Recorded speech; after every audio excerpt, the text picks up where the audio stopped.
that is playing now at 10 o'clock, you'll get a text message in the next 2 to 3 minutes. In that text message, there will be a link with the live scoring portal. It automatically logs you in, you don't need a PIN, so you just literally click the link and it opens the live scoring portal. Only one of the 2 players will need to do the live scoring. It's up to you guys who does it, but you will both receive the text message. Okay, so in the text message, it will tell you what table you have been assigned. So look at the text message, have a look and see what table you are going to. We won't call them out, it'll all be in the text message. Click the link, do the live scoring for us. Thanks. Good luck to everyone. If there is any issues or any rules calls, feel free to see myself, Joel or Tranny, preferably Joel or Tranny. But good luck to everyone and play well.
Have a look at this shot. Have a look at that.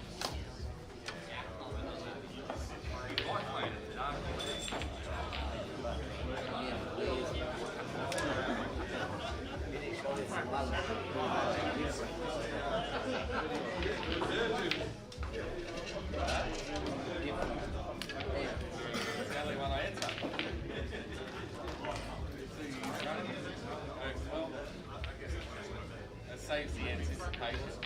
I'm just like, okay, I'm playing. I mean, obviously, it's really good. Huh? No. It's pretty good.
Alright guys, the SMSs have been sent, so if you can please check your phone, head to your match table and get matches started.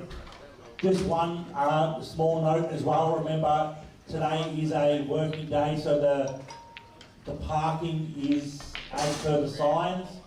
The parking at the front is 4 hours. You must move your car after 4 hours.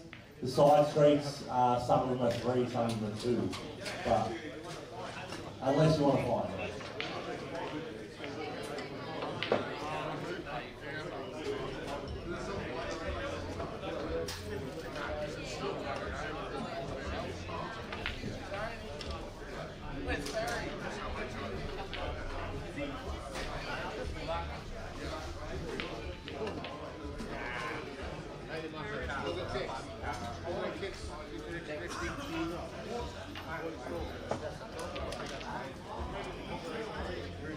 Table number will be in the text message, not in pool stack. In the text message.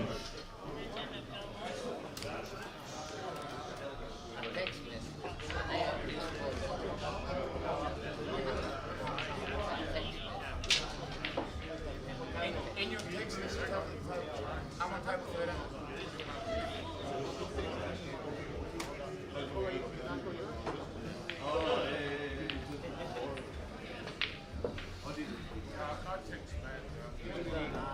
If any of the following players are in the room, can you please come to the front desk? Darren Shaw, Dave Eaglin, Mel LaBombada, Michael James.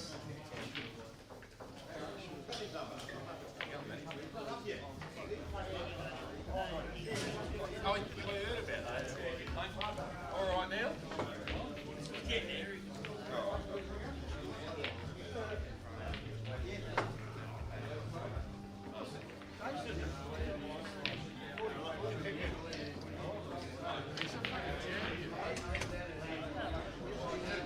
Please lag for break. Lag for break.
That's the guy in the backyard. He got one of his. Would you like it? Yeah.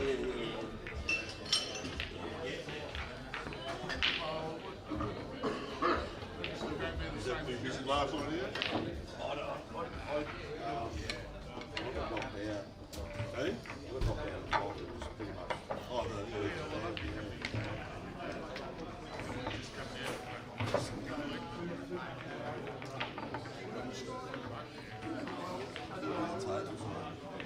With the ghetto dude tomorrow night. They made me, Tony Hasham. There's how many tickets you need? I might not even come, I might be playing pool.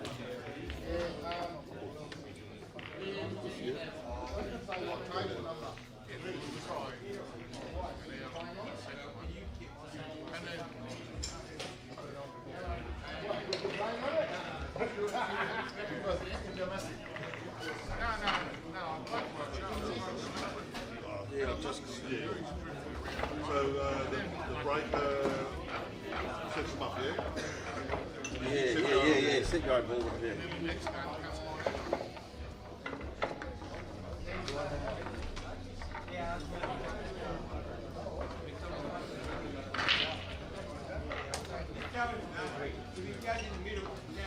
Nah, they're already on this.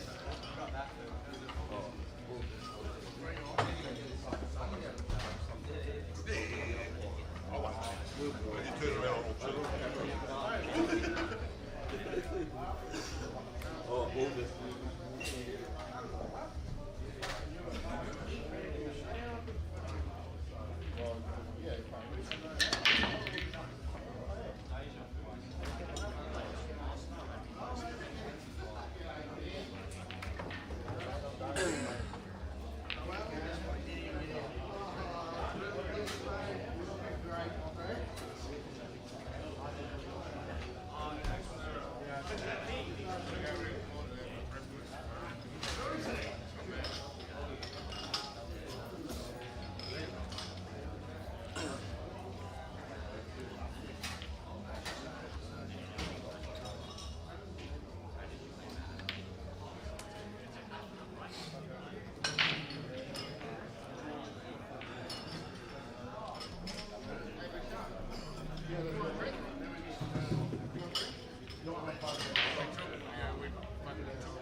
That's easy to be still.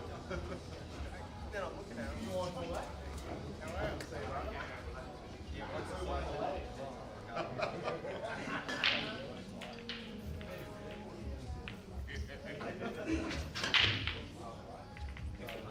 It's Steve, the experts.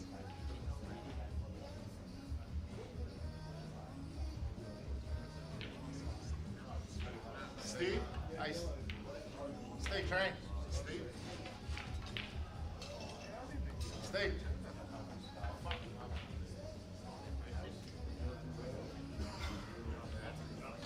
That tell me. Right. No. Two different opinions. Not a steak next to you. Yeah.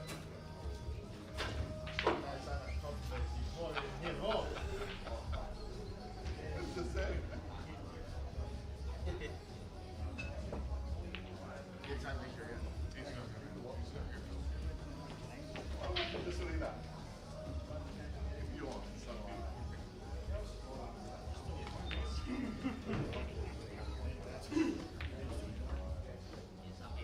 No, it's probably.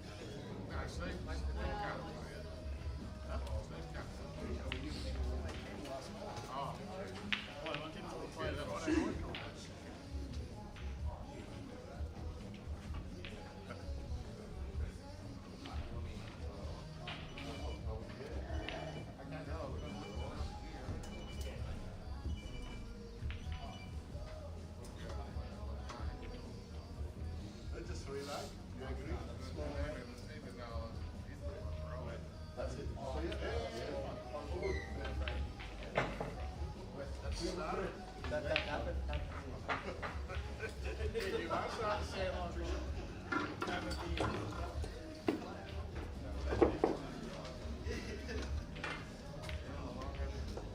Nice out. What's wrong there? The two round ones are perfect. Any commentary? Any commentary?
For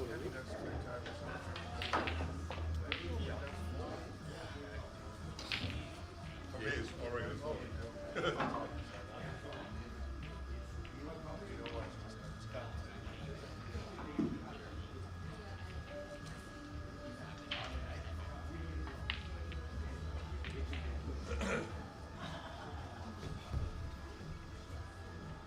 Nice touch it, yeah.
show.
But even here, you go up and down, you pop in, you know.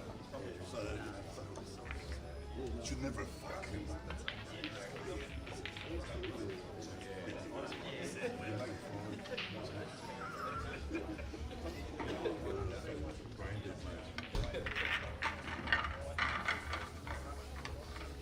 Maybe when you win, it'd be funny.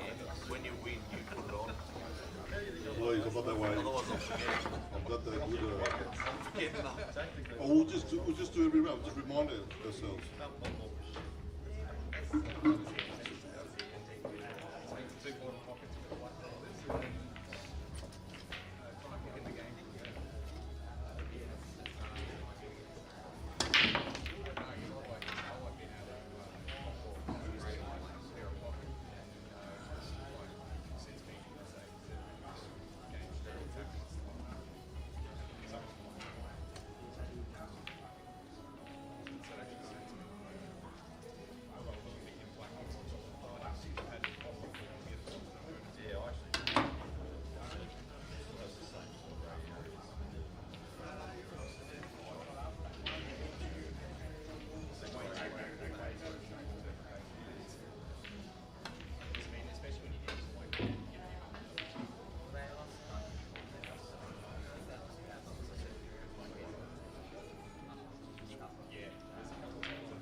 Eh? Last one was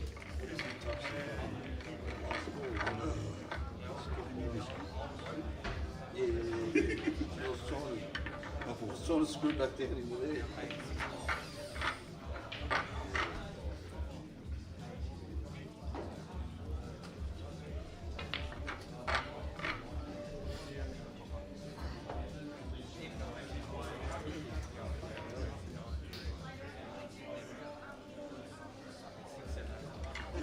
Which you could see the real main man.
Hey? I didn't know if you did that.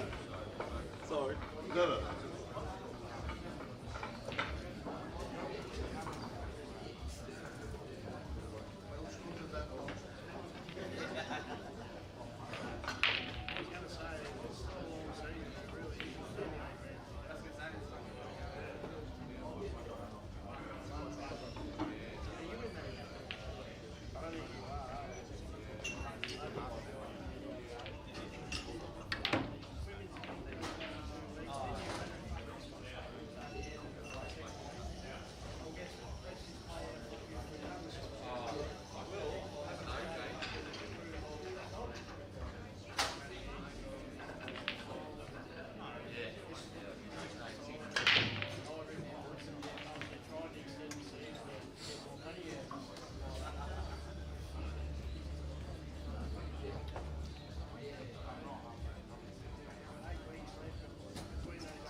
fucking, it's fast, isn't it?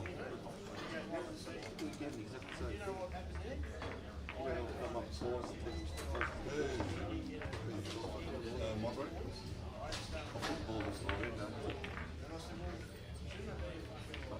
going on? 4-3.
Guys, just a reminder that we are texting the score links to you when you are up. So we're not going to announce anything, it will just come through via a text message. So please make sure that you've got your phone with you when you are up, because you'll get the text message. The text message will say what table you're on, and we'll have the link to the live scoring. So keep your phone by your side.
Fucking desert.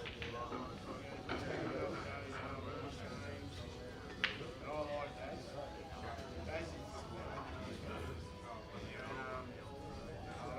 what are we doing? 60.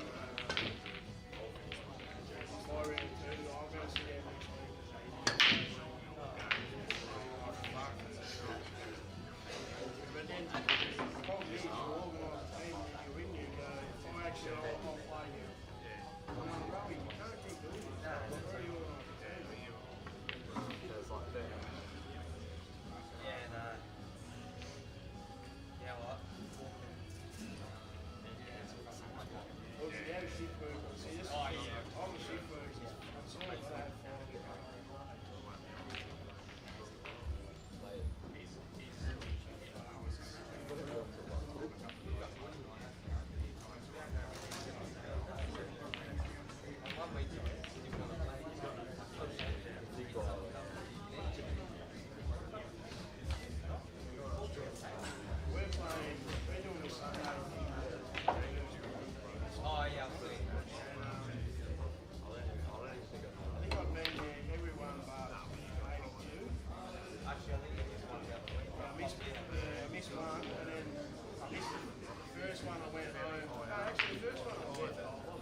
Because I've had a bit of right, so I think I want to hit your ball. I thought when you put it I think too long. I'm too long.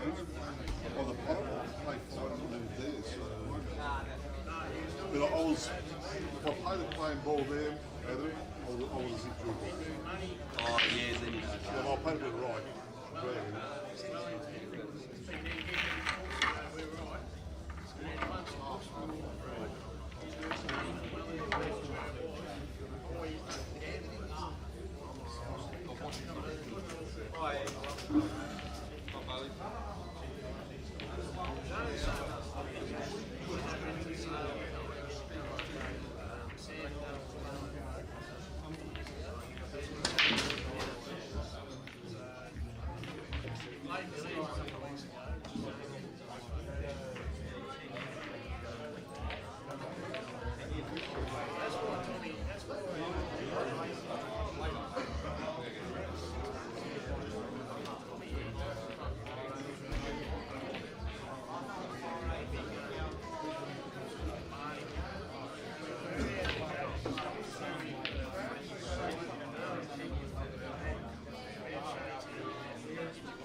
surprised I went to one.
Lee Middleton and Jimmy Widdard, your thing, Sam Table 13.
Good morning, ladies and gentlemen. Welcome to Slate Pool Lounge for the Slate Interview 5. I will ask the viewers at home listening if they can actually hear me okay. Apologies for the delay in commentary. Dan was straight up and we had some issues getting the mic set up, and he also can't hear what you guys hear. So we're going to rely on you guys at home a little bit to make sure that the volume is okay. So I'll just get someone to pop in the chat. Everything's good. Meanwhile, Bailey Noblet, Dale Kennedy on the hill and looking pretty close to take that match out. Bailey, fair bit of work to do, but much closer affair on the other table with Adam Couchman and Alex Alabakis. You will notice if you've been watching it all at home already, these tables are lightning fast. They are playing super quick. Some people will like them, some people will not. But at the end of the day, it's just an adjustment to make if you're not used to tables this quick. But without a doubt, some of the fastest I've seen for quite some time. So what I'm going to try and do today a little bit, and over the course of the tournament, I'm only here today till 4:30, and then I won't be here tomorrow, and I'll be back for Sunday. Is I will be trying to just point out. Obviously, this being an intermediate comp, there will obviously be probably more areas you would expect to see than some of the higher level players out there. So I'm just going to try and identify potentially any possible technical issues some of the players might be having, and so if they go back and watch their stream, they'll have an opportunity to look at that and possibly learn from it, and then improve their game from there, and that's beneficial for everybody. So you may see a few replays pop up here and there. Shot selection obviously a big part of this game. Something I'm probably lacking at the moment due to lack of practice and camera time, but I'll do my best. Again, for those who have just entered into the building, we are not calling the matches out over the microphone. You'll get a text I think Adam here, to say when as soon as possible, want to play. I mean, he does have the yellow to the bottom left, of the 3, and the little triangle there. He'll go underneath the red and clear it, but I think a turnover shot would definitely be beneficial. He needs to do it in such a way where he doesn't leave a red on. For me, I'd be trying to flick off the inside of the yellow. He's just played a containing shot, and well, that red's definitely tied up now. Not a bad shot. And Alex here doesn't want to just pot balls for the sake of potting balls here. If he's going to pot a ball, he needs to have a plan. Otherwise, he's going to run out of soldiers. I'm very interested to see whether that white ball will actually fit along the right-hand side cushion inside that yellow. If it doesn't, obviously potential stalemate, but I'm not sure we're going to get to see that far. I've got a feeling something big's coming up here. He has snooked himself on this red that's on its own, and now we're going to find out exactly what's going on with this gap on the side rail and the yellow. To me, from this line, it doesn't look like it's really on, and even if he pots this, the chance of being on the red are very low, and I'll tell you what, that's a good effort. Probably couldn't have asked for much more than that. Played it well. Can he just slide through this yellow and nudge the black? He's just given it an almighty crack, and I tell you what, that's not bad either. So one good pot to level up the score. Meanwhile, on the other table, a red deep in the pocket, I'd say Bailey's played, and it would have been on the black. That's a good shot from Alex, and he levels the score up at 6-all. Can't split the difference between these two fellas. I was actually watching that match on the sidelines before we got the commentary up and going, and both players had a couple of little unfortunate little things happen to them. So from what I've seen, the luck has sort of gone both ways, so it's probably been pretty even, and the scoreline reflects that as well.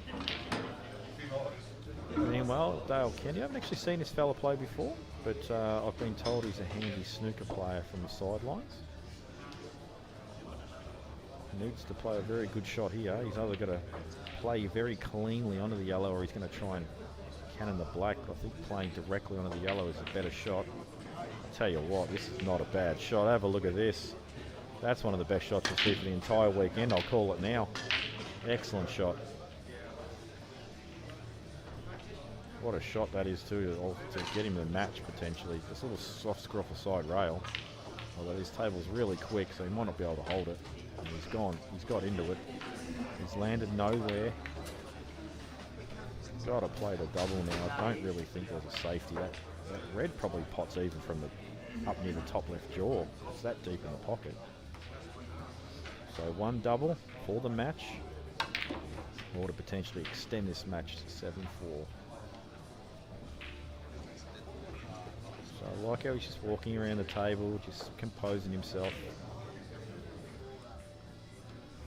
Just wants to cue it.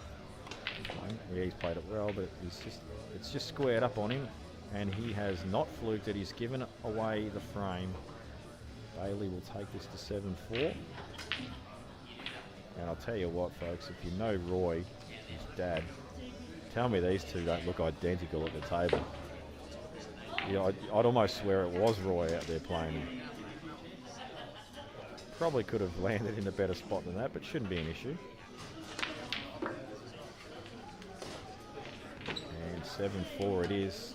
Meanwhile, back on the other table, I've noticed Alex, very aggressive player. Loves to go for it. And having another go here. Can't tell if this red is actually on for the corner. The overhead suggests it probably is. Although, given that Alex is taking his time on this, oh no, he's grabbing out an extension. So he feels it's okay. From this line, it definitely looks on. The overhead looked a little shaky. He's just rushed that a little bit. He saw a little bit of movement as he played the shot, probably due to overstretching. And now Adam, very, very good opportunity this. He's got an easy opener to the middle, and the reason I say easy is almost unmissable with that yellow there. But would much prefer to pot it clean and leave that yellow in play. And then he's got the linking ball bottom left. Oh, he's hit it a bit soft though. Even though this is going to reach the pocket, is it? No, it's going to be a foul. Ball in hand. Had to run the white through there, I felt. Played that with some confidence.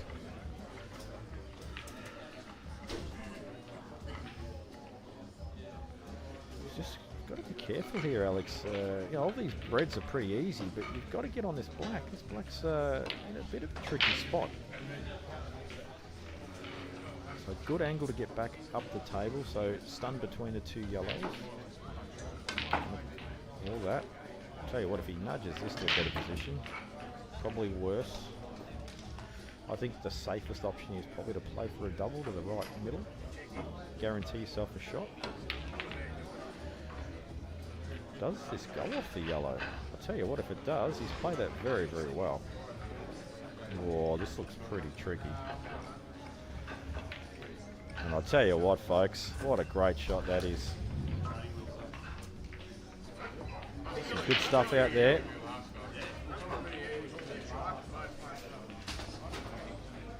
So Alex has just, he's proven the camera's wrong. That flew in. So he's taken a 7-6 lead now. Meanwhile, Dale at the table needs to get a half ball nudge on this yellow to the right of the yellow to be perfect. And he's actually got the yellow, missed the yellow, hot the red, and now position's going to be quite tricky with the hampered queuing. He's just changed hands, is he? Just bangs it in, and I'll tell you what, look at this. Look at this. This is brilliant. What a way to win this match. Great shot. And I'll tell you what, the speed of the table as well has also allowed these sort of shots to happen with a bit more ease, because he hasn't really smashed that. He's just got through it nicely, and it's got up the table easily. So good finish there from Dale. Bailey will go through to the loser's side of the draw to fight another day. Meanwhile, Alex on the reds. Accidentally, I would say he's accidentally stunned that because he wanted to run through to hold for that ball that's near the top cushion. And now he's a little bit out of position. Needs to play a good recovery shot here, although he can just float down the table.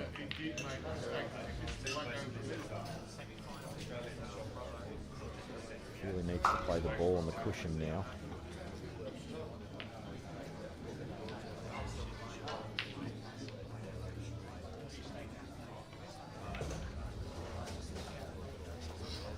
Well, doesn't pot it, but does take the pocket. Potential skill shot here, although not easy. It's not flush in the pocket, that red, so we'd need to hit it very well. Could play a turnover and screw off this and try and land around the bulk line area, so there's no real easy shot on. You cannot just leave it down this end of the table and leave these reds available. I'm just wondering whether this red that's above the black passes the bottom left. If it does, this shot is probably a little harder.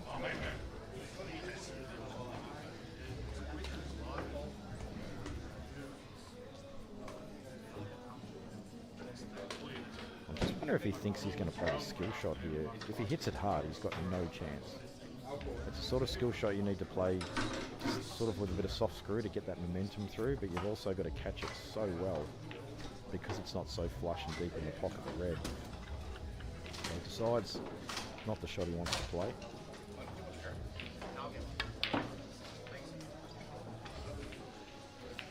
From what I've seen so far on these tables, because the cloth's running so nice and it's new, I don't think playing balls down the cushion should be.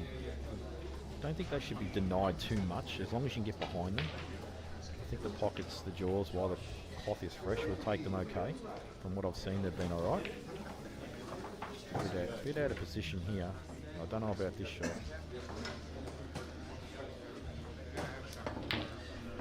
He drills it. Absolutely drills it. And I think had he have missed that, you can see the result. It probably would have been an end of match, but he's still going. He still has this yellow on the right side that he denied earlier. That's a very big problem for him to finish his frame at this visit.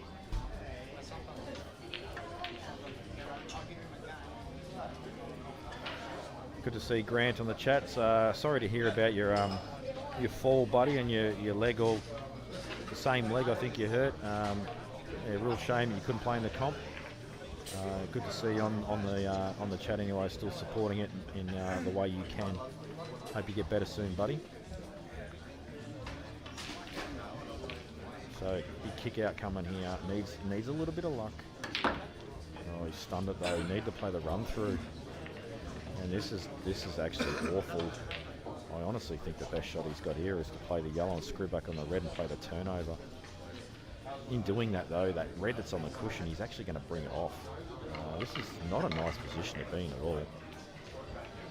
Could just bring it out in the open. But you just need, oh god, don't know about this. Yeah, it could have been worse. But he's certainly given Alex a very good chance here. I don't think he should be potting this ball out of the pocket now. I think he should be playing the one in the middle. But that's on the proviso he does have angle to get up to these two on the bulk area. Maybe he doesn't, and so he's decided to clean these up first. And obviously he can drop this in and create the angle he needs to get up the table now from that ball in the middle pocket, but needs to hit this fairly accurately as far as the white ball position is concerned. That looks pretty good, although it actually looks similar to where he was earlier. I think he's still got angle though to get up the table. Still got to play it well. Wants to aim between the red and yellow with the white to take the ball as close to the pocket first. And it hasn't run far enough. So now it's a readjustment time for Alex.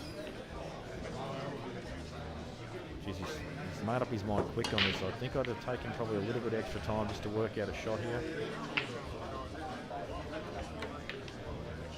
He's tried to play the billiards. You know what? It could have been worse. He hasn't left this easy. They don't link up. Unless he plays a double here, they don't link up at all. Playing this bottom ball and screwing back for the yellows, big shot. I don't think the run through is there. So let's see what he does.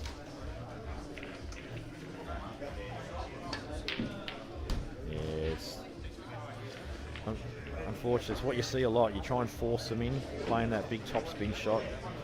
They'll rattle a lot. You've got to hit them so accurately. But I tell you what, he's got away with it because he has somehow got the white in the way of the black to cut that red off. So it's a big cut this. I don't know if I'll be taking this on. But Alex said, shut up, I know what I'm doing. I've been aggressive all match and it's worked for me. And I tell you what, that's not bad either.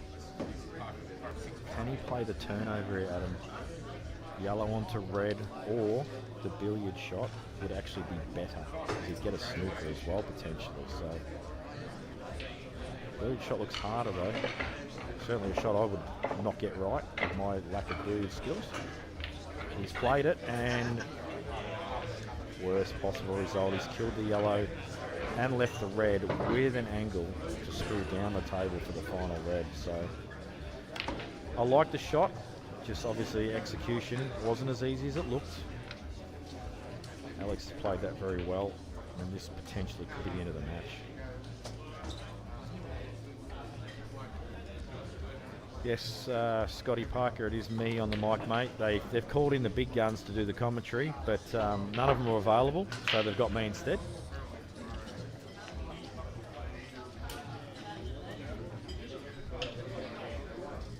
This shot for the match, and in it goes, and well played, Alex. Played aggressive, played positively. Got a few extra chances that maybe he might not get in another match, but he did what was required to win that one, and he will go on to the next round. So, Steve Brosnahan and Braden Jenkins. I don't think I know Braden, but I've just had a quick look over at the table. A young fella. Good to see the young fellas in the comp. And he works here as well, I've just been told. So, and being coached by Joel, so this guy shouldn't miss a ball for the next 8 days. And I'll tell you what, I've just watched him get down on the cue. You can't see this, folks, but I've just watched him get down on the cue, and geez, he looks good. He looks really good on the cue. Unfortunately, he's missed that ball. I've just given him a big rev up, but that was missable. Interesting to know how old this young fella is, actually. He works behind the bar, so he's obviously over 18, so he's not a junior. But potentially, we could see I'll tell you what, if we get to see a chance of him at this end of the table, where Steve is now, you'll actually get to see his action looks beautiful. So Steve probably doesn't sport the cueing prowess or the visual prowess that this young fella does, but what Steve does have is quite a lot of years of experience playing the game, and he'll call on that to assist him in this match. So now we're going to see what I was talking about earlier as Braden will get down this shot. Just has a very lovely looking technique, as you can see there. And deliberately obviously missed that, in case you were wondering. He played the snooker. Didn't make an error. Good shot. So not only is he a decent looking cueist, but also knows how to play a smart shot. Would have liked to have got the white tighter on the yellow to stop this shot. And good shot there from Steve. He's hasn't really left Braden a lot. And now Braden, can he actually play the half ball off this and get up behind those yellows? It's definitely there. This is the shot he's playing. I like this kid already. I haven't seen much of him, but already his thinking is definitely on the right wavelength as far as I'm concerned anyway.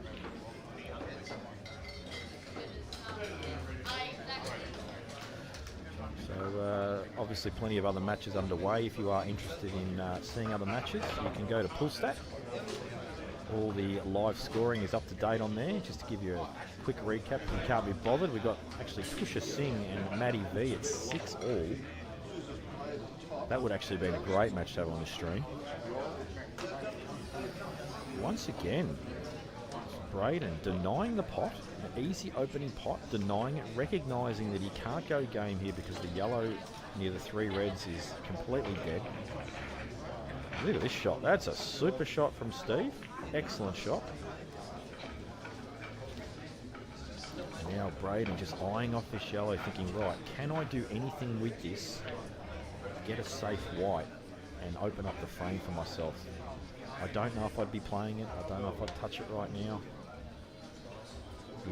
You're opening yourself up to get snookered if you play this. I think you should leave it alone.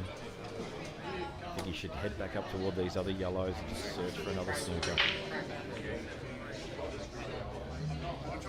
But he's having a good look. Probably should take a full walk around the table here instead of just letting himself get some tunnel vision from one spot. Have a walk around the table and see what else is available.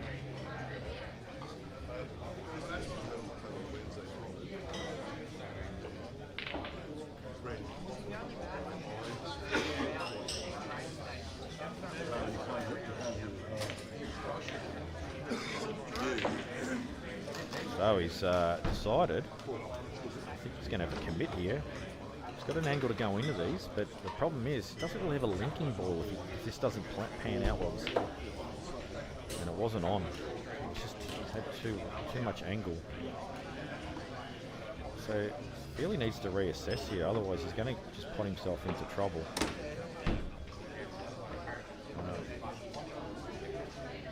His phone just rang on the sideline, he's had to mute it.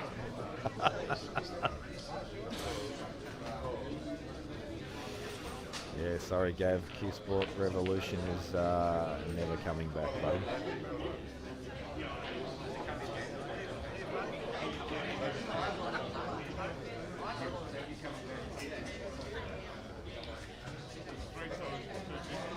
So, just feel like Braden's just going to put himself in a bit of trouble here.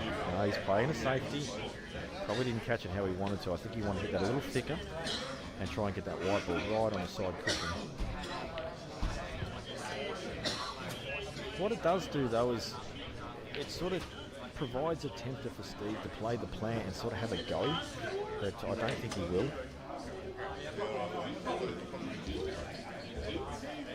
He's got to be careful here. He doesn't want to leave a shot for Braden to actually bring this yellow into play. I think we're going to see a snooker here, and this is what I mean, the experience of Steve.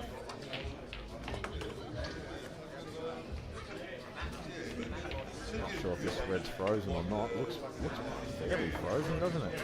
Can't see any shadow between rail and ball.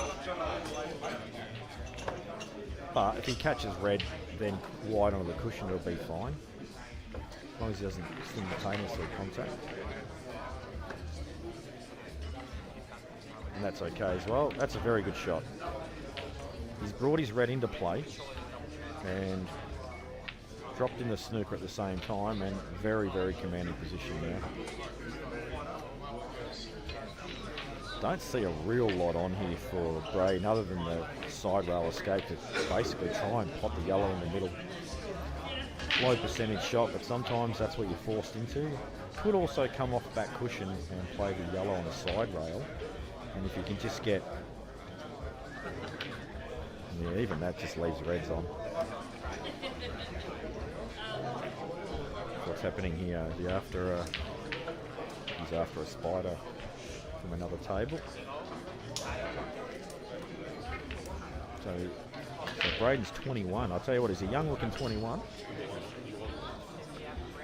I think there's, as I said, it's the first time I've seen him play so far, from all accounts. looks to me like he's got a level head on his shoulders. He's happy to pull up, not blazing away like a crazy person. And looks like he's got a decent killing technique as well. So, not sure how long he's been playing for, but if he's under the wing of Joel, I dare say he'll have some rapid improvement. He's mishit that though. And Steve should take the opening frame.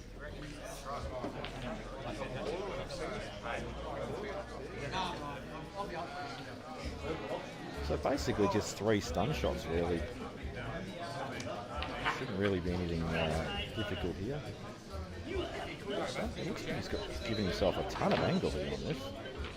No, he's fine, he's straight. I would have still preferred to be on the opposite side of this red, just so I've got like a little stun across for the black. Now you've got to come offside cushioning back across. I know it's nothing big, but it's just little things like that, you know, just little polished things that can actually make your life so much easier.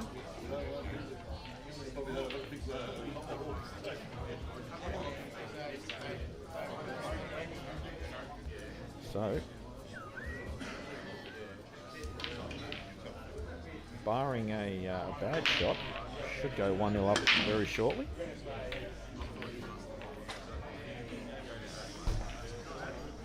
And in it goes. Just so you are aware, after the winner's side first round, we'll play the loser's side first round. So if you are a winner from that first round, it will be away until your next match. Alright, so we have another match about, it is actually underway. Fair dinkum, these balls look like they've just been grabbed out of the pockets, thrown on the table. But this match between Matt Murcock and Dylan Wonderwall is underway. Hopefully I'm saying the surname correctly there. Could be the V could actually be like a different sounding letter. I'm not sure what nationality it is, although Gavin, you can probably tell me, buddy, what's your surname's origin and the correct pronunciation.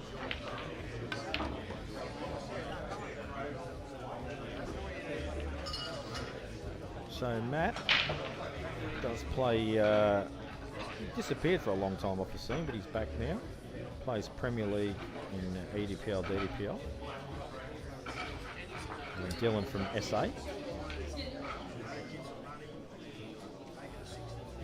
I'm not sure, guys, if the streaming is actually coming through smoothly or not. We're actually having a couple of small streaming issues.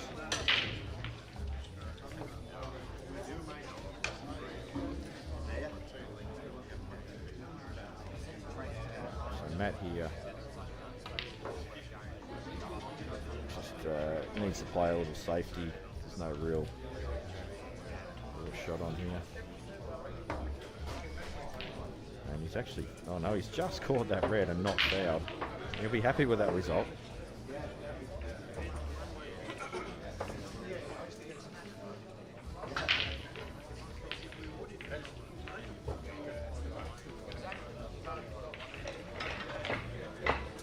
Good double there from Steve, although doesn't leave his white ball in a optimal position.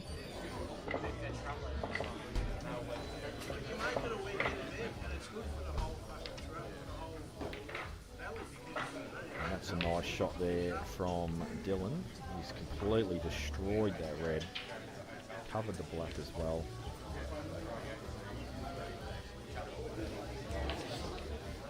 What song? But with a Wonderwall, but with a V.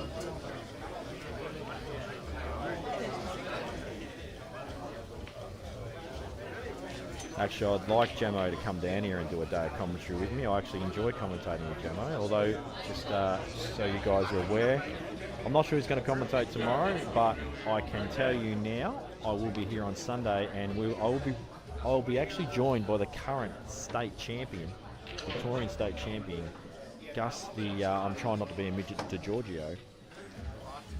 He will be joining me in commentary. He was actually going to come today, but instead he's decided to have a practice session with Mick Scary, getting ready for the big comp.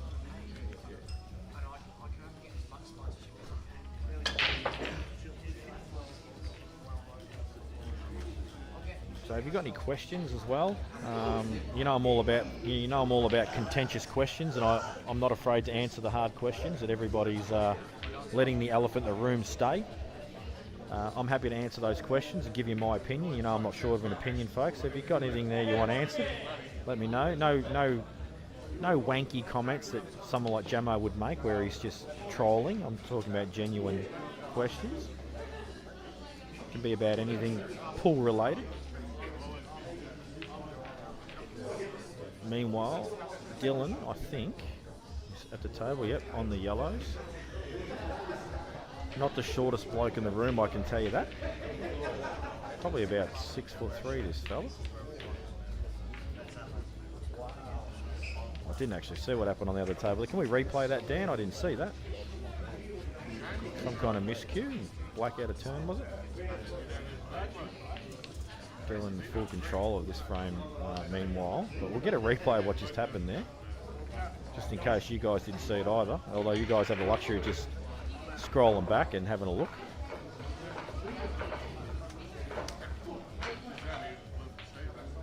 So Matt here potting balls, but to what end? Oh, he's...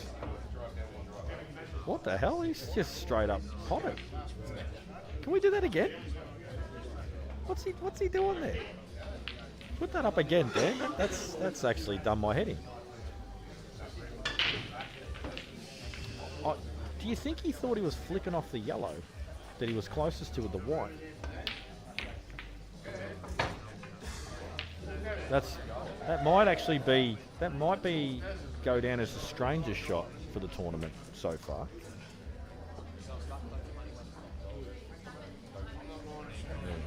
Yeah, I bet you that one's straight out of the younger playbook, eh? So, yeah, Donnie, agree, mate. The table's running very, very quick. I haven't played on it myself, but unfortunately, haven't played in Geelong for a few years in that tournament. I really miss this comp. It's a good comp. But, yes, tables do look like they're running quite fast. So anyway, meanwhile, Dylan, who took complete control of his frame earlier, has decided, you know what, I've done enough to pull the trigger. Plays a good shot there and has the frame at his mercy. Just needs to cue a couple of good shots in. And just make sure he gets high on this ball, on the balk line, which I assume was going to be his last ball, but he's just underplayed that a little bit. He's kind of landed in no man's land between the two balls. But he wanted to be high of the balk line for this last shot to run through for the black. Now it's just a little tricky, and I don't think he can actually flick off the red, so he's got to cue this really nice. And that's not bad, but it's too far. It's still tricky. He can try and force this through. Yeah, it was tricky that. He could have tried to force that through with top and push the red through and try and get the white momentum to carry through as well, and hopefully the red flicks out of the way. But as soon as he got in between those two yellows, where neither was perfect, I'll tell you what, folks. I've just been shown this young fellow on stream, Braden. He's actually in the paper. Front page. Is that front page? Back page, full spread. And the inside of the back page as well. He's got a 2-page write-up, this bloke. He must actually be the next Australian champion, and I didn't even realise it. 2-page spread. What is that? The Geelong Advertiser. Unbelievable. I didn't even know people read newspapers anymore. That's how far out it is.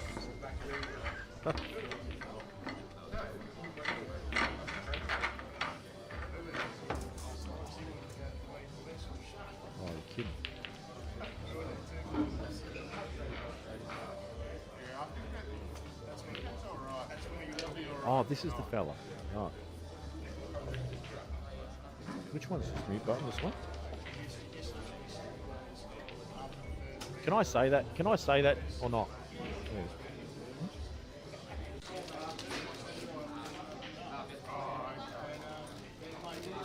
Where do you turn it back on here? It's got that much fucking shit.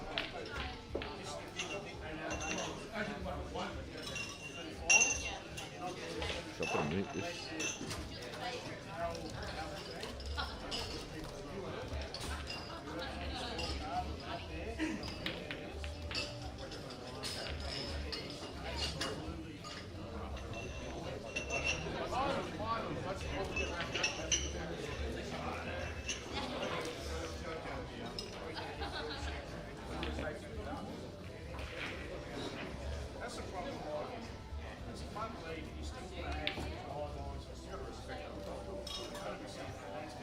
All right, folks, sorry about that.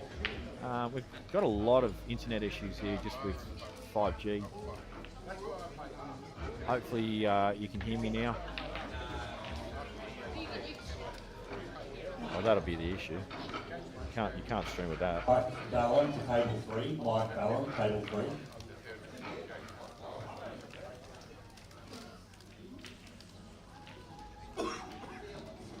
Yeah, sorry guys, I don't know if you can hear me or not, but bottom line is the uplink on this 5G connection is poo. And not enough to sustain a connection like this for an uplink, so it's a little bit out of control given that it is Telstra. Always blame Telstra, folks.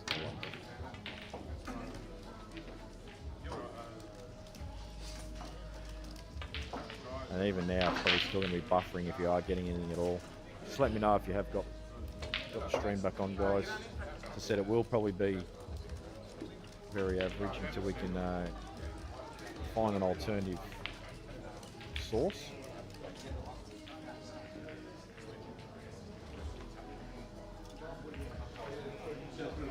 Anyway, I'll just keep commentating this like people are watching. Just pretend I'm important. And Matt has a very, very, very easy clearance here. Having said that though, even easy clearances can be missed. So he just needs to be neat about it. And just make sure that he deals with these bottom two reds properly, because if he gets off angle, he could create himself a few issues. Oh, and he's just jawed that. That's a criminal error. So now Dylan can play this in two different ways. You can play this with some running side, or play it with the bottom and right hand side, which I think is the better way. He's got to do it a little too much, but still has a decent shot at the yellow where he can drop it in. Given the speed of his tables and the angle of this shot though, he may need to play this with quite a bit of drag. I think just dropping this in may not hold. He's overcut it though, which obviously emphasised the angle of the white travelling. How do you pot it? Yeah, he probably would have had a half ball on it.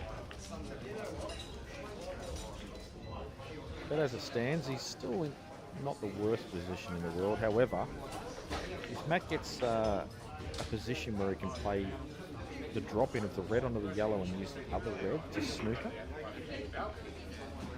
it's definitely an option. Also, the red that's below the black will go underneath the yellow as well. Oh, jeez. I don't know about that. That's just kind of throwing the cue at that. Not really taking enough care. But I guess the upside is he might have a snooker. Oh, he just bumps his ball off the cushion, leaves the white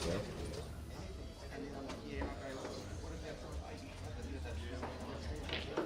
Meanwhile, Braden has found him off. This hasn't been gone his way so far. He did miss a very potable ball with the black over the pocket last game to go to all. And that right there will hurt too, because it's just basically giving him an easy link to the black from the ball in hand. And it will be 4-1, I dare say, very shortly. So Matt's got the snooker, I think. Can you play this off the cushion? Looks to me like you might be able to play this cushion first and just flick the yellow in, but then getting position's not easy. Gee, Steve could have played that a lot better. This should be right down on the bottom cushion and more about a foot to the left. Yeah, could flick it in, and he's held the white very well. It's a good shot. Looks to be struggling out there.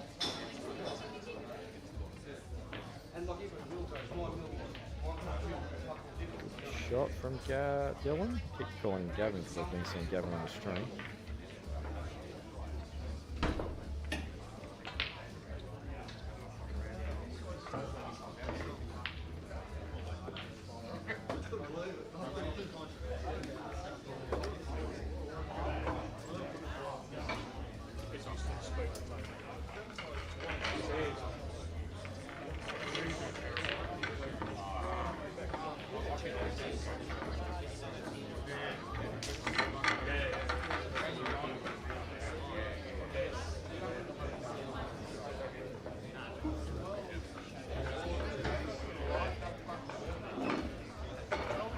So, not often you'll see in the middle of a match 2 frames finishing exactly the same time. But that's what we've just had there. And Dylan breaks, nice break, pots 800 balls and gets a choice. I dare say he'll take yellows because I don't think there's actually an easy starter on the Reds.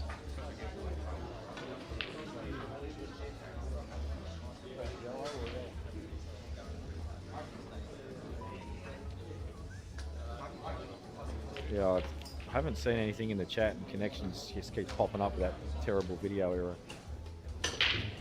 Good shot there from Dylan. He has found a way to kick the ball out and find a linking ball.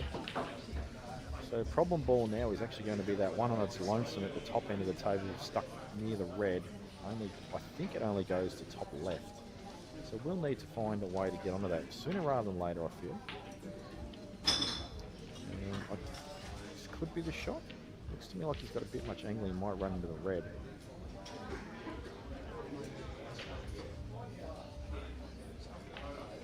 If he can clear this red, he'll be perfect on this yellow.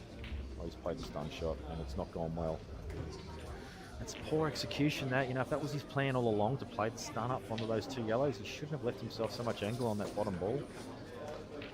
Just needs to be a little bit neater.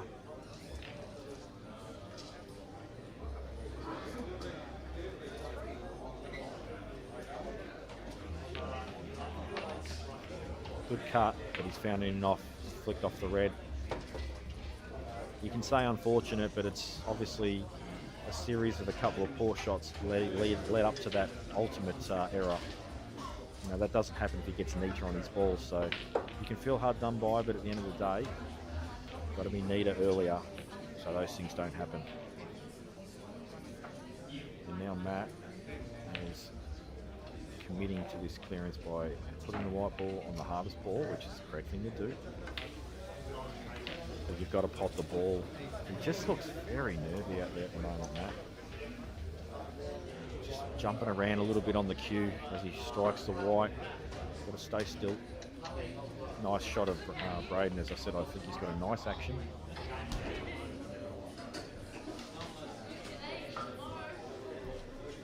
Just got to drop this in, Dylan. Doesn't have to do anything fancy. I'm not sure why he played that like that. Else he could have just dropped that in and just run through for that yellow in the left centre. Or I may have misread it. Couldn't be the first time. He just stands here. He's not got heaps. Jared, so why Maybe John overcut. Carver, you've been Off the messaged to side table cushion, off the 17. red and in the pocket. Jared, so Tricky shot. Wanda and John Carver, you've been messaged to table Just caught 17. the red a little thick, but not the worst shot in the world.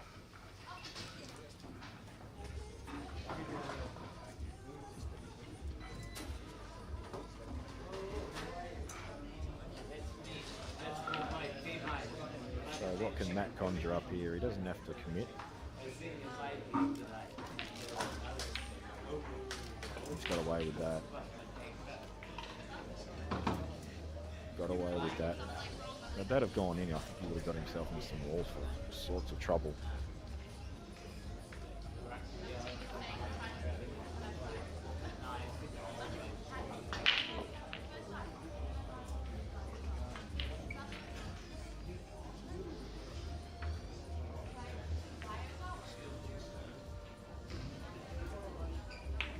That's not a bad shot, that. He's caught the yellow first. Obviously, Matt can play the ball up middle of the pocket and just restrict Dylan from being able to do anything too serious. Although could have played it better. Doesn't want it on the cushion like that. Just these little things, they really add up to monstrous problems potentially as the frame develops further. So you've just got to be just a bit neater than that. Although he did get a big bounce off that cushion, so I'll won't be too harsh on him for it. And this is tell you what, that is not a bad effort. I don't know if he's actually played with that on the opposite side or not. But what he has done is given him a shot if he wants to take it on to the middle. And this is what I mean. If this ball's not over the pocket, it's much easier. But if it's on the rail, suddenly it's much harder.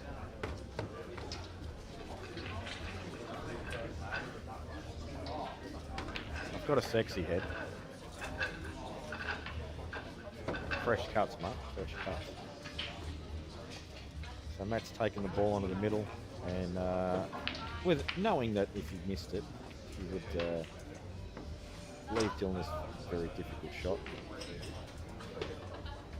But even if he pots that, you know, getting from the red to the last red, a deep screw shot along the cushion wouldn't have been the best shot in the world. It's a good shot. Don't think does this black pass the red? If it does, probably couldn't have landed any more awkward. Queuing through the jaw. But it looks like it's on, and in it goes. So Dylan is running away with this match, and that's just due to a series of really poor errors from Matt. Needs to clean things up if he wants to stay in this match.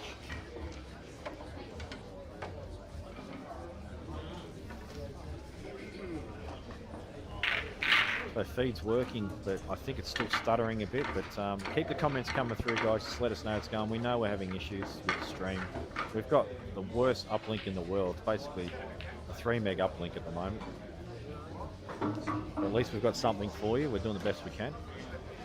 Unfortunately, a little bit out of our control.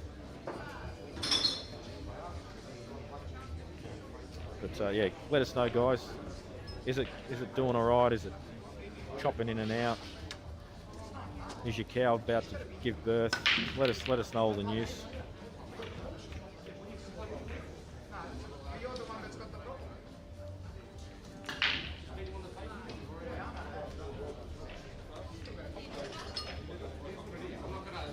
Steve misses the ball along the rail with the breast. Gives Braden a look at the table, although not the nicest look in the world. It doesn't link up very well, this.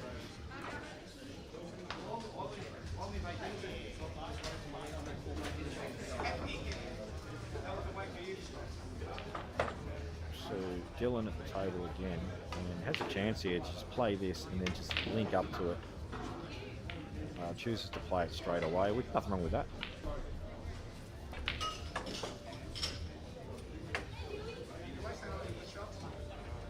Can just drop this in and just use the red as a holder. Doesn't have to screw off it. But opts to anyway. That's fine. Looks like he's settled well into the match. Dylan is queuing the ball well. He's been given a million chances, which will definitely make him feel good too. Got off to a 4-1 lead. Hasn't really. I don't think he's really been pressured much because of the number of errors that his opponent has made so far. And you often see this as well. He gets these, this is break and clear. And this is what can happen when you get your tail up. You can just shift gears. Suddenly your queuing starts feeling real good. And this is how matches get blown out very quickly. So Matt needs to find his rhythm. And as I say that, he just shanks that yellow. I didn't take a lot of notice of his body language there, but I'm just not sure if he got up before he completed the shot, or he just thought it was so easy.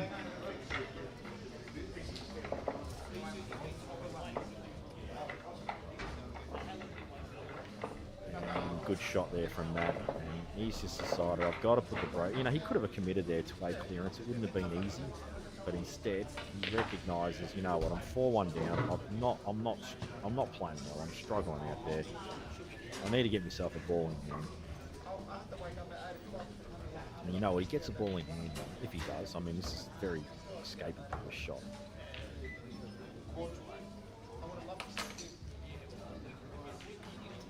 If he gets a ball in hand here, though, that red on the left is obviously the opening shot. What's he doing here? Hey, well, look at this shot. Good shot. He probably won't be super happy with the outcome because he's murdered the yellow. And it'll just give Matt a chance to do a bunch of stuff. But the good news is he's really left absolutely nothing. So good news, bad news shot for Dylan. Matt lives to fight another day. And plays a safety. Probably couldn't do too much, to be fair. I probably would have tried to clip it a little thinner than that, but there wasn't really a lot on offer. But the problem is he's left a double here, and you just can't afford to do this. And Dylan says, thank you for giving me any sort of shot at that yellow. It was awful, and I'll take that, thank you very much. And now just needs to play a little soft screw here. Because this table's so quick, I think you can just play the soft screw off this, and it will grip enough off that top cushion. It should land on the black. And you see the big, huge bounce off that top cushion. That was a massive bounce, which has aided his position. And looking good here. As long as he stays still. 4-1. 4-1 and all one-way traffic at the moment. Meanwhile, on the other table, Braden at the table. My favourite player in the draw as of today. Just rushing this a little bit though. And the result is he snooked himself. Probably just need to take a little bit more care. Possibly a little bit of inexperience come out there. But I'm still at the table. And you know the old saying, while you're at the table, your opponent can't win. But does foul there. You know what? Could have been a worse foul. 2 tied up yellows. If I'm Steve here, I'm probably playing the ball on the left side, playing the turnover shot on it, and screwing and try and get on the other red. That's probably what I'd do here. But there is risk involved in that because you could leave the clearance for your opponent. So don't mind this shot. So that's, in Steve's eyes, one problem dealt with. Still has another problem to deal with at the other end of the other side of the table. And it's up to Braden to just not allow him to play a turnover shot where he can get a safe white with ease. Not easy to do from you, mind you.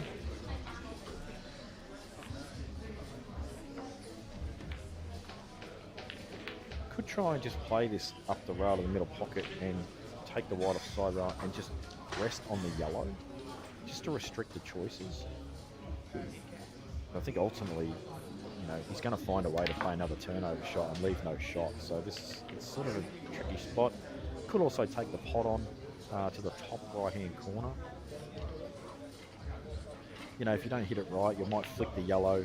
Yellow pushes to the top cushion, the red will stay near the pocket. You've kind of got another blocker in play for when the turnover happens. But he's played a big cut, which, to be fair, probably wasn't there. And as I said, probably just a little bit of inexperience. Table 4. I did mention at the start of this match that Steve's experience would serve him well in this match, and so far I believe that has shown out. And we'll play another turnover here. Just got to be a bit more careful with this one. And, well, he's definitely given Braden a chance. Does need a good opening pot, though. Tell you what, though, if he can just soft stun this across, play for the other red.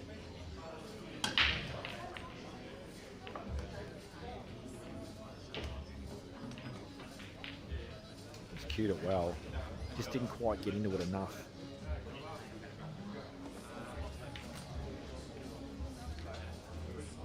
And problem we're faced with here, he's got the big shot. The red goes aside the yellow, but to get back up to this red again, not easy.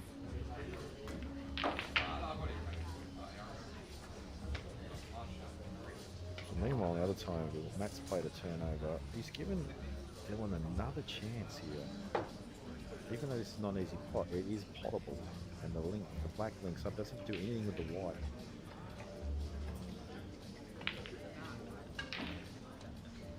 Big effort there from Braden. Tried to play the double off the yellow or direct. Finds between the two, and now he's buried that red, got himself in a fair bit of trouble. Steve's still got to deal with the balls himself. They are all there. Just needs a bit of a neat navigation.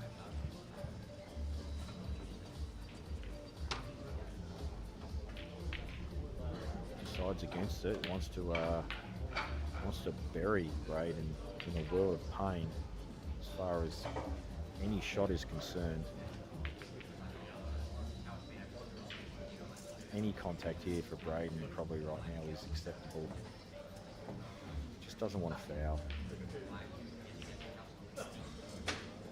It's got the one rail, but it's you know, it's still missable.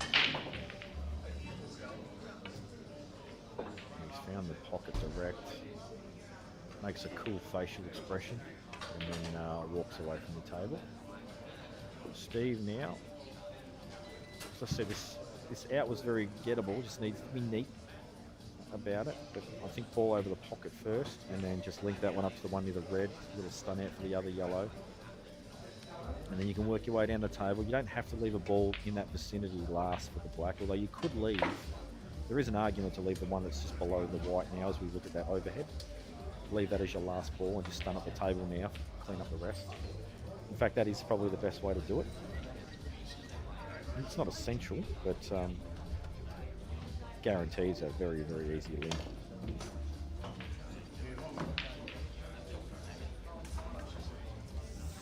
Just needs to be careful, because the only issue with leaving that ball as a link is you need to get up in that left-hand quadrant of the table. And that's why he's taking it now, I think. He thought, you know what, I can get up there easy off this ball at the bottom right.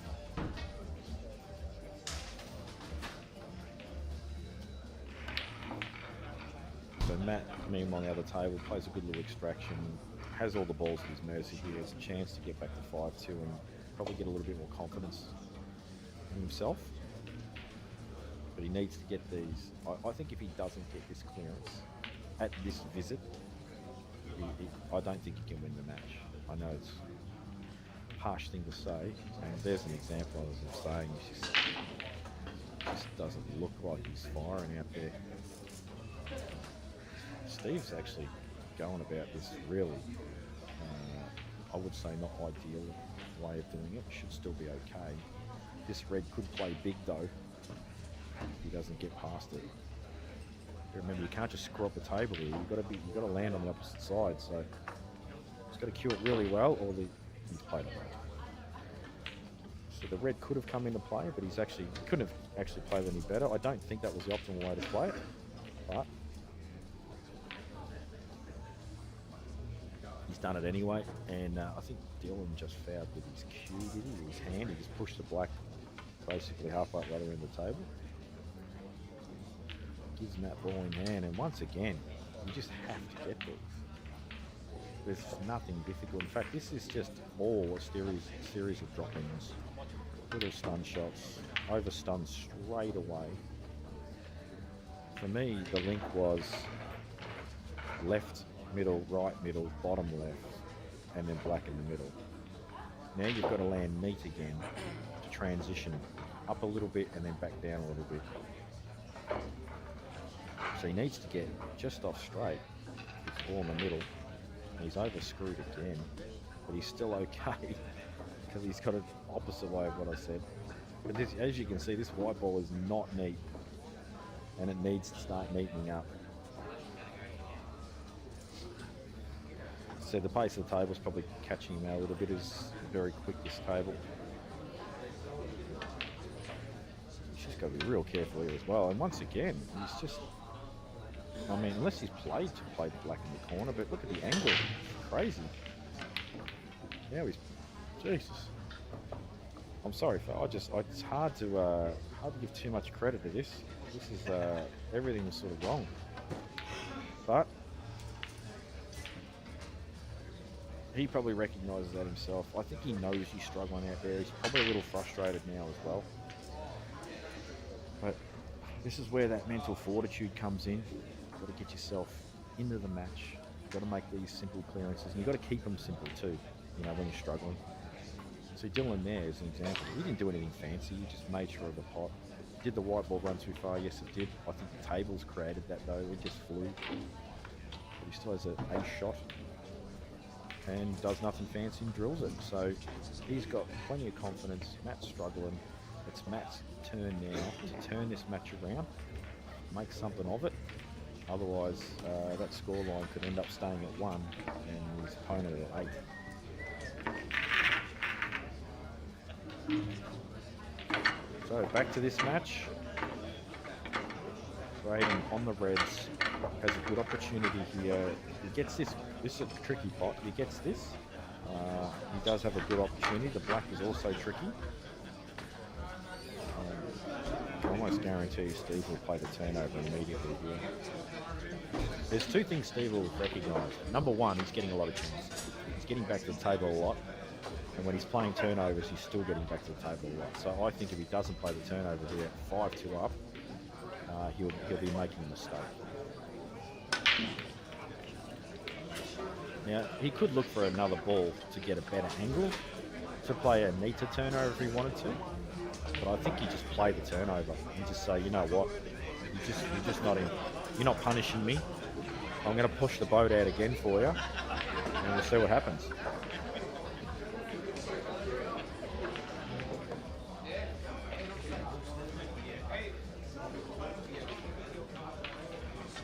So, I think Steve's idea there was to get through this yellow a little further with the white so he could kick the yellow off the cushion. I think he's a bit straight now though.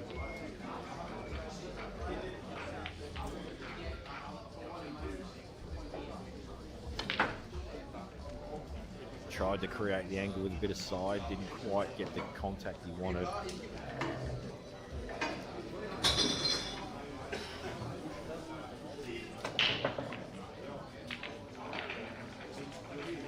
And you just have to feel that potting balls for the sake of potting balls here is not helpful. I mean, obviously this ball's a problem, you've got to get rid of it. That's a great shot. It's an excellent shot. White ball's going a little astray.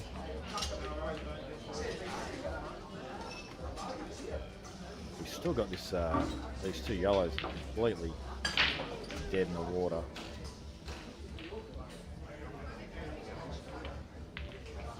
And he's dealt with them in his own way, where he's just played the double. It's not the worst shot in the world, but what it does give is Braden an opportunity to go to make the clearance. But as I said earlier, I said Braden hasn't been punishing a lot of these opportunities he's been given, so I think Steve will recognise that a little bit, just put him under pressure a little bit.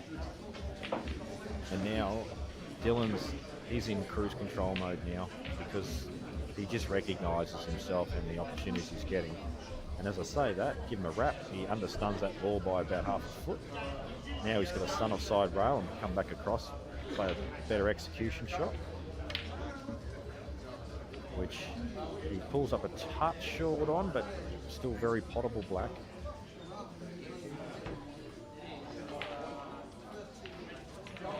And in it goes, 7-1. Cruise control mode has been activated.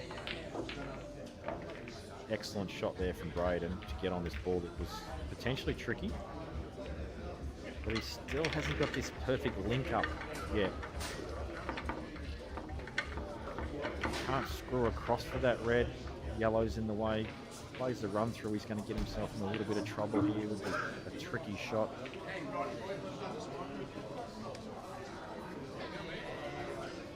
I think he could have really done a lot more, to be honest. He could have played for the bottom ball first and then tried to navigate the traffic, but at the end of the day, he makes this pot.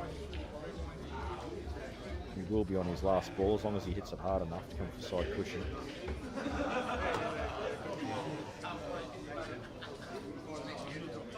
It's a good shot. He's got a cross.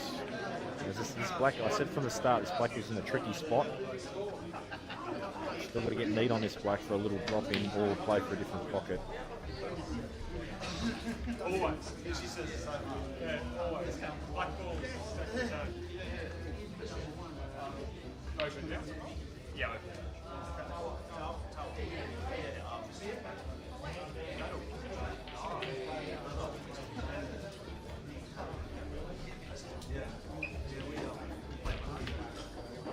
Well, he did play that with a bit of side, which suggests maybe he didn't have a full ball at that.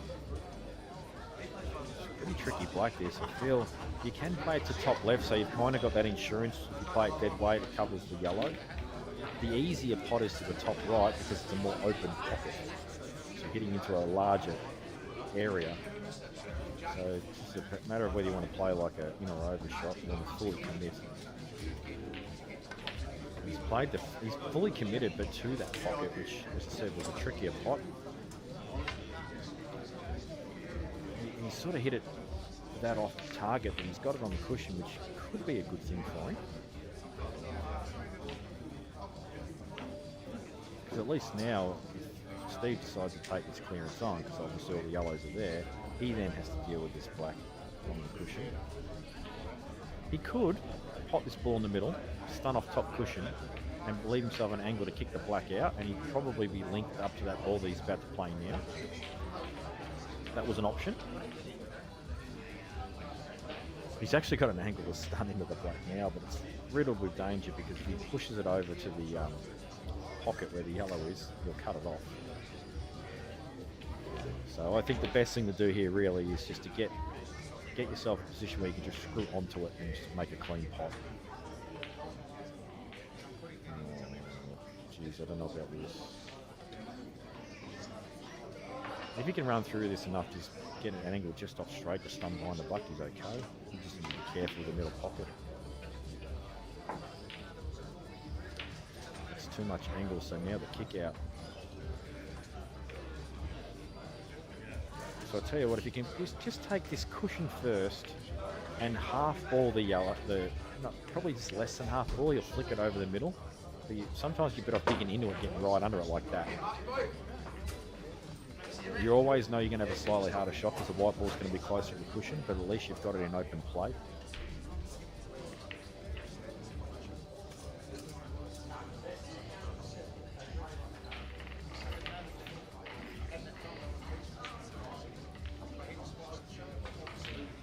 And it's a good shot. Steve, unorthodox way of doing things, but gets it done. And now Dylan is, as I said, in cruise control. Just needs to navigate one good shot here. And I'll tell you what, probably couldn't play that much better.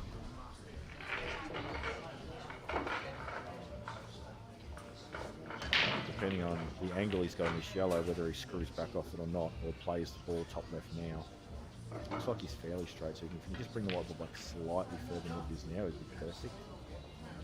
But I feel that because he's actually not too bad on this yellow to the top left, taking it now wouldn't hurt. Just got to score off it a little bit and see how he lands. And as I said, this is harder than what he had because he hasn't executed white ball correctly. So it's probably potentially slightly more missable.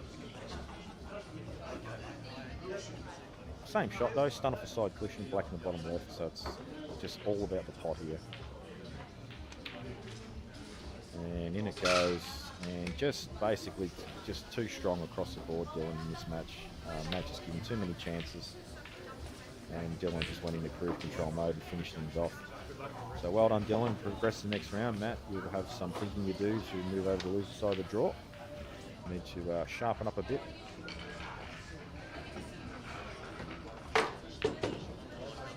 So we'll focus now on this match until its conclusion, even if another match starts. Steve's 6-2 up. Braden, as I said, probably just a lot of inexperience, letting a few frames get away from him, choice of shots, etc. But that's all part of being a new player, and obviously being an intermediate comp is a perfect environment for improvement.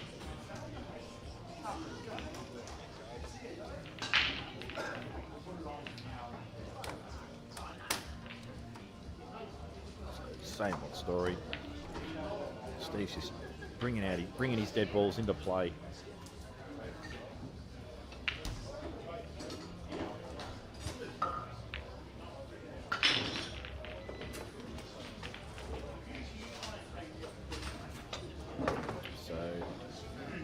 Misses that ball in the centre.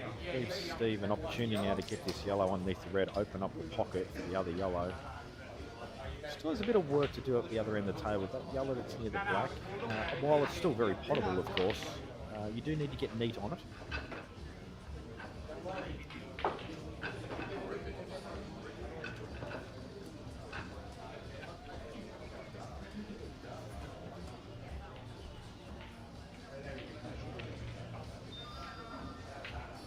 shot.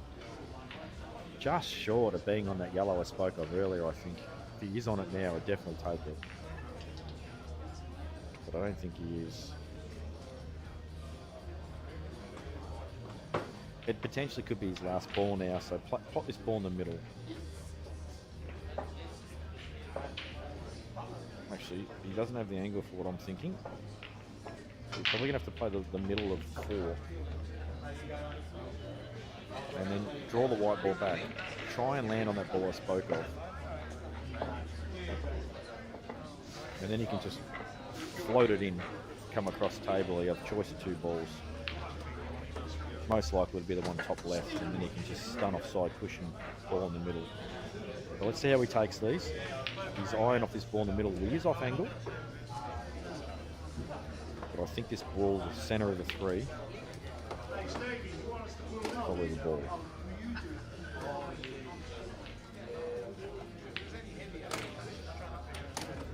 Doesn't want to deny this shot. Tell you what, those runners Steve's wearing, aren't they some get up? Orange and yellow. And then, as I said, this is why I didn't like this ball. The angle was too much. He's just left himself quite tricky now. Needs to play one good queuing shot. Darren Shaw is in the room. I'm right behind this shot, my vision. Try not to look at him and put him off. Keep an eye on the screen. And he's cued it very well, but as I said, once you fall out of position once, sometimes you can end up falling into a series of recovery shots where the recovery shots become so difficult that it's end of shot. And I think that's what we've just witnessed here.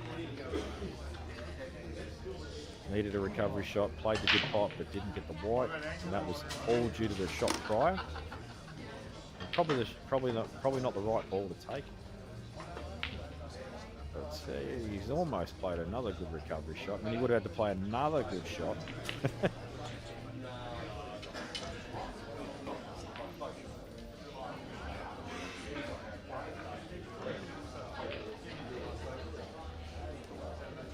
So Braden still, he's got a lot of work to do here, hasn't he? He's got 2 dead balls on the side cushion. That one near the black is not the most friendly of balls in the world either.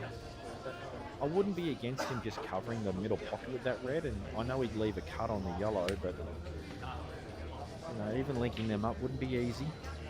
I wouldn't blame him if he did play that shot.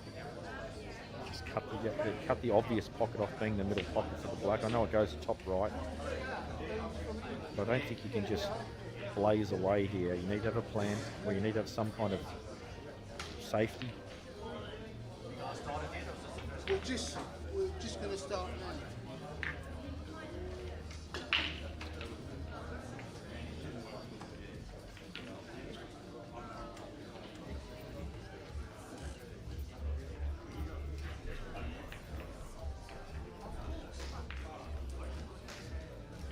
So he's played the safety.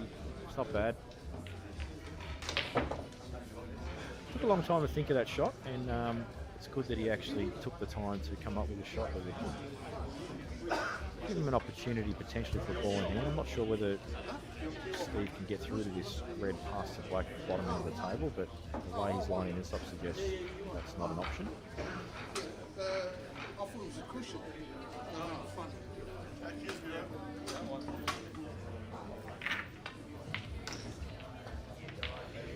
Steve makes contact, leaves the ball centre table, which is good for him. Keeps the pressure on Braden. And Braden, I don't think he can afford to play these 2 balls just yet, unless he's going to full commit to a back double. If he does miss this, it could be end of frame.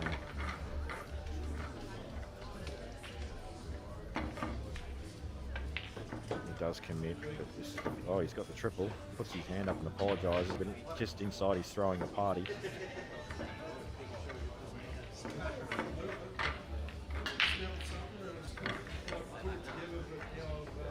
Still a lot of work to do here. The ball he kicked off the cushion isn't on, it's not linking to anything. He's got the ball top right. Although he's playing. Is this another safety coming up here, or is he actually fully committing to a ball down the rail here? Played the safety. Yeah, it's a pretty good shot. Pretty good shot.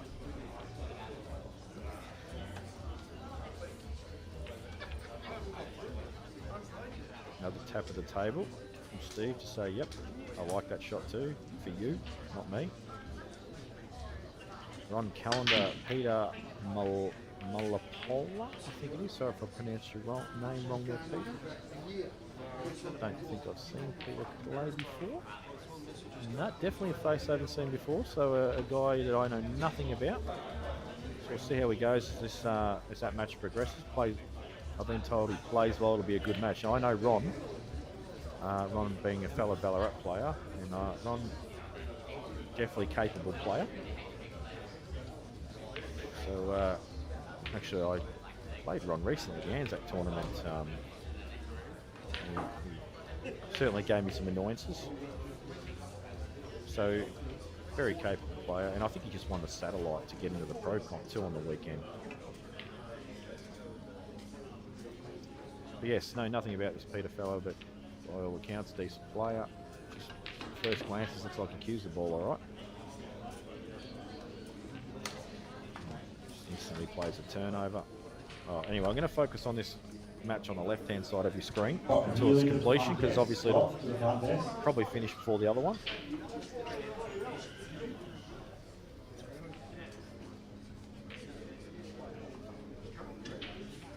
I'll tell you what, I know he's missed the pot, and he's missed it so badly he's left this yellow on, but he's got a consolation prize of blocking the pocket with that ball.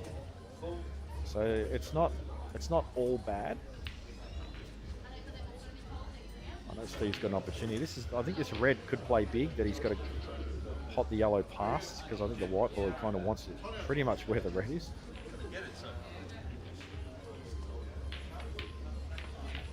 He manages to clear it.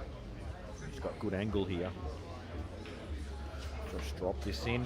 I don't think he's got the angle to stun onto it. I think it's going down table a little bit, so probably just going to drop this in and play the long black.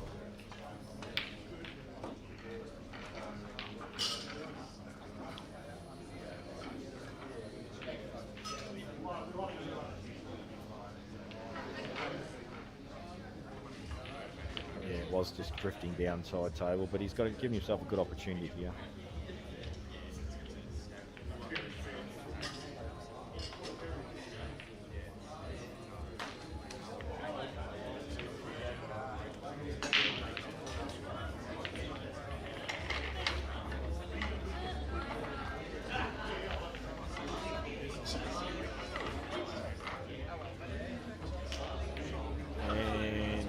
Jaws it, but he has left it over the pocket. Very difficult clearance here for Braden to have to attempt. Obviously there are snooker options. None of them super easy. Can't get through to this. The obvious one is obviously to tap the ball on the right side cushion. We can't get to it now. Obviously you can play this cut along the bottom left cushion, side left cushion, sorry, and bring the white ball back over the right side rail, but you would need to hit that really well. Get the pace right.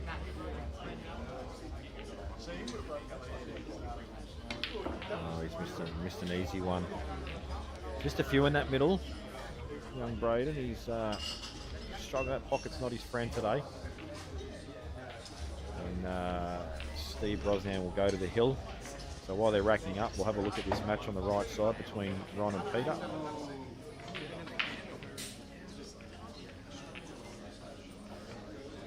Not sure who's on what. I think Ron's on the reds.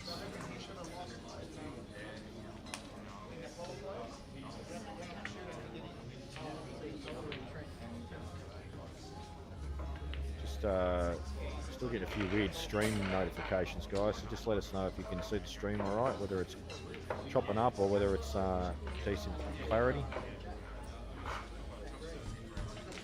Hopefully it's not causing too much grief.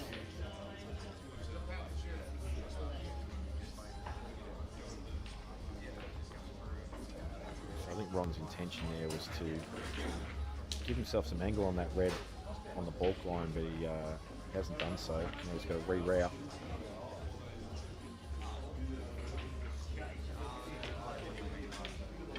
He's got a really nice bridge on the angle side of the table, like they use that loop bridge.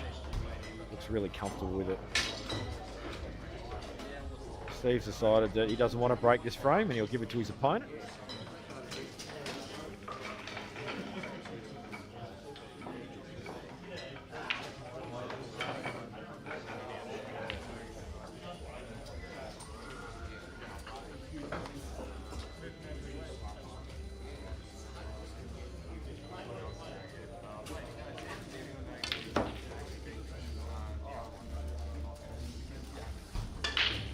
Good break, big contact. Has he dry broke though? He has. It's one of the things I don't like about this rule set. Foul break like that, and you don't really get much for it. The one that actually annoys you the most is the foul break off the table and the re-rack, and you get nothing.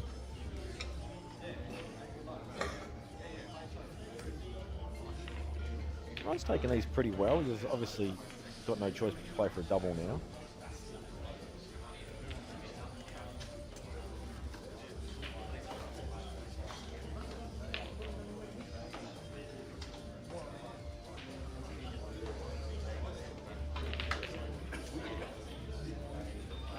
Surprised he didn't draw the white back a little bit, but the yellow may have been in the way there with the angle he had. So now he's just got to play a slightly thinner back double than what he probably would have liked. Just got to be careful here. He's missed it, and well, he hasn't left the easiness of openers.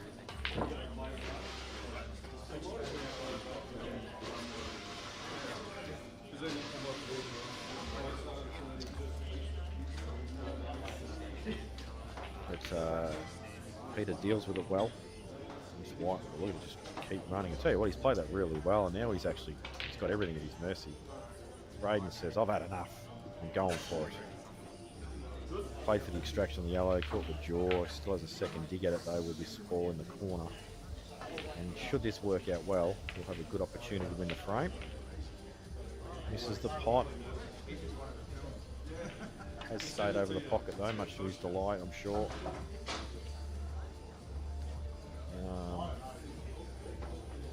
I think this Peter fella cues the ball better than I do. Oh, and as I say that, he misses that pot. Every time I go to give someone a rap, I miss. So I might stop giving people raps for a little bit.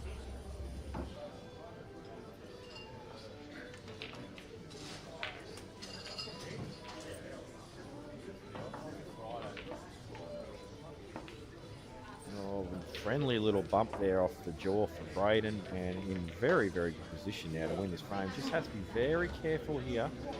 This looks super simple, but it's actually not as simple as you think, because he wants to be kind of almost right next to that yellow, the line. So he's got a little drop in. If you've got too much angle, you can't. You have to stun into the black. So you've got to be very careful here.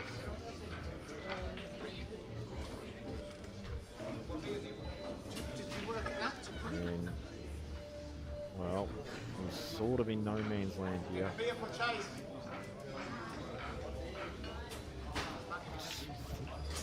think maybe playing the double in the middle is actually not the worst shot idea in the world. Inexperienced, that shot, that's all that is. Just a bit of rush of blood, thinking, right, I've got to go for it. Well, off the table goes Pete, ball in hand for Ron. Pot 6,000 balls.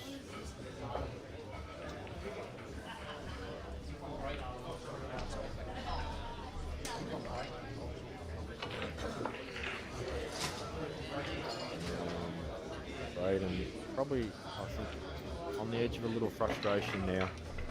He's tried his guts out today, but he's probably just been a little bit outdone by some experience from Steve, coupled with he's missed some fairly simple balls in that left middle that come to mind. And although Steve's playing a shot, he'll screw off with a shot to nothing. You can see there, all his balls are in open play now. And he just wants one more shot to potentially finish his match.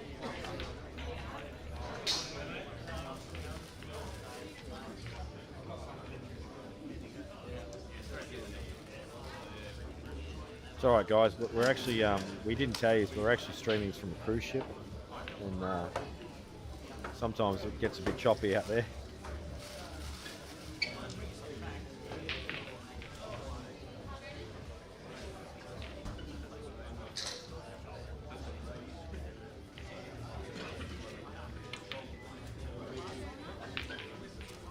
Now Ron's missed that because of the choppy waters. So Peter looking at the turnover here. It's a tricky turnover, although one certainly worth playing.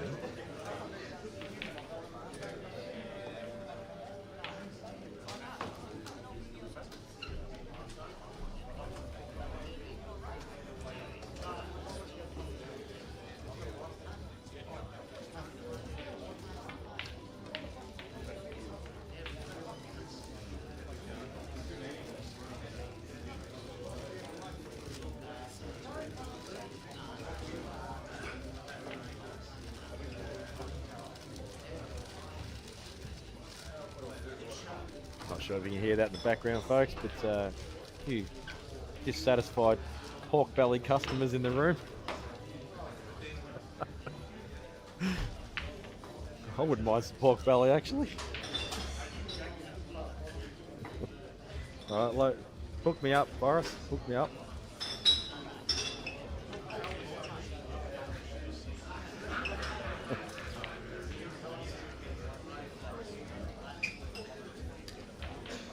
So,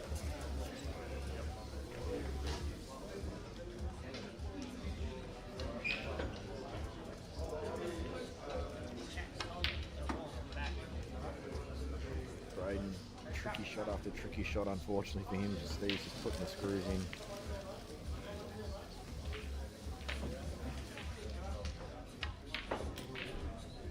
Ooh.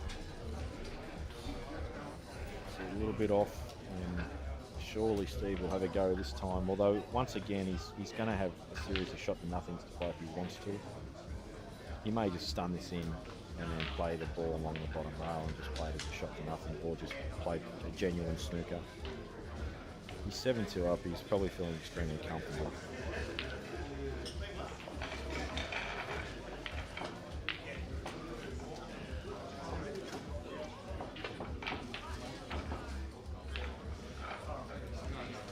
I'll tell you someone else I didn't see in the draw, folks. It may just surprise a few people.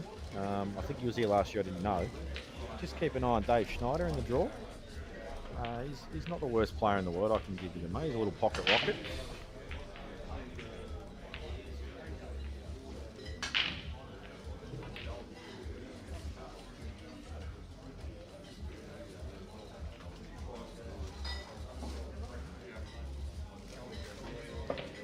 So Steve's now at this shot that I suggested he probably would play, and that is just the ball along the rail and just get the snooker using the other red. Peter's overscrewed, and Ron has ball in hand. I'm not sure what, it looks like he's actually going to commit here, Steve, because there's no way you play that ball unless you're committing to the clearance. Just wants to make sure he gives himself a little bit of angle to run through for the black in the middle. Right middle, that is, obviously.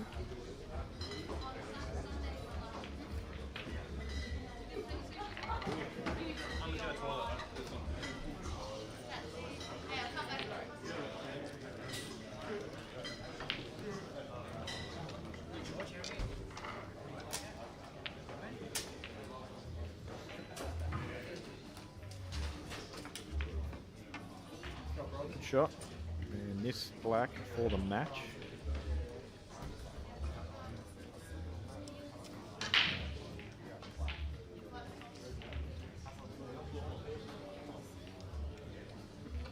Strange ball and hand choice here from Ron. I don't know if I'd be playing this. In fact, I think the shot he's trying to play is not even there. I think he's trying to cannon the red onto the other two balls. I don't think it's there. Oh, you know what he's tried to do? He's tried to come off side cushion and flick the red out of the way of the yellow. But I think he miscued a little bit. Hasn't done a lot of damage. And Steve knocks in that black to secure an 8-2 win over Braden. Braden will stay in this comp though and go over to the other side of the draw, and Stephen will move on. And we'll focus on Ron and Peter until another match comes up, and we'll try and skip between the two.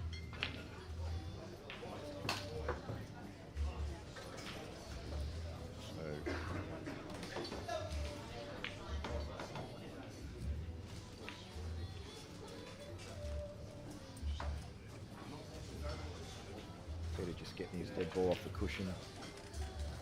Probably searching for a turnover if we want to give him one, but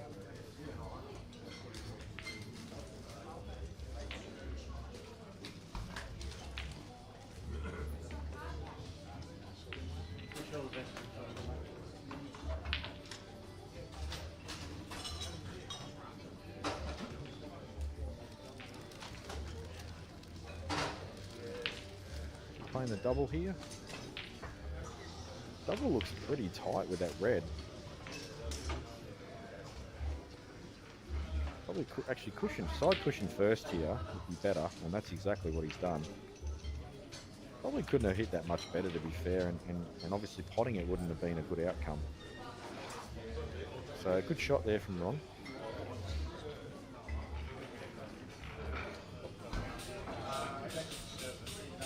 Not sure what we've got coming up on this stream table.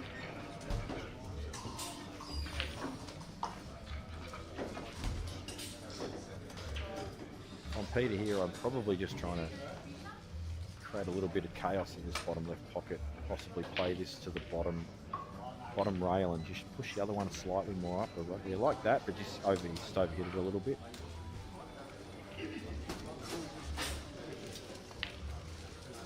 Still tricky. Hard to tell if that yellow is on clean to the middle. It's on the black.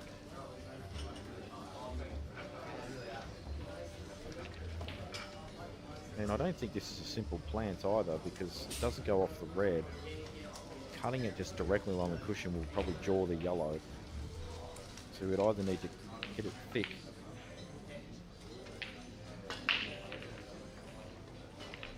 I just don't think this is the time to commit, that's all. I think just a little nudge on this yellow is probably sufficient. I don't think you want to try and get too crazy here. You don't want to leave an easy turnover by taking a white off the table.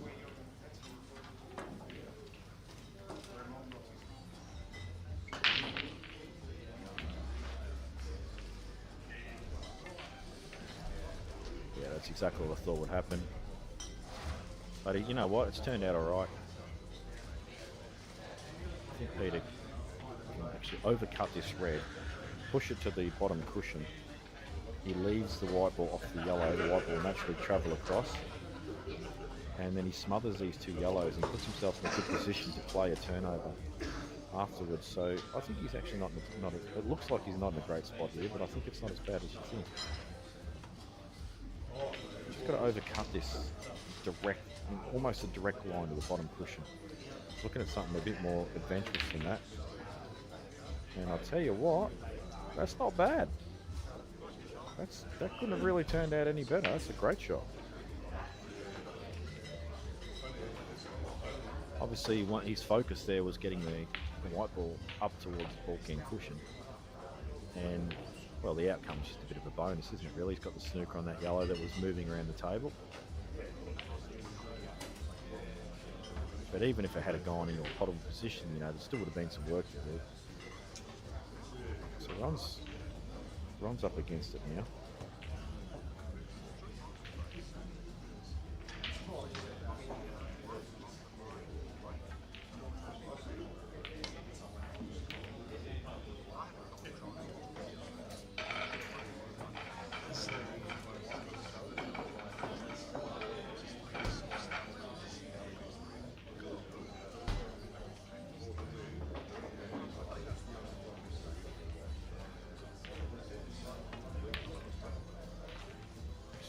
Gets a double kiss and a double. No real harm done. Obviously would have liked to have had a better outcome than that, especially with the red going to the side cushion. You've got to remember too, folks, this is round one. A lot of players will still be settling into the match. It's a long day as well. So we'll probably find some mental strength will come into play later on. Fatigue will kick in. He's already wiping his eyes as well, like he's a little bit out of sorts, but he's probably just adjusting, if anything.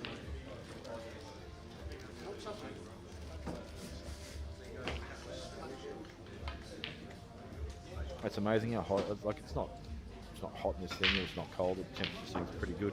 It's amazing how hot it can get out there under the lights when you just, a bit of pressure kicks in. You just feel very overwhelming very quickly.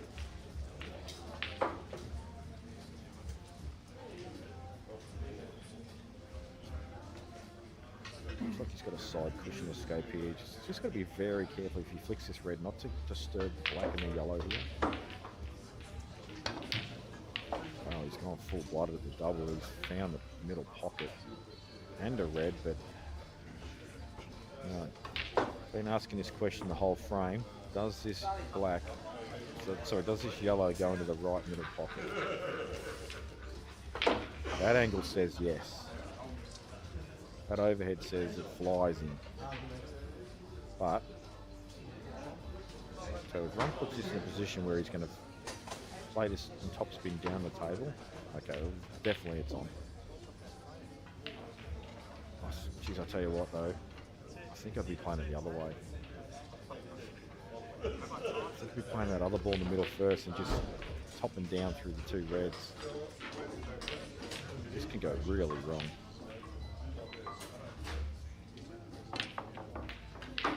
Well, he's played that pretty well, to be fair. He's overhit it. But just a little drop in, and I reckon he'll side rail black for the same pocket. Remember, this table plays very quick, so even though he might just drop this in, I think you'll see this white really travel. Oh, he's overcut it by a kilometre. And that's why I thought it was dangerous to play the other shot first. I thought that was a much harder shot. And obviously if you get down and you just get anywhere near straight on that ball in the middle, the black's in the vicinity.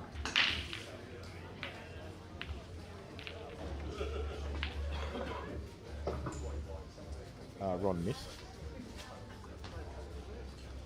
So Peter has too much angle. But you know what, the angle looks pretty good to come off the bottom cushion and play the black in the bottom left. So I think it's, he's just underhit this by a mile. The line I said was definitely there. But he's got a shot. You can play it with top spin, it's a shot to nothing if he chooses to do so. It will make the shot harder. But could play it in the middle as well. Misses the pots. A bit of a sort of comedy of errors out there in frame two. Now, what does Ron do here? Does he just drop this down over the corner pocket and we think that the check the black doesn't cut in the middle?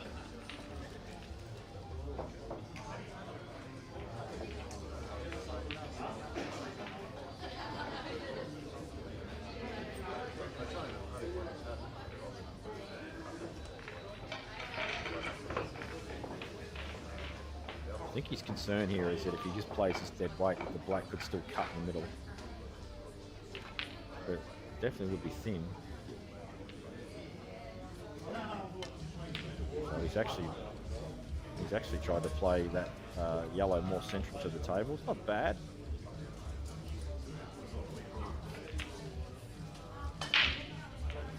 He would have liked that yellow to travel past centre pocket. Makes his shot so much more difficult than Peter's about to play now, and that's not something we've seen yet. Someone's head just in the shot. Yeah, that's a bit of inexperience there. I'm not sure how long Pete's been playing for, but definitely an inexperienced shot coming out there.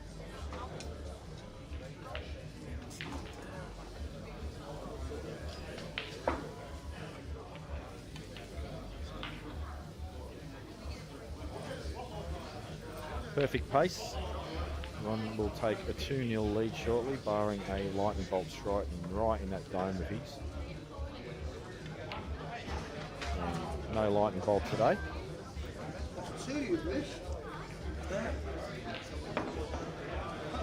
So there's just a little bit of a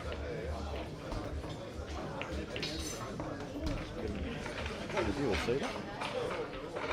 So there's the scores, folks. If you haven't got full stat on your phone or another screen or whatever. Tell you what, this Ken Geiger Paul Lano match has been going on for about 8 years. It feels like it's been going on forever. Darren Chambers, I think, was 4-0 down on Stuart Williams. He's got back to 5-2. A lot of names in this field I do not know. I definitely don't know everyone. So I told you to keep an eye on Dave Schneider in the draw, folks. He's 3-1 up on Emmanuel Townsend. Plays 9-ball, that's why I don't know him. They all come out of the woodwork for these intermediate comps, don't they? 9-ball players, carom billiards players, professional hopscotch players. They all come out for the intermediate comps.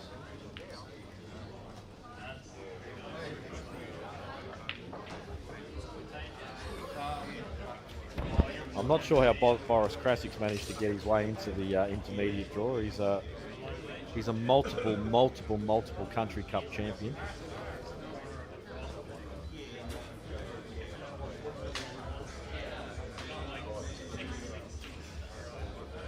All his mates have been hard on him. Apparently he's 4-0 down and still won. That's just how good the bloke is. He gives his opponents a start and still wins. So I think there's been a little bit of Geelong Rotary going on here.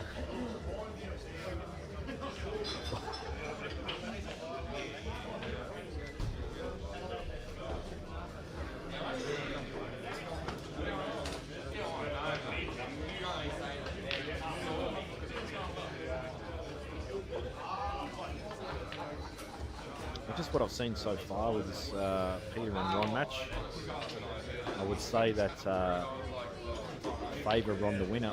Not just because he's 2-0 up. I think he'll probably win fairly comfortably from what I've seen so far. And I'll tell you what we've got on the others table here, Scott Fraser and Lorenzo. This could be a very, very good match. I may actually switch my focus to that match as we go on, because I think that's got the potential to be quite a close match.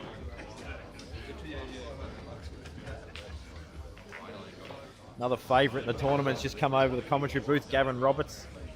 He's probably the best drinker in the room, and he might be in the top 10 players in the comp too.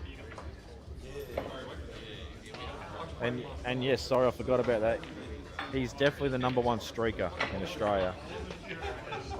If you don't know what I'm talking about, go back to the Berry 2018 Grand Final and just watch that about, I don't know, midway through the match.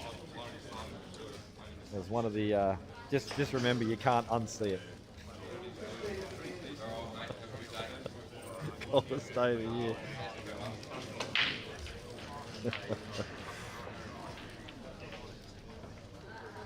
Scott Fraser here. Pretty sure he mostly plays black ball, Scott. But obviously you can adapt to both rule sets without too much issues.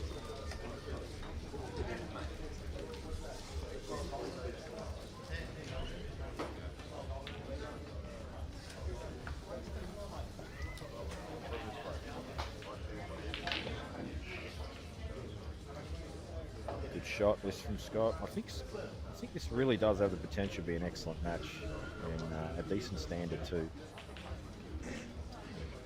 Does have to play this with a bit of cue power though, Scott. Just needs to clear this white, play it off 2 rails and try and get as straight as he can on this red that's top left-hand side of the table. Anything but to the right, anything but the white on the left side. If it's on the right side, sort of centre table, that's fine as well.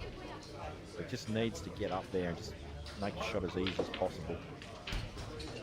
And he's landed pretty straight. So this is the sort of shot here where if you just get down on the table, because he's got slightest bit of angle, if you keep if you keep your grip at the same distance as what you normally do, very easy to decelerate trying to hold that white. So the best thing to do here is just shorten your grip up a touch so you can still get through the white, but you don't decel, and you'll actually get a nice little drawback. Also has the nicest of the yellow there to assist him holding the line. Just drills it. Well, it goes to this pocket as well. I didn't realise it went to this pocket, so... Man, this is a good opener from Scott. I'm not sure if this is off the break or not. But he's basically sent a message. Said, I'm here to play.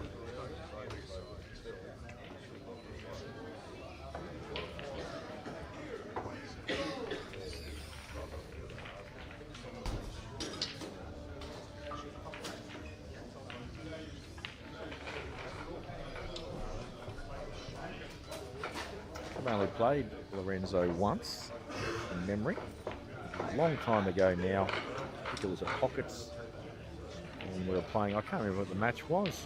It was some kind of event, qualifying event for something. I can't remember now.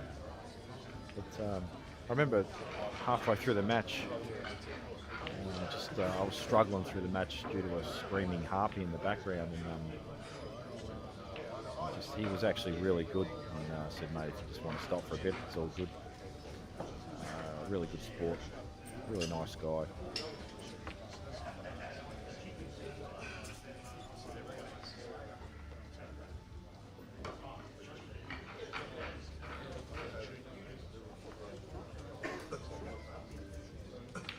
So he mustn't have broke, obviously, in clear, because he's breaking now. A lot of side on that white, obviously not intentional. As I said, remember, it's the opening match for the day. He's going to strike the ball amazingly perfect every time, first time. But he's pot a ball.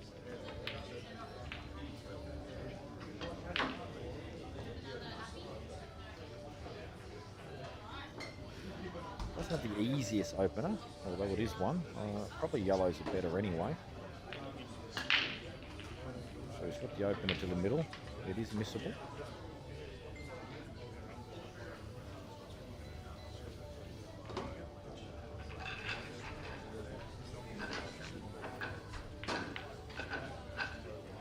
He's missed it. And now I dare say that yellows will still be the choice of balls here. Well, having said that, that red does pass the bottom left. There is an argument for reds. I think they link up better without a doubt. So, in hindsight, probably, provided that red does go, I think reds are the balls. He did have a look at it and seemed satisfied that it did go.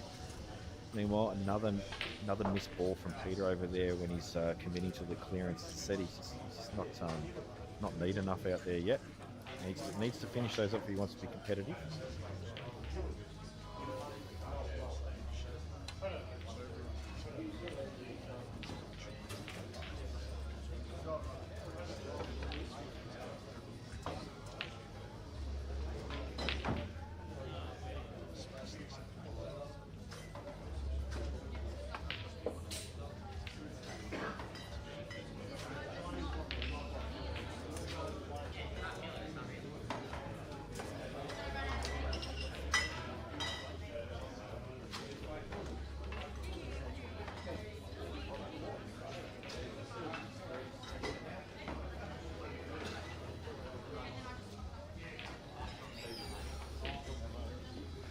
Good shot that. So just probably over screwed like very minimally. As I said, these tables are very slippery, so be really careful on this. He needs to just cut it a bit thick. He's fine. It's a good shot. I'm probably over dramatising the situation, to be fair. And well, it's gone a little wrong there.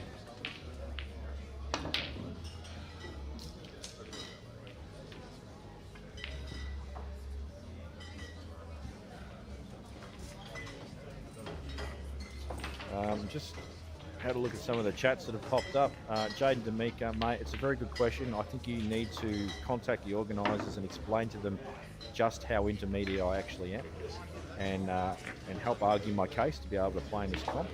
Be much appreciated, buddy. You can't just keep living off the past, mate, just because I won something once. It doesn't mean anything. I am what they call IAF, intermediate as, well, you know the rest. And Jamo, can you please get off my Facebook account and reading my messages that people keep sending to me for when you're commentating? You're even like reading the wrong day, buddy.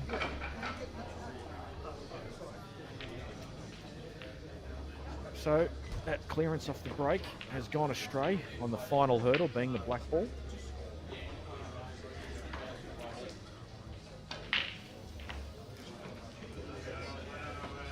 And I think, I know Scott does actually have a pretty good safety game. Reads the game pretty well. I've heard him commentate and call some shots, and he seems to have a pretty good understanding of the game. So I dare say him popping a snooker there was not unexpected. All his yellows are definitely in play now, so if he gets a shot at this, he'll be taking it on, although there is a path. There is a path for this black, although he may need to use a touch of the left-hand side off the cushion just before the middle pocket. And when I say a touch, maybe a bit more than a touch. You've got to remember you can take bottom cushion first and flick the black in.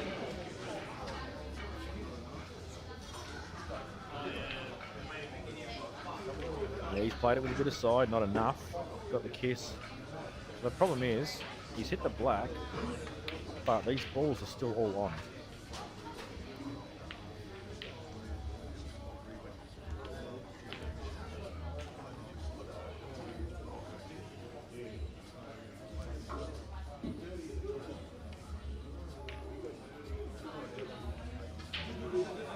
So he's had a good look at these yellow past the other yellow at the bottom end of the table here. To me, it looks like it flies in, but obviously, as we know, the camera angle can be very deceptive at times. But he's denying it, so it actually must be quite tight or not on at all. He's got to take a more difficult pot on. Does have a sort of shot to nothing element attached to it. Has found the pocket though, and can go about his business now at making this clearance.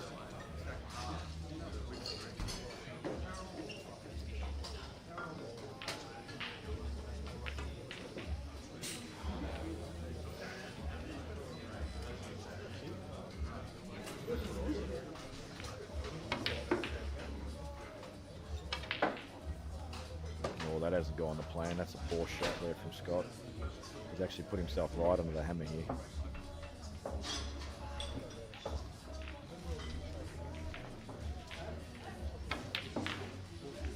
And Peter, he just can't.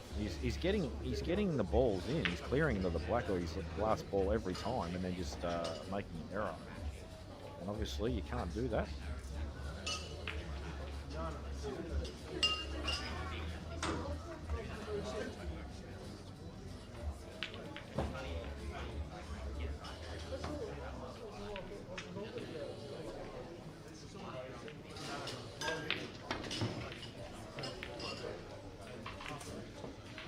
Well, that's a good shot. He has obviously promoted the black a little further and killed off his yellow, but now he's got options. He's got snooker options, he's got all sorts of choice of shot now, so although he's probably not happy with that, he still has plenty of chances here to get a snooker and keep fighting away at staying in this frame.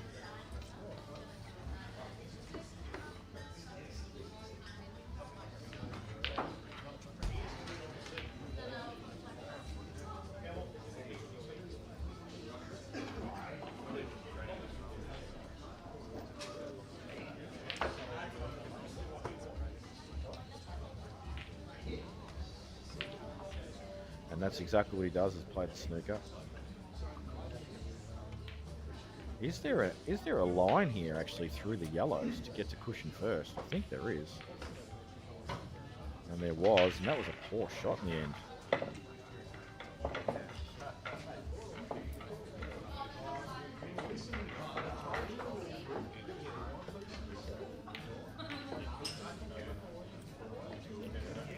So I know we've ignored this other table a little bit.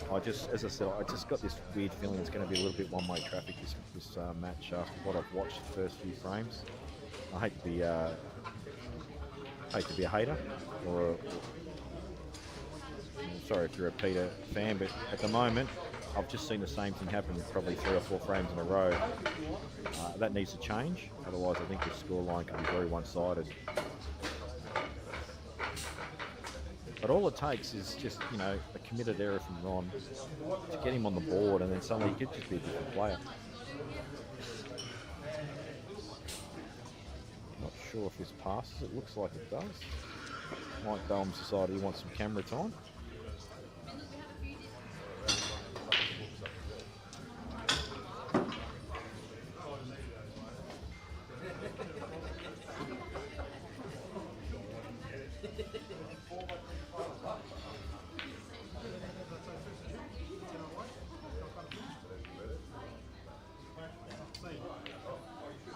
Thanks, mate.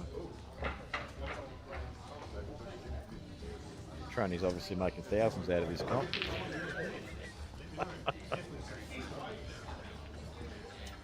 I didn't order enough.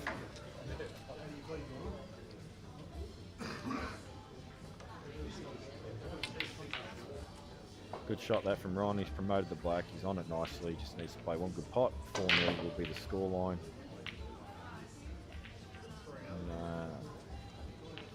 Eight ball, not Ron's actual preferred sport. Actually preferred to play snooker, but capable pool player. Goes 4-0 up.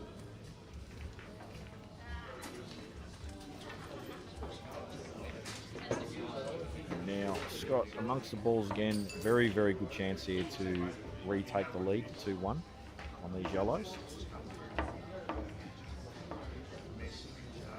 Probably one good shot needs to be played here. Just one good pot on this, either this bottom left, which was kind of my ball that I'd already had mapped out linked to the black, or he's just got to play a good control little stun here where he doesn't push a ball to the cushion.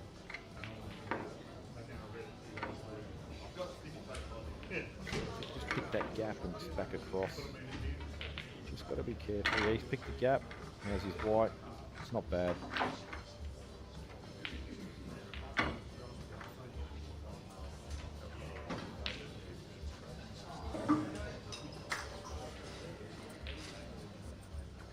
Having said that, he's actually landed a little awkward. Still has that yellow to the left of the screen as we view it now, to the left corner. Can score off the side rail. Get back to the centre table, have more choice of balls. This may end up near the bulk line. Should be okay. Yep, that's good. Still has to reroute though, because obviously the ball I'd be looking at for the black would be that bottom left one. However, it's not set in stone that has to be the ball. All these balls sort of in the area can, you can, as long as you get the right angle, quite simple to get on the black. So you just got to map these out. I think the problem ball now really is the one that he's closest to, because it doesn't link up now anymore. So he's just going to have to find a way to get onto it and reroute. So that's good. So now we can play the run through, play that to the top left.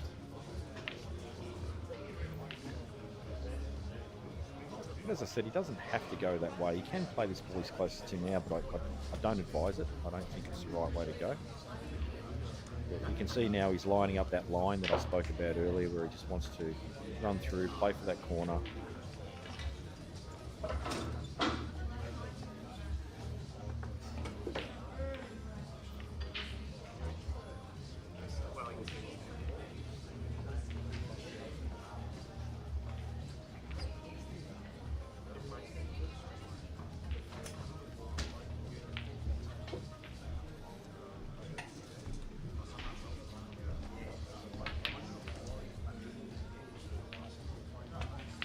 Not sure if everyone viewing is looking at the chat or not, but if you are, it is worth a quick open to find out exactly what's going on with Scotty's dress attire.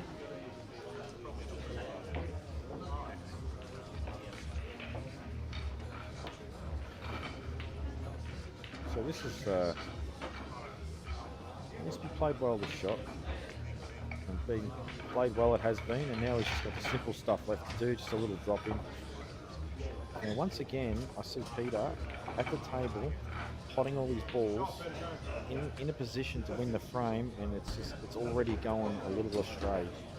This doesn't link well to that last ball. That last ball doesn't link well to the black. It's all getting a little bit haywire out there.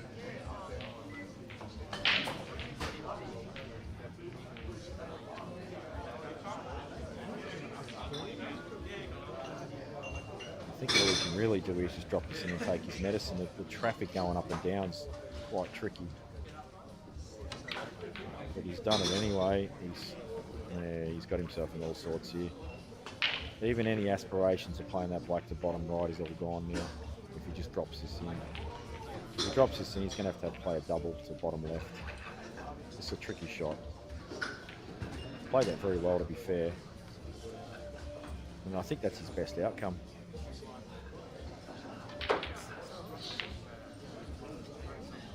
So Scott takes a 2-1 lead.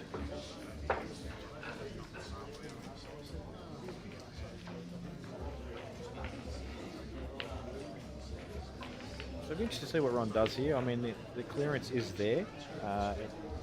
There's a couple of shots he needs to play quite neatly. They're definitely there. Or there are also some safety options on the board, namely with that yellow that's, red that's near the black. I'm very surprised he's played that, because that actually puts a lot of pressure on him now when he's at this end of the table to deal with these. But now he's just going to play a snooker, so. Understand the forward thinking there.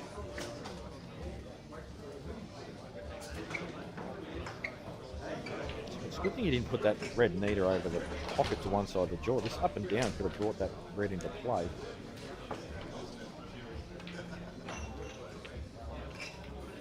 Good effort. It's good, you know, it's not a bad shot. Ron's still got choices, of course, but it just keeps him accountable. Probably I'd be dropping another snooker in now if I was him.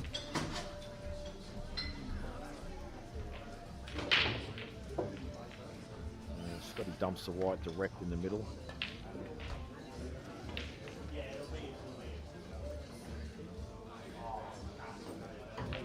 So we'll just see how Ron navigates this table.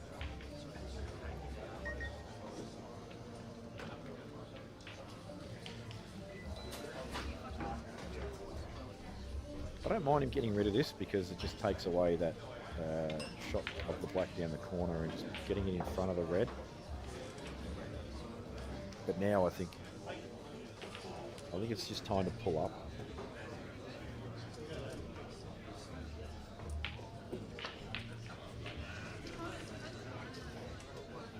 You know, we could play the ball in the bottom left. It's most central to the table.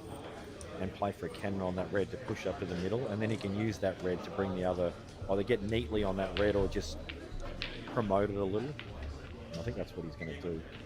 And there's no real harm in the shot. If it doesn't turn out, then you've just got the backup snooker on the ball on the left side cushion. He's decided, I tell you what, his angle would have been pretty good there. Because just remember, if he had hit that harder, it would have thrown a little wider, which means it would have hit the right cushion a little lower, and then he probably would have caught that pretty full, that red, up the cushion. So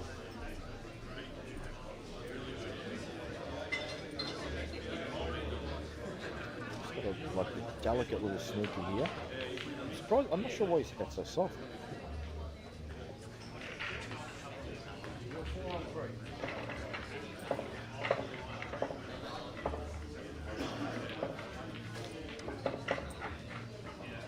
Anyway, he doesn't like the little delicate snooker, so he's going to drop over to this one that I spoke about earlier as his backup shot.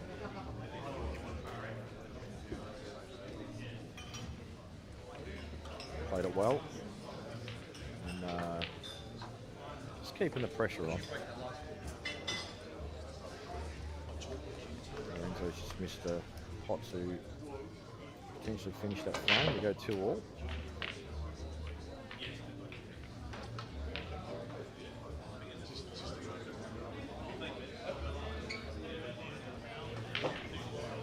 Kid you not, Boris has been sitting in that chair for probably half an hour now. All I've heard him talk about is food.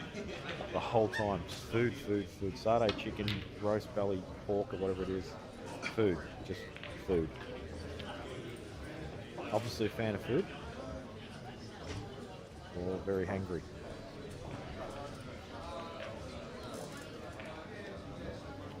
So Ron now. Decent chance. This is... Definitely got a chance here. I think you can get through to this bottom yellow, can he? Hard to tell. So Ron's going to play another snooker here.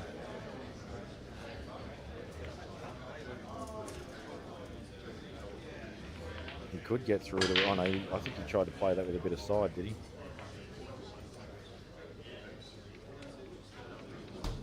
Either way, he's definitely left a chance here. The way this cuts actually takes the white ball up the other end of the table, so we can make something of this.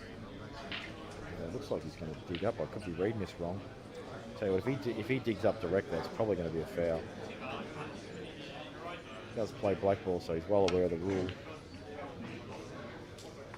And Pete's missed getting out of that, so Ron can now put the white ball on the trickiest ball on the table, which is the one on the right side.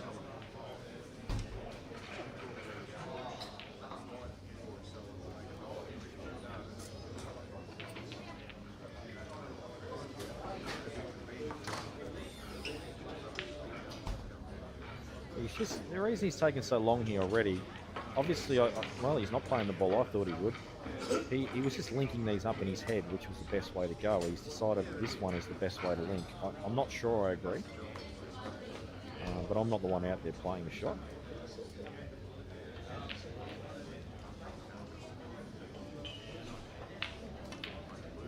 Me personally, I think I would have linked to this. I think I would have played this ball that he's about to play now.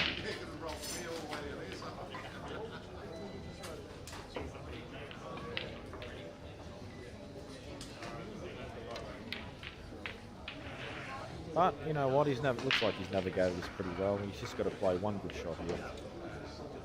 I assume he's going to just play for the corners. He's not going to drop it in. Yep, play for the corner. Slightly hampered queuing here, though. Could make this a bit trickier on the positional side.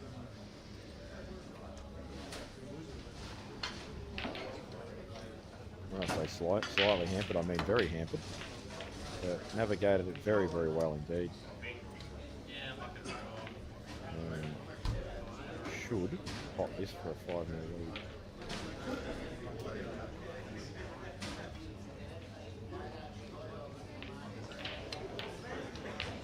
Yeah, looks to be queuing alright, Ron.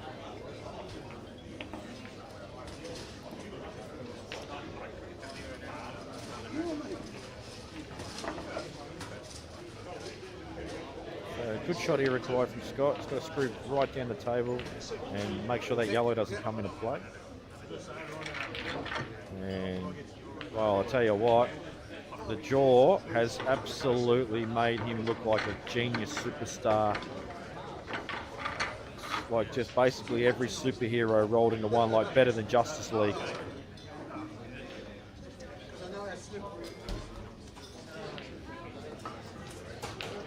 I think even if he didn't catch a jaw there, the pace he played at probably would have been alright. It wouldn't have been as neat as this, but he'll take it.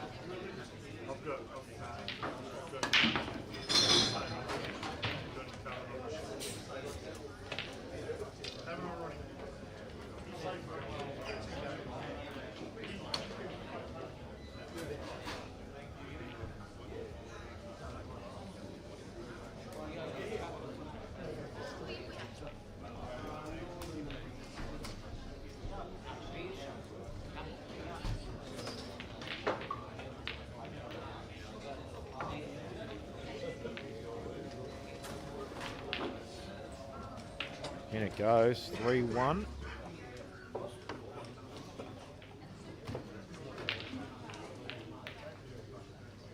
And once again, Peter is in a fantastic position to win a frame. And he finished this one off.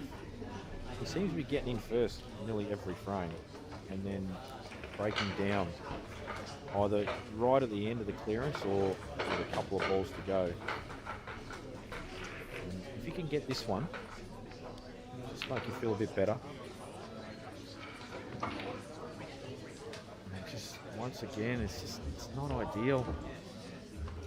He's okay. Like he does have, you can drop this in, and he's got the yellow in the corner and come off the side rail for the black. So it's not awful.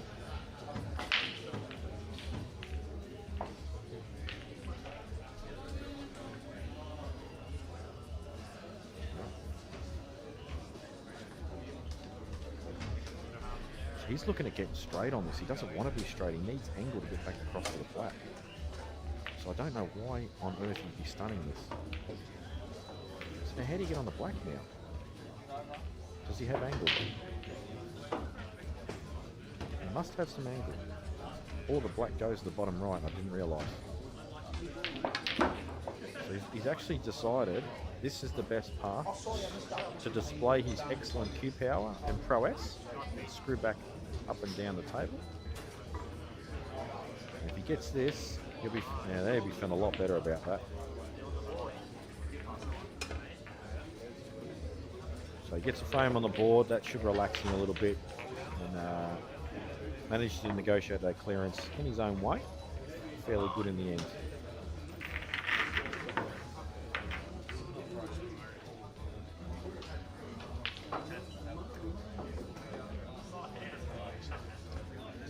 Meanwhile, look at this horrible break.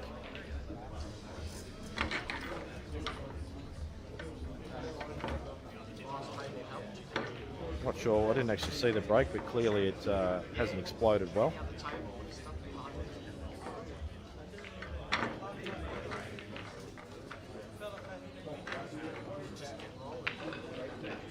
Just for anybody that's parked in the 4-hour park at the front, the parking inspector is there, so if you are parked there illegally, I would move your car if I was you. Actually, I best jump off the mic myself and go put some more parking money in the meter out the front, because I think mine's about due to expire shortly. So I'll disappear in a couple of minutes and be back.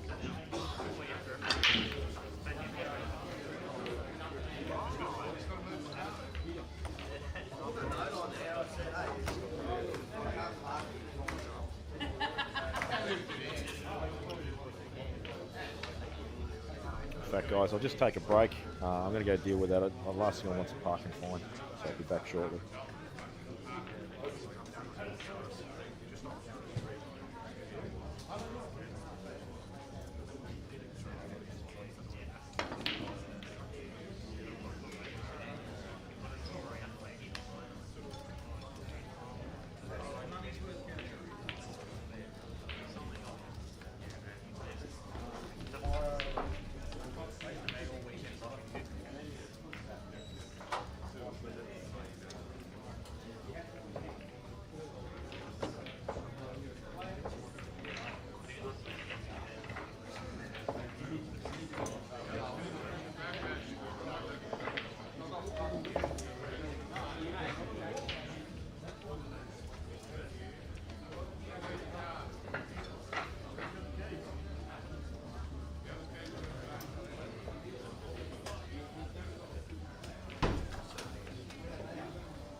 Martin to the front desk. Mick Martin, front desk.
Sorry about that, folks. I've arrived just in time to see Ron snooker himself on the black. It's a nasty snooker too. If you can get a full ball contact, you might be okay. Well, he'll be over the moon with that result.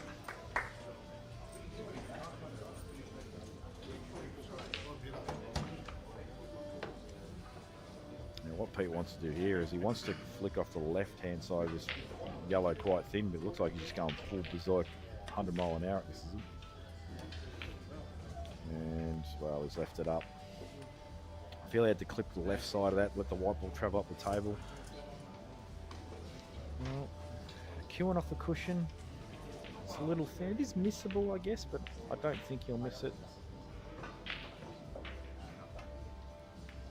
Yeah, good shot. Well, there's this white ball going. It's okay. 5-1. 6-1, sorry.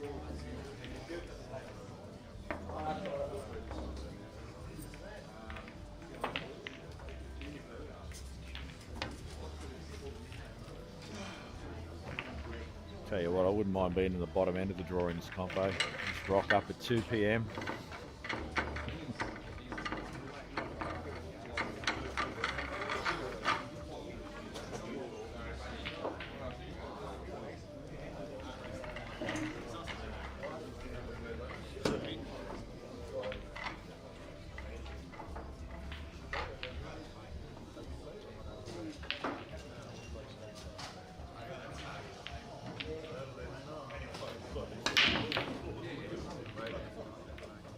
Wow, big break there from Peter. Look at these reds. Does have rope opening red to middle or corner. I think corner's probably preferable as far as the white ball control is concerned. He's taking it to the middle, I think, is he? Yes. And, well, it's turned out pretty good. Can't complain with that. Now he just needs to link these up, as I said. He's had a few issues just finishing frames off, from what I've watched so far. And, well, this one at least he decided to not finish it off earlier on in the frame. Still in, like, not the worst position in the world. These yellows are a little tricky. But he would love to have finished that frame off and just stay relevant in the match, I guess.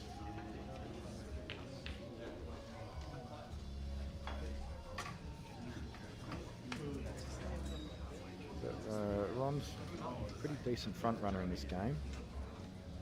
I'd say when he's he probably doesn't trail as well as what he front runs. Some people do, trail just fine and they get themselves back in the match. So I think Ron's probably a better front runner.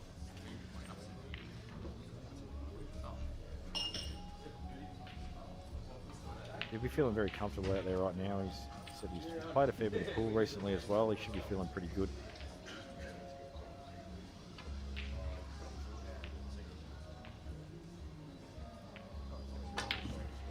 And as I give him a wrap, he misses. I think that's about the 8th time today that's happened. I keep saying I won't give people wraps, but I keep doing it. So Peter with a chance here, and even though that ball over the pocket at the bottom end of the table,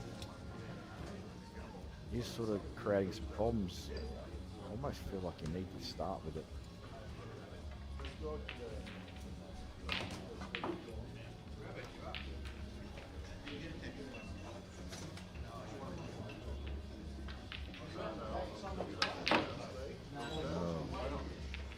Just absolutely clubs that. Not sure if he was trying to bring the black into play there or what he was doing, but he's on a red. But as I said, this it's pretty tricky. This.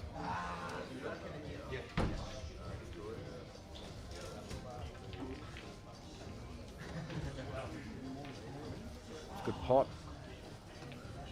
but he still doesn't really want to be potting balls right now.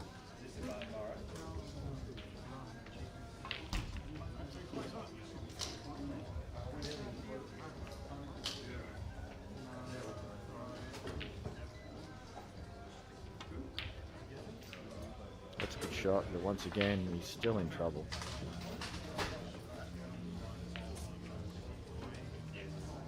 Just needs to get this over the pocket, I think, and there's not really much else he can do. You can't really run the white safe up the other end of the table. There's a ball over the middle pocket that's just an instant shot. Maybe play it some side and try and bury behind that yellow on the left side cushion.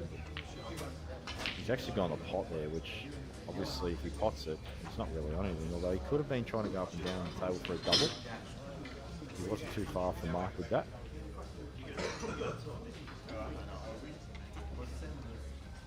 There's a stanza. Ron's, this one's got to deal with this now. If he does choose to try and commit here, it's not easy. So you just feel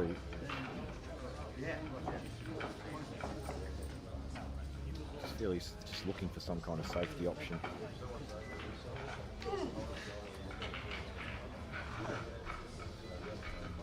Now, I'm not sure if he's got the angle to go into this, but if he doesn't, you can play the yellow off the red.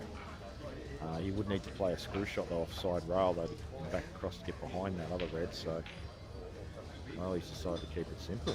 He's going to play the long red, screw back shot to nothing style, but the problem is if he does miss this, Scotty will just drop the snooker in straight away. So big shot coming up here for Lorenzo. And he actually hit it too well. He's just hit it too well, and he's got himself not neat on this black.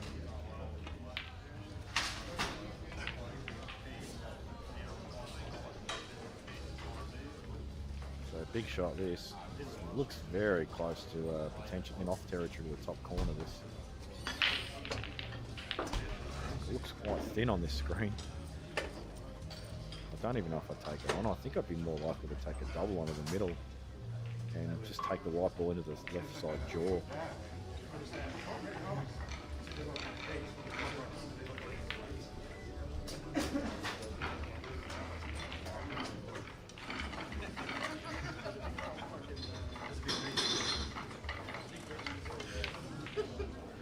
You just don't want to leave the white ball there. I wouldn't be digging onto this because now he's just got the... Well, actually, this has gone into a pretty good spot. I wouldn't be too upset with that. This drop snooker's not simple.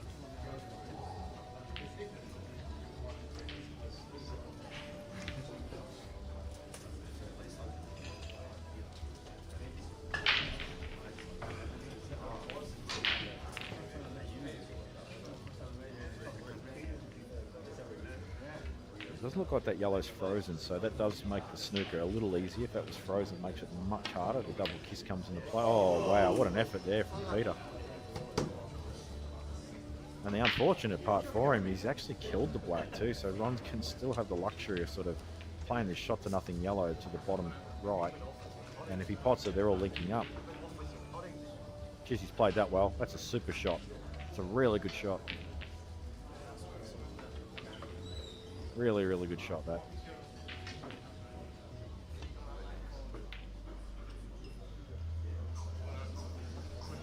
Ron's missed that by a fair way. As I said though, he had that luxury though because the black's went over the pocket.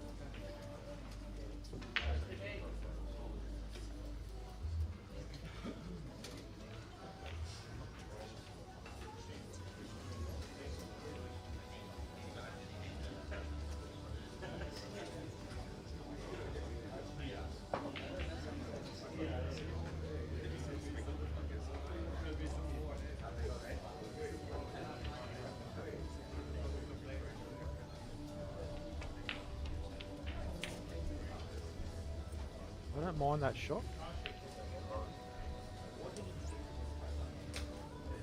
Just brings the black into play and just leaves Ron not really a lot. Wouldn't be surprised if he plays off the right side here, comes off two cushions and gets a snooker in the bulk end of the table behind the two yellows. It's a snooker style shot and he does play snooker. He's hit that way too thick and he's really gotten away with that. Really got away with that. Jeez, he's played that so poorly and got possibly the best result he could ask for. He did have some side on that as well, so that would have made it a bit thicker.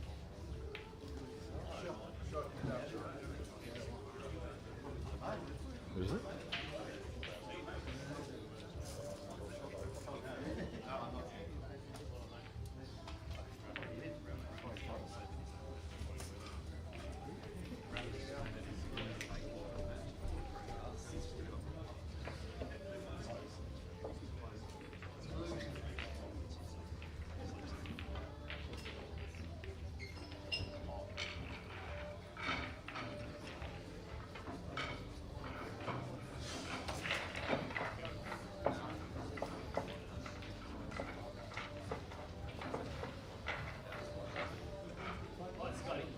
Pete's played a good shot there again as well. He's just kept the pressure on.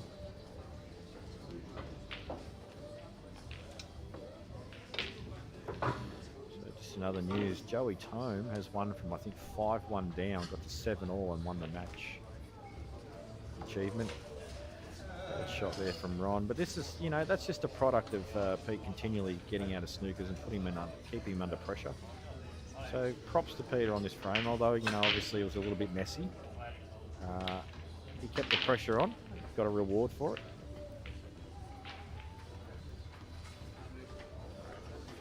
Scott Healy, if you're in the room, you come to the front desk. Scott. Uh-oh. That won't feel good. It's good black. Just had to keep the white ball out.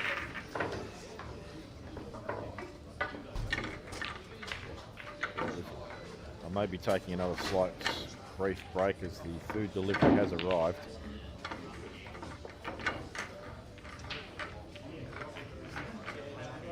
And there's the draw, folks. The match is in play.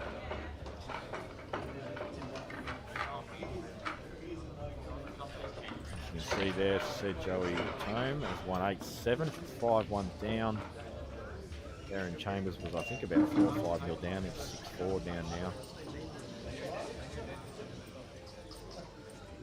And a few names there I'm not familiar with. Ken Krieger's just got over the line.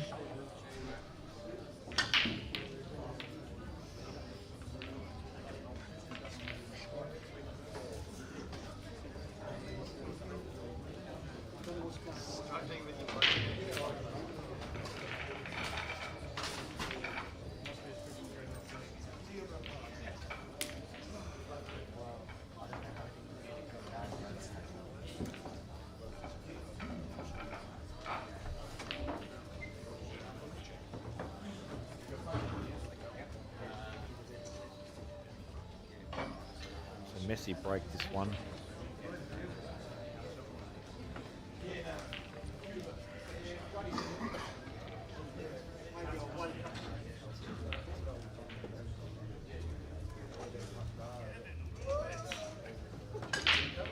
And we'll just underhit this wide a little bit here to link up to the connecting red. Still on.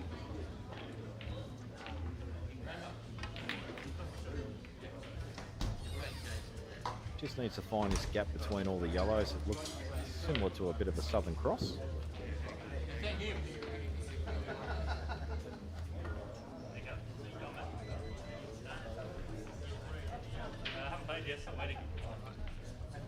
Played it well. And now should run these out.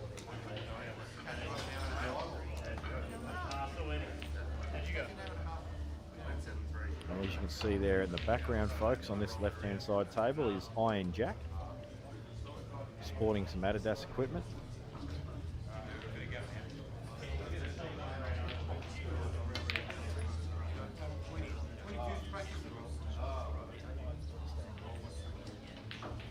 So, very surprised he's chosen this ball first. Having said that, though, it might be easier than I thought. Yeah, well, I thought it was more angle than that. That's fine. Played that nice and neat.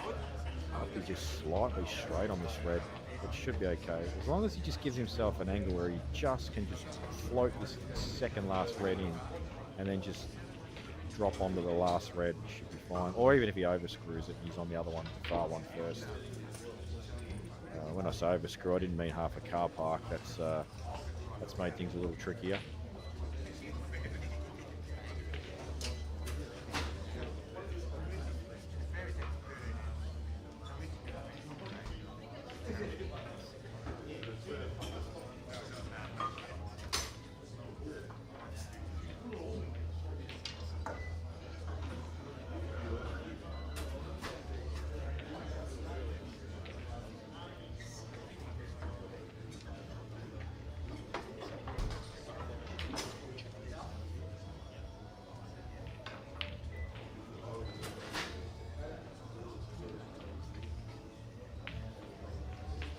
Good shot.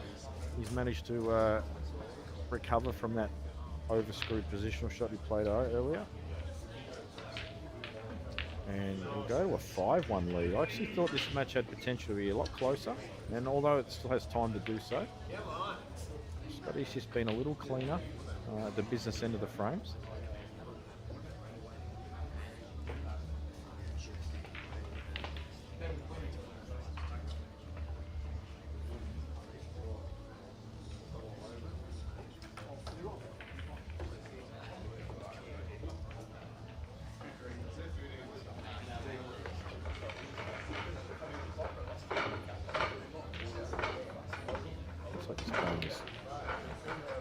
Oh, that's not too bad.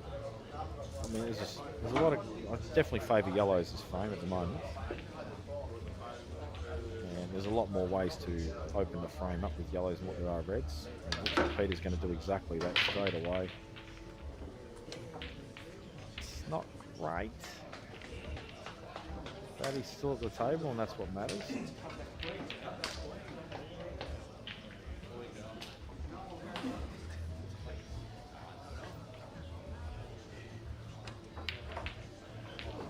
Oh wow, he's actually probably, I'd say, been a little bit unfortunate to find that exact line. Any contact, any sort of foolish contact on any ball there, and he's probably not too bad. In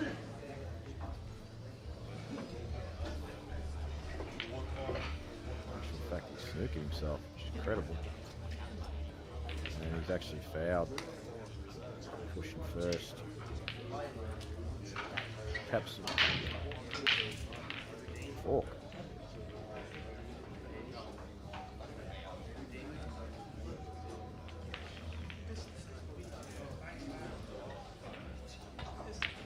So everyone's got a couple of choices here. I'm really interested to know whether this red, it's just to the near the yellow, passes to bottom left. If it does, then I'm definitely playing.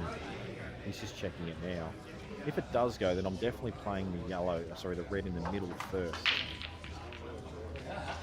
And I'm probably leaving that red till last. That's if it flies in, like if it's, there's no pocket obstruction at all from that yellow. If it's tight, I'm tempted to play it immediately and link it up straight away to that red in the middle.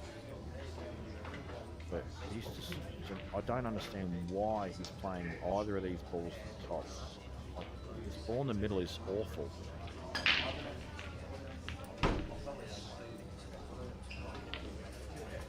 I'm not sure what his choice of shot is here. This is strange.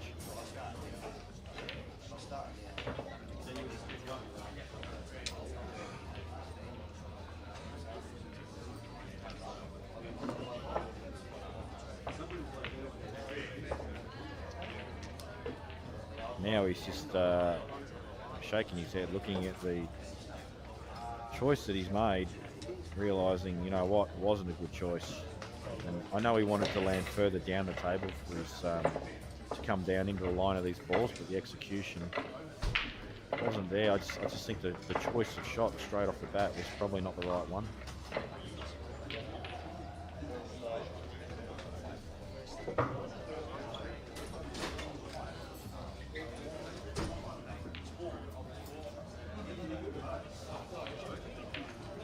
So I think Louis had more chances than the score line represents, and some decent chances too. So he's pegged one back, 5-2, and that'll mean a lot for him.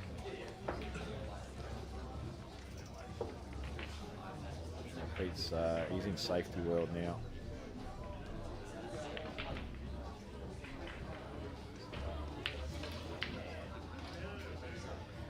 I like his shot. Find the white ball behind this ball on the right side. No, he's on way up the table.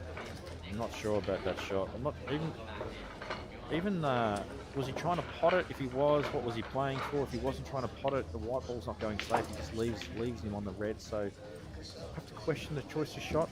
I think playing it on the opposite side and just taking the white ball off the bottom, pushing in behind that yellow on the left side was probably the better choice. And on still, this ball in the middle is, I just don't understand why he's not playing it. especially if this red goes clean. If the red doesn't go clean, then play the ball in the middle first. Just put it near the yellow that's just below the yellow and red. Chop it in the middle, the yellow goes up the table, he's still on the red, and you can link up. He's finally played the shot that I thought he should have played all along from the previous ball in hand. And now all that remains now is to know if this red goes to bottom left that I spoke about 2 or 3 minutes ago now. He's looked at this multiple times, which tells me it might not be simple. He does have the added bonus now of that yellow that Peter played the previous shot, of being a shot where he can play it off the yellow. So he's kind of got more choices now.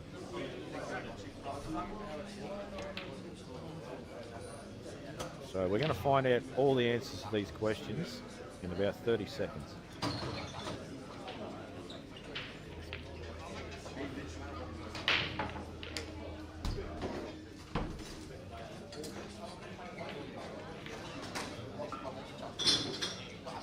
So the line he's got here suggests to me potentially off the yellow. If he's going to play this direct, he may have to stun it and it could get ugly. So, yep, off the yellows, I thought. Good shot.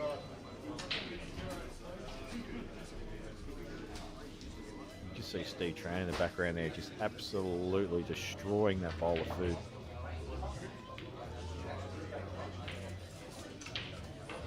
All right, folks, I'm going to take a quick break and I'm going to do exactly what Steve Tran's doing. I might even sit next to him so he can watch me eat. Oh, look at that. You can see it here. All right, I'm just going to mute for a sec, guys. I'll be back in probably about 5-10 minutes.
know if you know what you fucking broke.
All right, ladies and gentlemen, sorry for the delaying commentary, but we're back on. And joining me very shortly, once we get him the second mic sorted, will be the Logan Grant, although I don't think it's been hooked up yet to the system.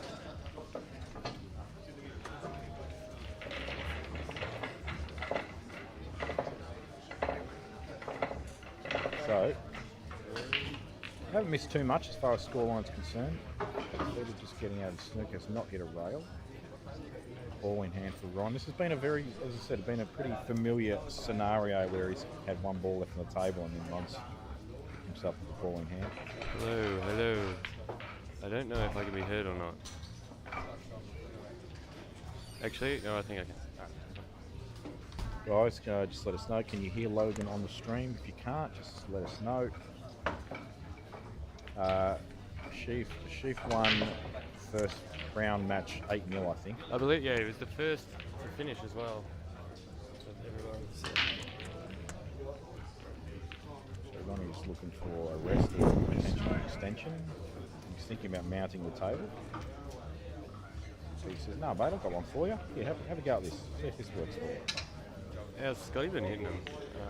He's been playing steady. Yeah. I would have thought those two were reasonably evenly matched. I actually called this to be a very close match, but it's just been a case of I think Renzo's just missed a couple of clearances that I would have expected him to get, and just let Scott in. I saw him follow the black into the same pocket Oh, when he potted it, so that doesn't help either. yeah, exactly. Andrew Blue, table 23. Ronnie's decided that the car park screwback is definitely the choice of shot. Yeah, well, he's like, just be on the low side of this one to the middle. He's well and truly. I wonder if he can actually slip past this black actually and get back up the table. It looks like he's just going into it. Into the right or the left of the black? To the left. No, he can slip past it easy.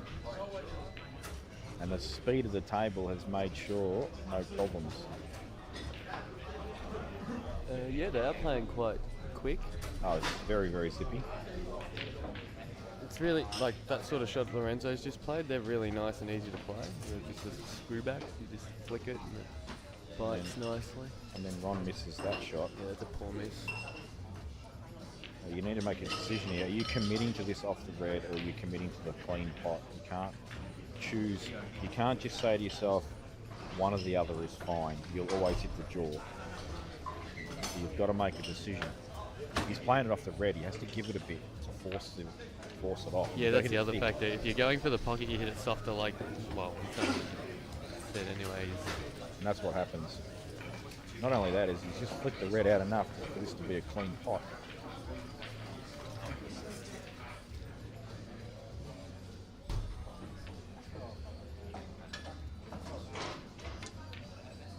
That doesn't look good.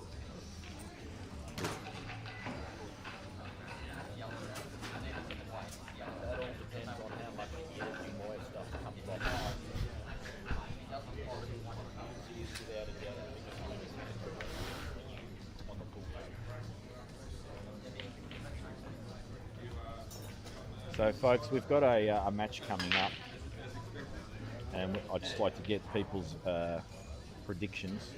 Feel free to put up a score as well. We've got Kevin Malik and George Samoya coming up. I don't know if it's going to be on the stream or not, but we'd like to see people's score predictions on that one. That one's a very, very difficult match to call. We've got the biggest contrast of styles possibly in the room. George has been playing very well too. I'm playing in his team at Geelong, and he's been hitting just smashing balls in like he does, you know. That's what George does. His aggressive style can definitely help him win some frames, but it can certainly help him lose some as well against an experienced opponent, which is what Kevin is. Tem, he's called Zamoya 85. Yes, I will get you one when you get here, Tam. Also, check your messages on Facebook. I'm going to say Kevin Malik wins 8-6. Okay. Just because Tam said Samoya. I'm going to back Zamoya. And I think 8-5 is a good shout, actually. Samoya. Playing Kevin Malik.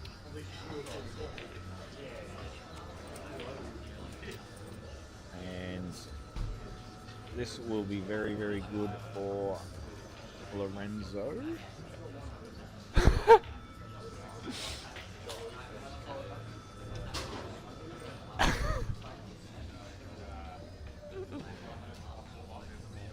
Sorry, Chuka, we're gonna keep it to pool related we stuff. just what we're going to do. Probably the main topic we're going to discuss now that Logan's in the commentary is Pool Victoria.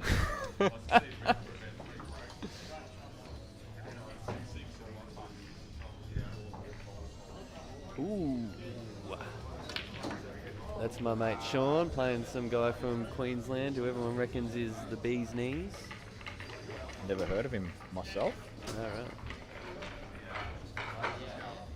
That's a really long name too. I'm a honey. No. Oh, is he playing Olam? Yeah. He plays all right. That could be a good match. Oh, there you go. Anyway, back to this. Wait, Peter's whose name's too long? the one you just said. Some guy from Queensland who's apparently the bee's knees. That's a really long name. Yeah, right. So Pete was he was looking in all sorts earlier on. He's managed to get back to 7-4. I know that's still a big deficit, but it's certainly better than what he was. And I think Ron's actually starting to struggle a little bit with the white ball. This you can put the one to the yellow to the top left, and I think you can actually come down into a decent area. Yeah, I think I'd be just dropping this one on its own to the bottom right corner, just dropping it in, and running then come back to to the the middle. one. Yeah, that's fair because it's not actually that hard to get back on this one because it goes to the top right. Exactly. But you've actually got to use two rails here. yeah, that's what I was saying. You just stun it to the right. I don't like anything about that shot. Oh, wait. You're always going to leave yourself long range. Well, so you would have played the stun as well using two? I wouldn't have played the shot ever. Ah, right. Oh, good to know. So that's why I'm here. This is like cramming before the exam. Yeah, but doing commentary with you to hear what I should be doing. My choice of shot not necessarily will be the best. But for that one personally, when you've got this ball, you're not going to get on it any better. You're right behind it, and you can link them up by dropping it in. For me, that ball at the top probably would have been last. But anyway, it's been and gone now. Oh, gee, that's a bad miss. How'd you get that? Has still left Ron a big shot to play here. Though he can play it plain ball.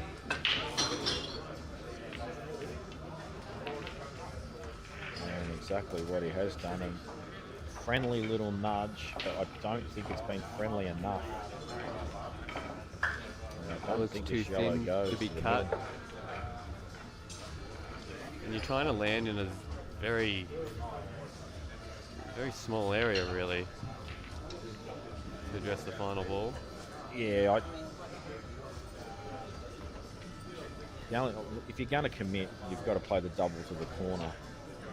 And you can't really screw onto the red because I think you've got to cut it too thin, so you maybe have to let the white run a little bit. Play for this yellow in the bottom right. So he's going the middle double. It's just on in the middle. It was.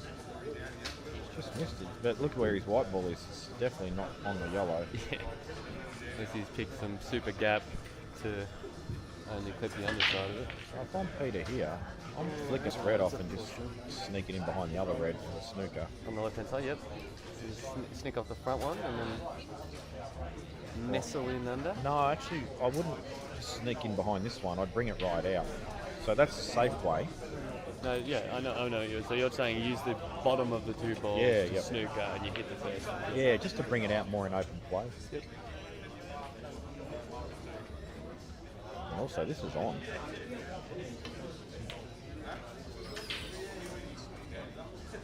You know, well, having said that, all these are on now. Yep. Good opportunity. And I'll tell you what, if this gets to 7-5, on the Ron Calendar campsite, the whips could be cracking a bit. It's not the best shot, that. I'm just wondering if this plant is on. I just don't like this. It was straighter than I realised. No, see, this is getting all awkward again. Yeah, so the few things we sort of wanted to address. Although the natural way to do it was to play the ball in the middle to get onto the ball on the rail to then come up. Now he's got to use a bunch of rails here. 3 probably. Well, I think you just got to drop it in now. Like, No, really?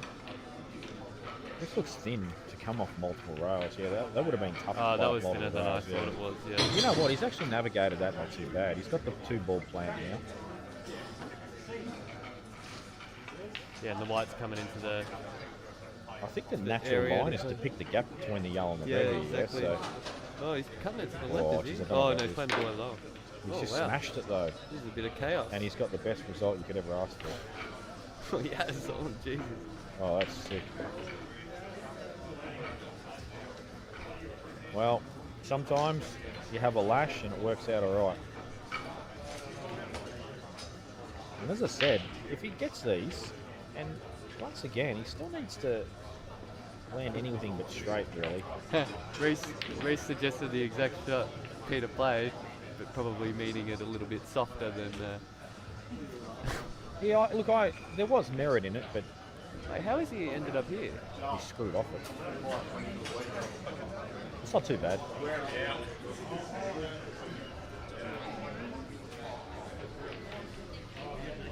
Played it well. But he played it in such a way where he's always made himself a harder black than he wanted to. He didn't commit to the pot, if you know what I mean. Yeah, he wanted the coverage if it was missed. But he's played that. He's a good potter, Peter. His white ball obviously just lets him down a bit. But 7-5 now, and I tell you what, I know Ron only needs one more frame, but they often say the last frame's the hardest one to get.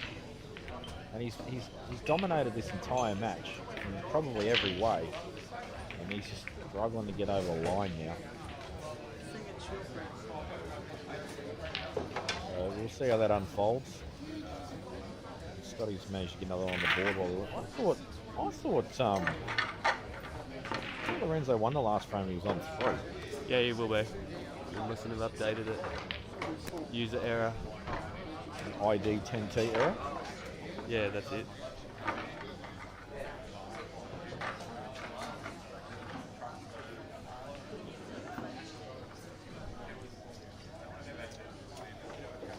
Yes, guys, the Pool Vic guy is on. That's what I'm known as now. Pool Vic guy. I gave that nickname. Pool Vic guy. Actually, someone else did, and I just ran with it. Wally did actually, and he keeps doing it. He's my mate from Wonthaggi. Actually, yeah, it might have been him. And I remember being on there and saying, yep, that's what we're calling it from now on. Right when you were talking about Vaseline and cucumbers.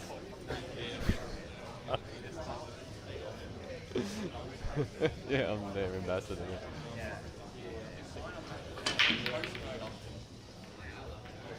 Let me ask you a real question, Logan. Yep. Put you right on the spot. Let's just say you have a fantastic tournament and you get all the way to the final. Mm-hmm. Do you want to win? No, so if you make the final, you're excluded. Okay, let's say you make the semi-finals. Do you want to win? So interesting. I did have these thoughts. I knew you would. But because my mate bought me in the Calcutta, the answer has to be yes. But if he didn't, I would probably be trying to make a real good deal in that semi. So, your line of thinking is you don't want to be removed from the intermediate comps. Yeah, that's it. And why is that? Wow, because you're either at the top of one category or among the people at the top of one category, or you're at the bottom of the next one. So why can't you get better and not be at the bottom of that category? Well, you can, but ideally you'd remain in the intermediate until you're at the better of that category. So you might as well benefit while practicing and improving, you know?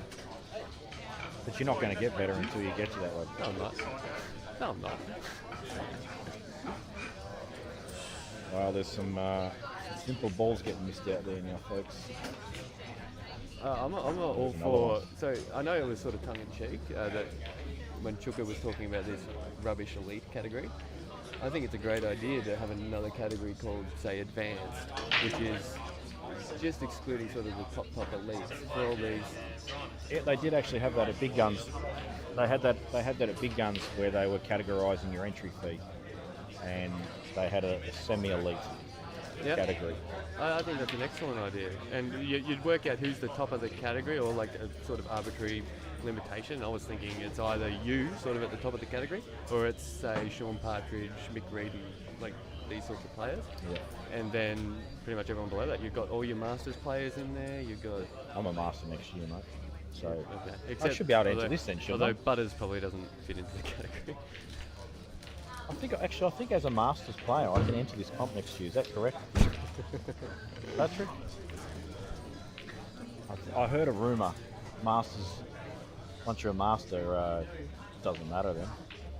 You're just classified as an old man with a walking stick and can't fire.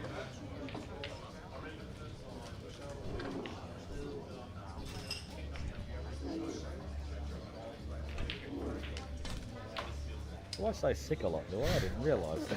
Yeah. That shot's sick. Yeah, I do say that. You say sick when you get a sick result, you know? How Yes, else are you true. supposed to describe a sick result? That's true, I do say it a lot. I'd love to see Chooker on the commentary, actually, with the camera on him while he's doing it, just to see how many times he actually get his lips puckered up. Anyway, we're straying off here. We're letting the audience get to us. Throwing us off our game. And Meanwhile, this everyone's frame- been off their games and the actual matches here. This frame earlier on, the yellows were just all basically linked up and perfect, and now they're looking worse than what they were a few shots ago. Scotty's got that too thick. Fighting to stay in this frame. I like this shot. That's an excellent shot. Oh, well done, Ron. Good forward thinking that, knowing that putting the white ball up there leaves it difficult, and bringing the red down will make it even more difficult. No point having soldiers at the other end of the battlefield when there's no water up there. Another missed pot. But he's really got to, I think he's just got to address the shot with more authority. He's just sort of plonking himself down and going, I'll play this. Yeah. I don't have tentative's the right word, I just don't think the intensity is there. That's needed to just commit. Oh, I see what you mean. So he's sort of not putting in the full. Yeah, he's not like required addressing amount the of shot. focus, Like, it looks like he cues the ball just fine, but he's probably not even lining it up with the right lining because he's just dropping down on the shot. Yeah, he's always been sort of quick to go about things. A lot of players do that. I mean, look at say Rusty Will is obviously substantially better, but how long does he spend addressing the shot? He does, but he's been doing it a long time, and he's at an elite level, so he can get away with it. But even when you look at Russ, if you want to be critical of his game, he runs the white ball far more than most, and he uses side almost all the time. Yep. And if you want to compare his mapping and the way he does things to someone that's far neater, he will actually look like a poor player, but his style, that suits him. Yep. But you've got to enjoy the game as well. So, And he's an enjoyable player to watch too. yeah, exactly. Noonan as well, they're sort of the most commonly mentioned entertaining to watch players. Yeah, for sure. And Butters, I guess, as well. I mean, it was funny when Butters played Mick Hill in an exhibition. Mick kept laughing at the way Butters was going about it, and Butters is just like, it's just how I play, mate. So I'm pretty sure this score is 6-4 over there. The score just hasn't been updated. So this turn, oh god. Jesus, that's a... I swear Ross is struggling to get over the line. I think he's got away with that. Well, I don't know about Or at that. the very least, you've got to have the white a lot neater now to get it out. Yeah, well, there you go. It is tied up. I think he's got the perfect line right now. Yeah, on the you're shallow. right. I think he has Top in slightly this. too much angle. I think this looks good. I think you can top in. You don't smash this because otherwise the white just Throws throws too much, itself to the bottom rail. So you've just got to time at the top.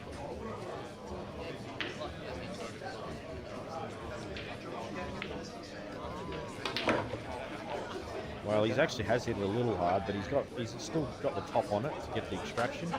And an excellent chance Look here. how neatly these link up now. Tell you what, 7-5. This goes to 7-6. He almost goes favourite, you know, the way this match has turned out. Ron's missed everything.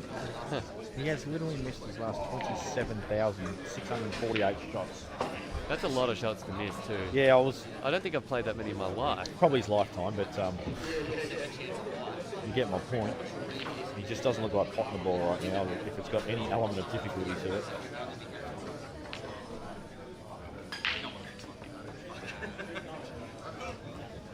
Probably gets in your head more the pace of play, Peter, as well. It's sort of, you feel like you're getting ran over. You reckon? I think he's fairly. Though he's been slower than he normally is. What he has done is that. Yeah, He's he's over-screwed everything because the table's so slick. It is actually good. Soft screw. Yeah. Bit of right hand side to make the angle a bit thicker. The right hand side helped in two ways, though I don't think he played right hand side because it helps off the side rail as well. Just focus on potting this, just plain ball. I don't know why I screwed off that, but it's all good. Well, 7-6. I'm telling you now, I know he's a frame behind, but he just feels like the favourite. Ron can't pot a ball. It's insane how this match has turned.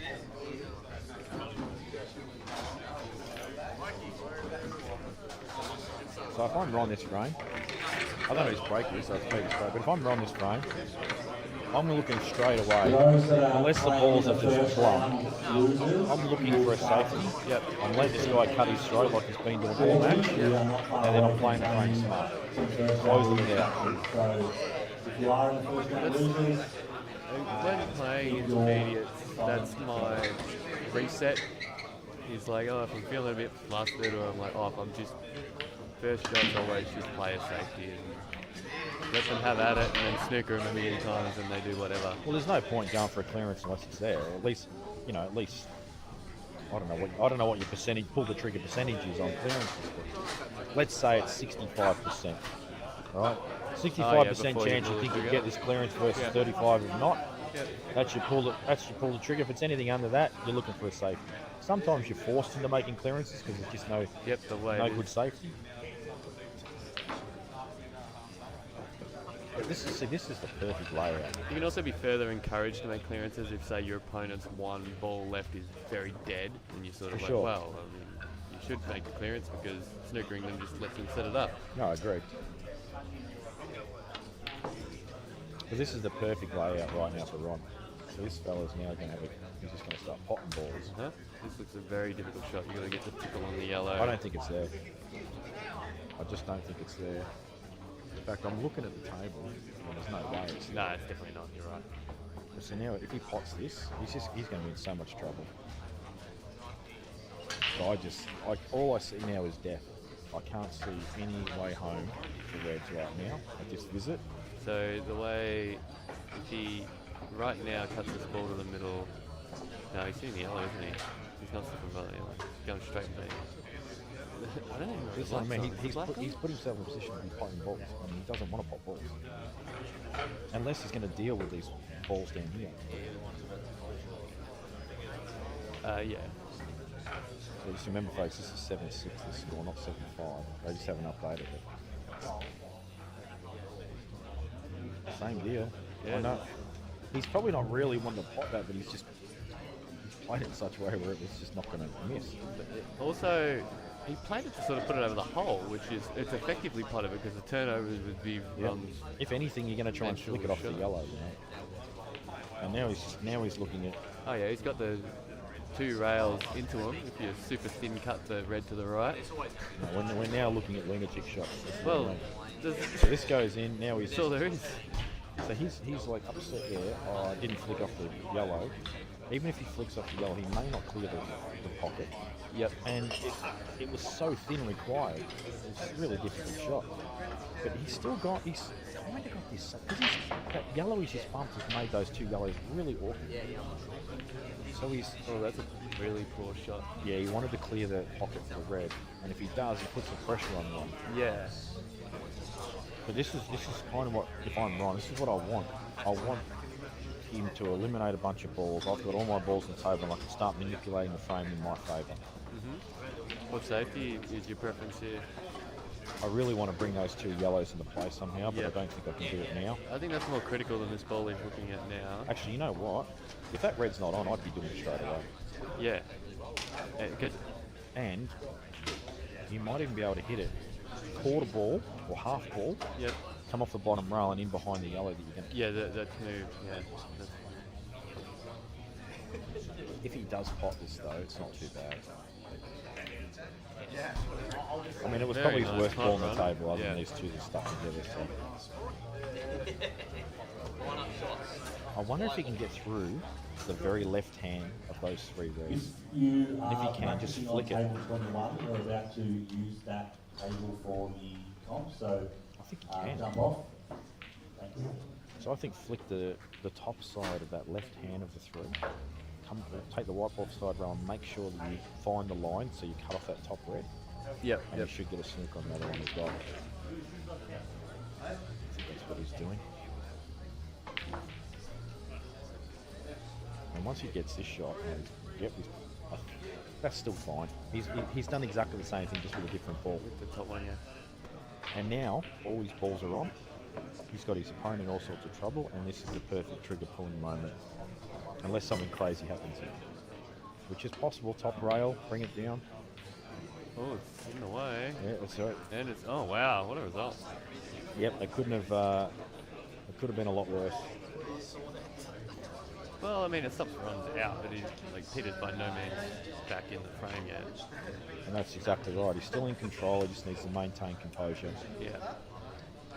But I like any shot there where Pete brings a red into play and causes some kind of disturbance or blocks something is a bonus, you know. I know we've completely ignored the other match, folks, but this one's nearing completion, Closer you to might the- say. It might not be.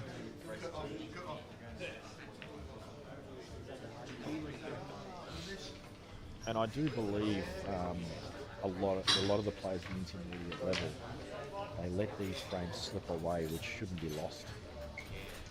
And a lot of the time it's due to a choice of shot, and Ron's playing a good shot. He's got to flick off this and just get a good white. I would say that's by far my biggest weakness, is letting these frames slip. I think I most commonly am fearing the skeletons in the closet too much, where I end up overplaying something and doing something silly that wasn't necessary. Yeah. Like trying to get some snooker that wasn't really needed. I could just leave them hard and it's going to be good enough, sort of thing. And that's obviously if that yellow goes into a completely different story, but now Ron can just flick off this yellow which is sitting at the bottom end, half ball it, even quarter ball it, find the line between yellow and black, and then just same shot, just take it back up there. Yep. I think it's very important though that he doesn't leave him an edge on this red to play the turnover. He's actually denying it possibly for that reason. This isn't bad. He's found the wrong side of the red, but you know what? So Peter does have a turnover, I believe, but it's moving his red into a more junky position, depending how hard he hits it. Well, now that red's, that other one's... Oh, wow. The thing is, though, What does that change? these yellows have become so ugly now because of the previous few shots. I don't think the clearance is there, so now Ron needs to find the best way to manipulate the balls into play to suit him. For me, it probably is playing the bottom ball on the cushion, playing on the inside of the red, push the red up the rail, play a little stun shot, just get it out of my playground. I don't want it near my balls. Yeah, I like that shot. You know, I don't like it every double is blocked. Yeah, you want it on the rail. Yeah, and I'm going to stun into the yellow. Like I just want to rest on the back of the yellow that he's queuing over. Why put the white ball in a spot where you've got to like bridge over a ball?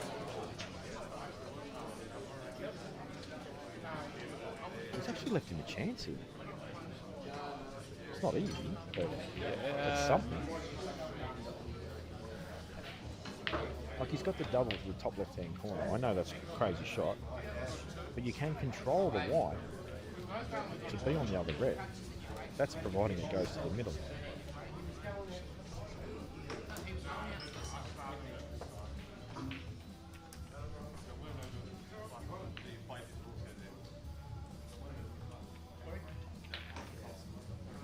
What's he doing here? Oh my god, that's a fantastic attempt. Fantastic attempt. So you reckon this red does go? Well, I'm looking at it. It doesn't look like it does. I have to assume it does just by the way he's played it. Oh, yeah, no, it might go off the far draw. Oh, if Yeah, that's true, then it sort of quite naps. tight. It naps towards the pocket slightly as well. So the aim is slightly above you. But Ron now with a decent chance. And look at that, he's just found the only spot to not be on this yellow. So instant reroute.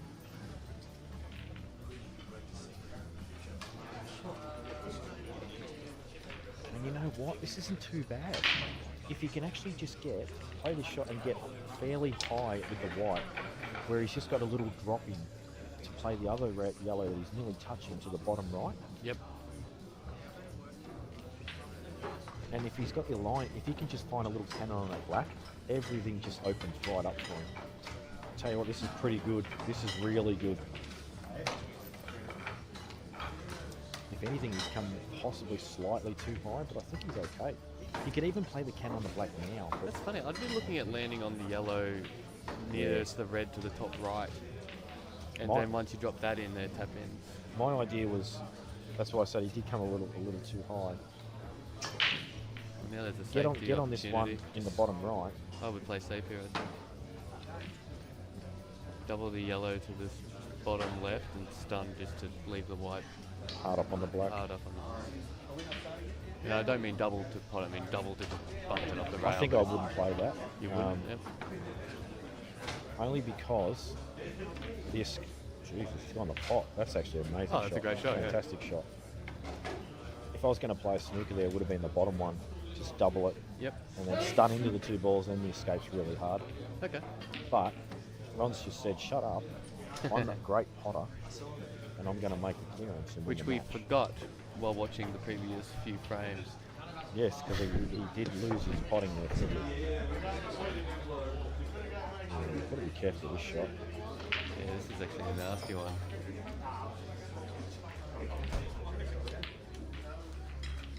Played it well. Yeah, that looks fine. Actually plays those shots really well, Ron. It looks like he's just going to load up and then suddenly just plays this nice little spin shot. And simple stuff left to do here, although scoreline sometimes says it's not. And that's overscrewed by at least a foot. And straight down on the shot. I'd have at least taken a small walk to the other end of the table. I do everything. Get some composure. I look at the black from the pocket I'm going to pot it into. He just when said, it's a sub shot. he's just like, I'm so good at this game, I just get down and knock it in. I allowed him to get to 6 frames for a bit of crowd entertainment. Yep. All that's rubbish, by the Just way. so Jamie and Logan could say a bunch of dumb stuff about Peter now being favourite and all this garbage. And then he did exactly what you said he would do, which was let him have a go and then muck up the foot of his wood. Now, we did say as well that, well, both you came over and said you thought this would be a close match. I said at the start of the match I thought this would be a close match when it wasn't. 6-4 now. If he can drill this black across the table.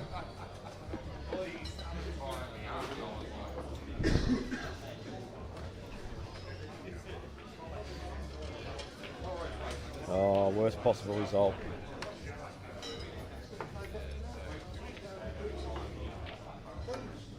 This is a horrible spot now to be in if you're on the black. You have to keep making an attempt at it.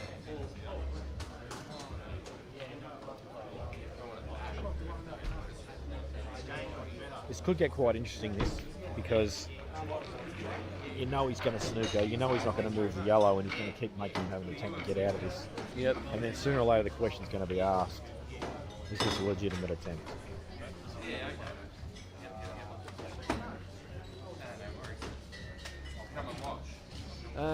Yeah.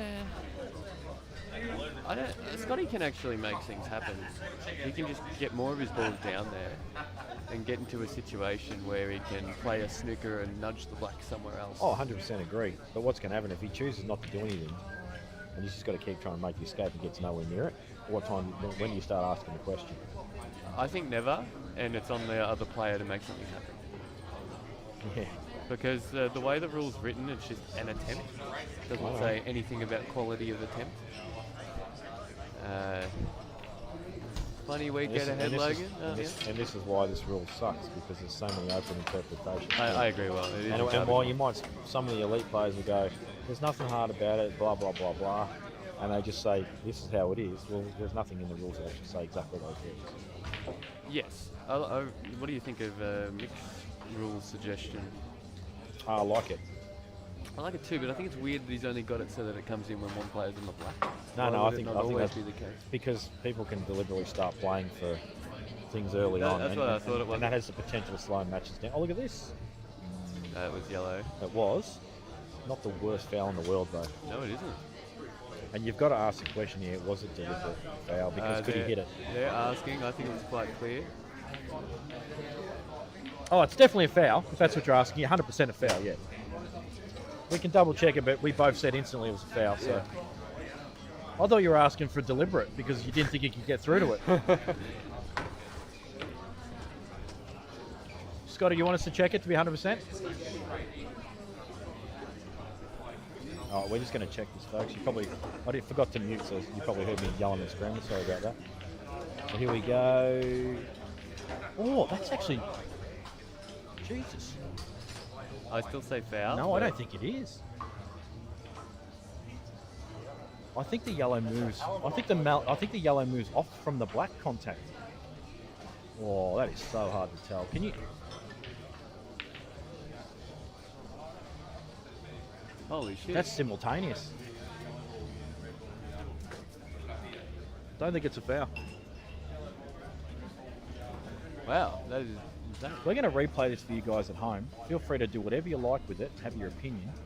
At the end of the day, I think a head adjudicator is going to have to make the decision on this call. By looking at the frames, it's simultaneous to me. How do you call that when you've only got 1-2 frames, just basically showing up at the same time? Yeah. Well, who's the tournament organizer?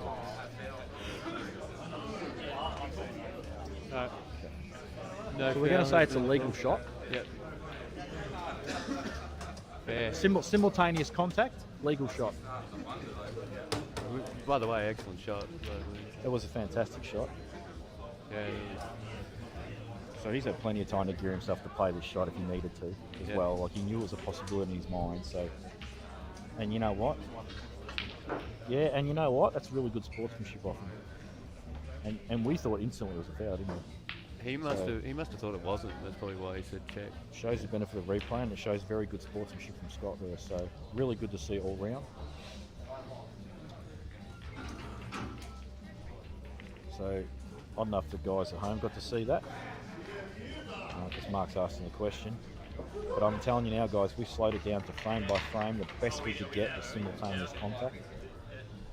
Brody in the chat says yellow first. Mark Owens reckons yellow first. I'm sure someone's got an ability to Look frame at this it. can of worms we've opened here. Oh, he's been very unfortunate.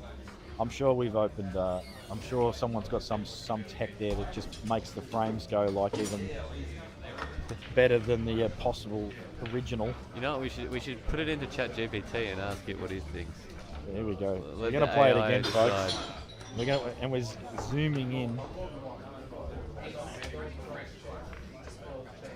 And if you can tell me that you can tell the difference between simultaneous contact on this, I'll go he. Because when these both move at the same time, I don't know how you can call a foul. I mean, just look at that frame. It's so... I think you'd be pretty brave to call a foul there, and I think the player that played the shot should get the benefit of the doubt. I think if you get down to the micro super camera, it's a foul. That's my opinion. You're probably right. Just because we can't... It's harder to see the edge of the black than it is the yellow. Yeah, exactly. And it was right. clearly touching the yellow, and we thought it was touching the black, but we don't know. Yeah, and that's exactly right. So I think benefit of the doubt is the correct call there. Anyway, look, Scott, he's already moved on. He's on to the next frame. He's forgotten about it, and that's a good temperament.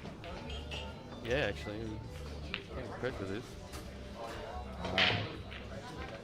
A good temperament instantly gets on to the next frame. Yep. And puts that out of their head. So what he won't want to see now is a dry break. Yes. Yeah, there might be... Oh, he sat down and stood himself down. Yeah, I think he's just keeping himself relevant mentally. Yeah. sometimes you can sit down and get complacent and just lose yourself. Yeah. I like to just sit down and just not even really look at the frame when I'm guy broken like in this situation. Oh, I'm always looking at the frame. I'm looking at potential pitfalls my opponent could make. Yep. I'm game planning what I can do if I get back to the table. You know, I'm identifying where my bad balls are, what I can do to improve the situation if I get back. I think a lot of I'd be looking now because I'm like, I don't think he's getting them now. a lot of your And then I'd planning, be analysing. Yeah. a lot of your planning comes off the table. You know, That's fair. just the initial planning. You know, the detailed stuff you need to be, you know, in amongst it.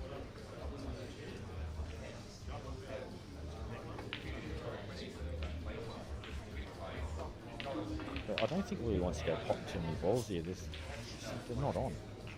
If he nails this ball to the centre, no, he's going to be. It's too thin. No, he's got nothing. I don't think there's a clearance here, so he just needs to pull up. Now this match on string about to start could prove to be quite a good match.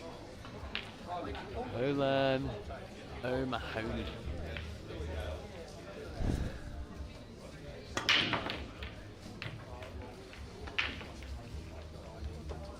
Alright, first at the table is a Wally.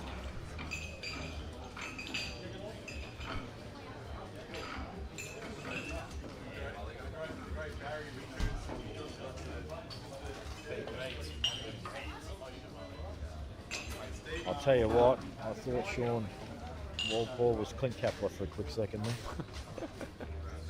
I think Sean's a fair bit better than Clint Kapler. I don't know about that, mate. I'd like to see Clint Kapler tuning in and have something to say about that. You know what, Sean was a shot this whole match. Clint Kapler, the original peanut. The original peanut. The original peanut. So there's multiple peanuts. Yes, but he's the original. What's the origins of that? Oh, we used to just call each other peanut. Oh, There's right. nothing really big about it. Oh. Well, Do have quite a few stories from national titles though, me and Clint. Together getting up to no good, along with Brenton Collier. More youthful days. he's got one of those names that when it's on a shirt and the shirt is crimpled in a certain way. Talking about Clint. Yeah. Yeah, don't worry. Every time I'm at a tournament, I see his name on the sheet. I always draw a line. Every time. I fill in that little gap.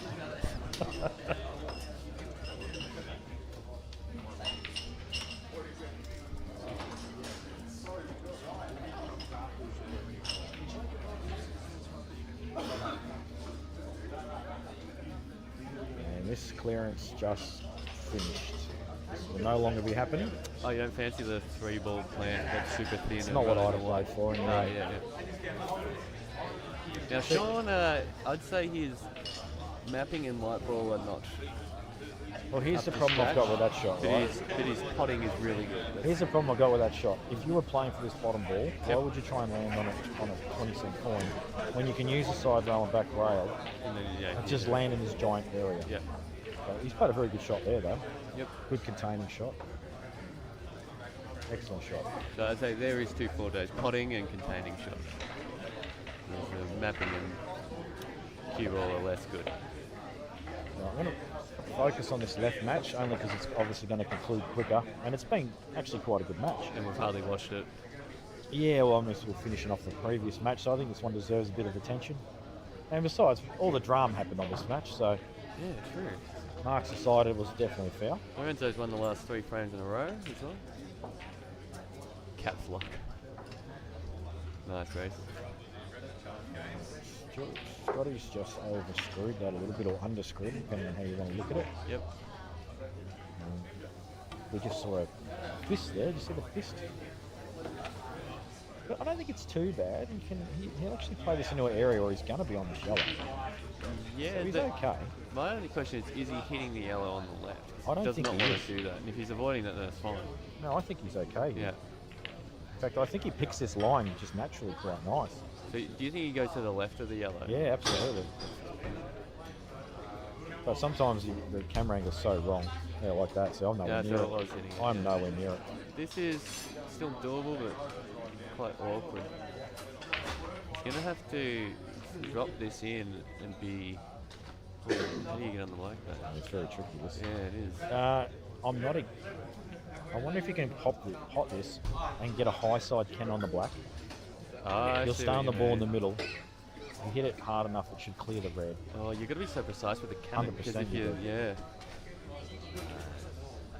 Here's my next round opponent coming to suss out the competition. I think his line here, though, might naturally just pick this gap that he's looking at. So it's all about pace. Round one. Good shot. That's a very great good shot, shot. Scotty.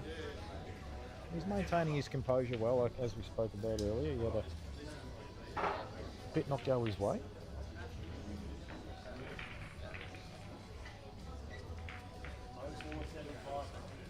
How you playing this one? Are you just dropping it in and accepting whatever It just black? all or are comes you down playing- how well I'm feeling on the cube. Because these tables are so zippy, Yep. I'm probably going to drop it in because I know I'm going to definitely have a shot. It's going to be slightly longer range, but I'm feeling like I've got a shot guaranteed. I think I was maybe Just think about- 5 degrees off playing a screw back with a bit of right hand side. I would have dropped in there because Why the right hand of the- side though? Like, why complicate that shot? I like timing it with the right hand side so it's a thicker contact and then you're floating out. You're going to be closer to black. That's why. I'm just the thing that made me probably drop that in is the speed. Like, I feel like I would have ended up on the side rail just past the middle pocket. You know what I mean? Because it's so well. We're back in the ocean, folks. So what's causing that, Dan? Are people... Someone's bumping the light near the table. Oh, I see the Great camera's shot. ringing there. Excellent shot. He's got his fly now. As I Listen said, to this. it's a testament to his character and his composure. That last frame didn't go his way. He even played a good pot, went in off. And he's come out this frame, he's played a good clearance. And he had to reroute multiple times too. So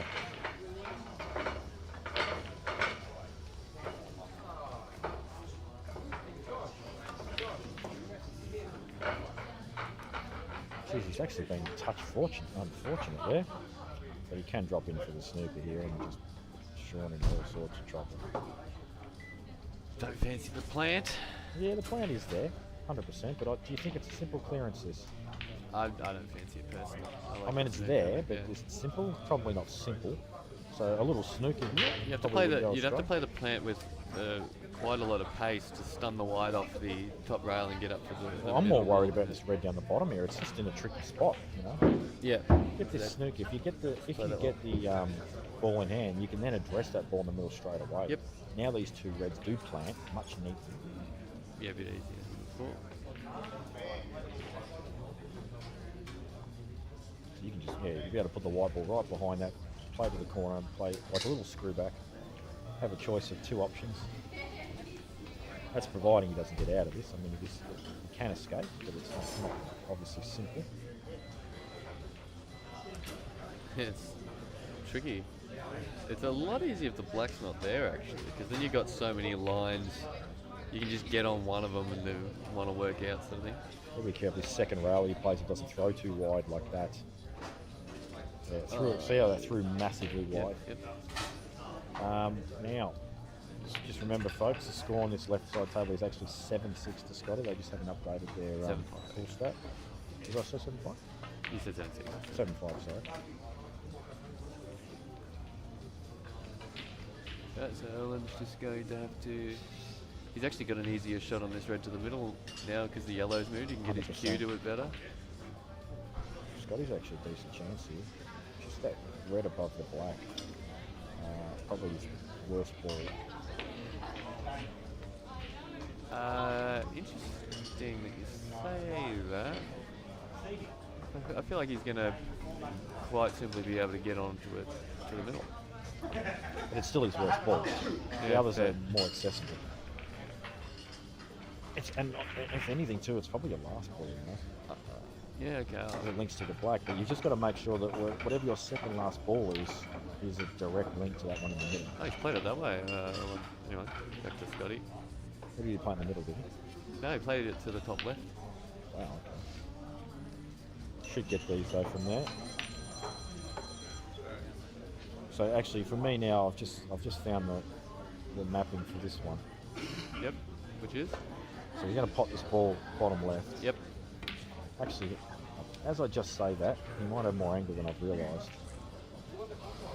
Tell you what would be nice if you can actually just find a little stun line in between to be on the ball over the hole sooner rather than later, because you don't want to leave that to second last.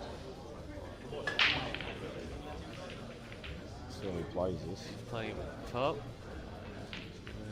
Where's this white ball going? He needs to. Oh, it's perfect. Oh, he's got his- Absolutely He's perfect. got his choice of 2. I said perfect, but there's trick. It's You still actually have- bad. yeah, can you though, get out? Because, yeah, the ball. You know what I'm doing here, honestly? I'm screwing into the black. I see. I don't mind that, but I would And never I'm- do it. And I'm not doing it softly, I'm Yeah. doing it at some pace, because I don't want it to just nestle onto that red. Yeah. Not smashing it, but I'm just giving it enough so it can fly past the red a little bit. I'm on the ball in the middle if I hit it full. If I hit it slightly off contact, I'm probably going to be on the other ball. It I didn't even realise it was on this. Oh my god, I'm having a Oh, brain really? fade. I'm having a massive brain fade. Did not even realise it was on that. So he had so that shot, I'm hitting way harder, and coming off the rail. Yeah, Play to the corner. ball to the bottom left, and I'm using the ball over the hole as my last to play the black to the middle. Yep, absolutely. I can't believe I didn't even see that. As I said, I knew I was going to have a few brain fades.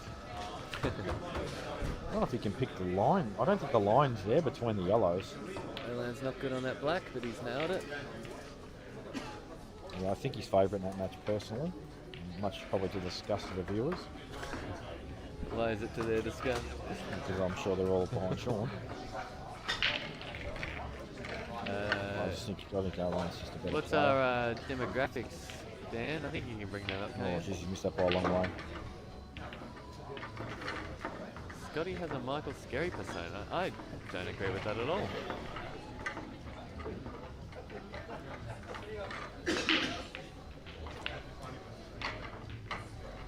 What do you reckon about that?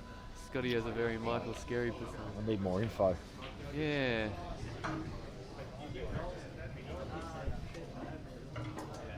I've never seen Scotty jump out of his chair. He's never sitting down. Or running around the table 100 miles an hour. I think Louis is looking. I think he's looking for a snooker or a way to deal with this yellow in a safe way.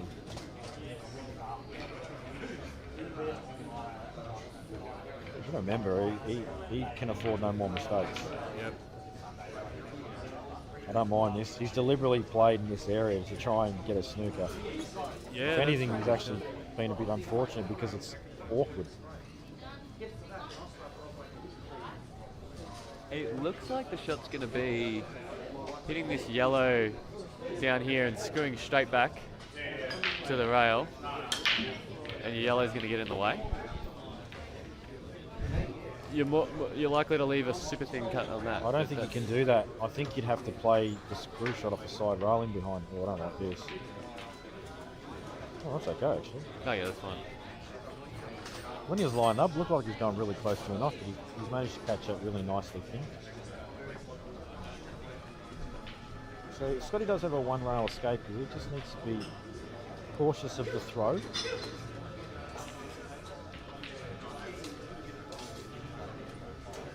Surprised he's going off this cushion. If anything, you're probably not going to promote the red. And it increases your in-off chances too. You catch left side, so I like this shot. You'll probably play it like a genius now. So what would you have played, sorry? I would have just gone off left side, right side Yeah, cushion. yeah.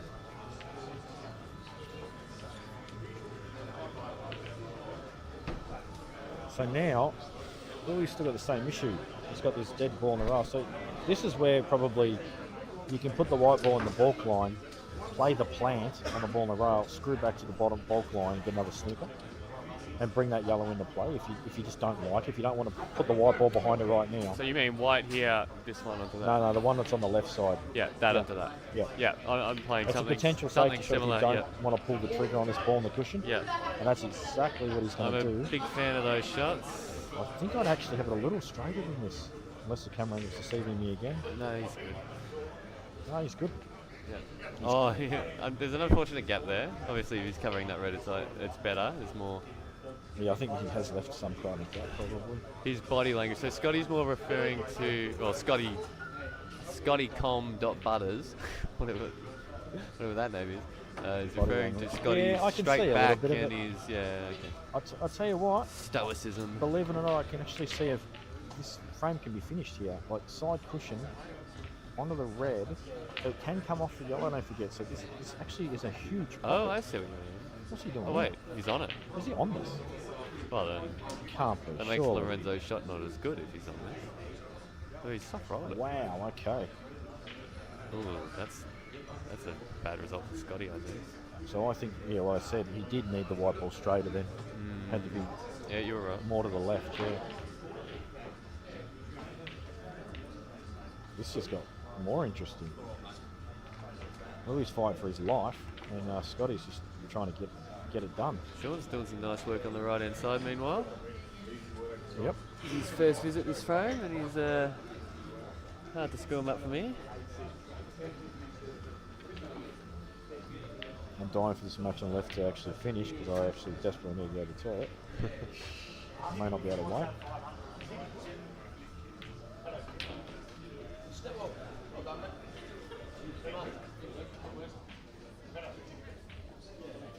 Scotty has hair though. Scotty.com.butters. Nice, Sean. Well, he's really having a look and see if this red goes.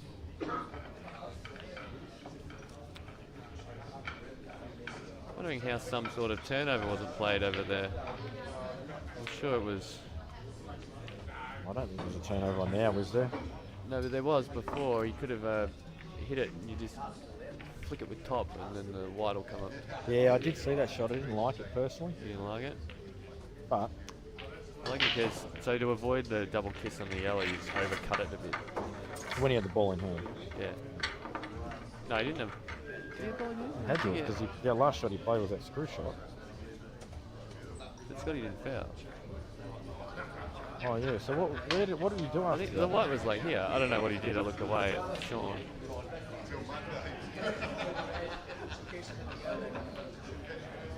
You don't need someone watching it when you got the camera screen. We learned that before. He's a pretty intense individual, actually. Yes, he is. He loves his pool. Oh mate, he's just a fierce competitor. He's the sort of guy I'd love to play in a money match, you know, because you just know you're just going to get everything out. Yep. Well, that's what he says. He, I was speaking to him about this, and he says he knows he's not as good as Oh, most people. wow. Oh, what was that? Wow. He just says he's not as good as a lot of the players around here, but he fights harder and he. Yeah, I like got him. the- I like his game. Oh, it's Butters. G'day, Butters.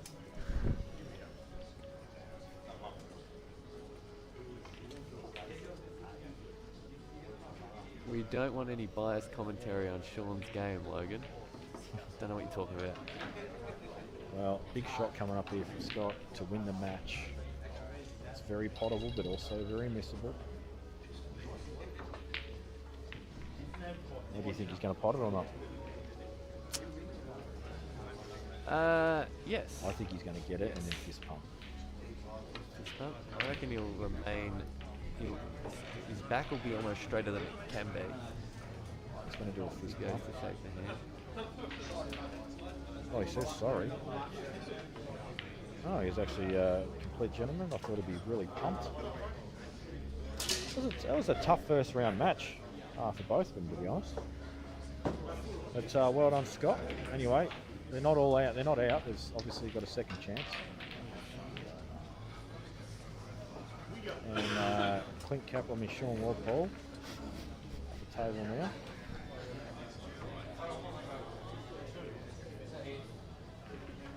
Scotty was fun to commentate with and a very nice bloke. I believe that's Sean Curran. Chat there. Problem is, no one can understand him. Sean? Oh, only when he gets going. I needed his subtitles on.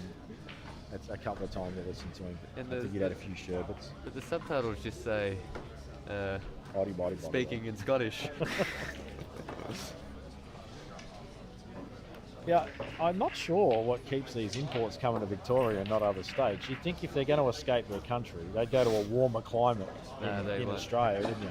But they all just come to the cold area. No, here's the thing. Victoria to them is warm, whereas Queensland It's an is like inferno. going on the sun. You just can't handle it.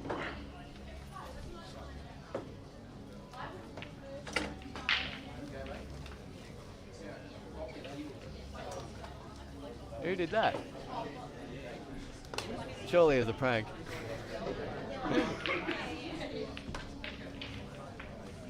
Well, one thing I like about Sean at the moment, he's keeping it simple.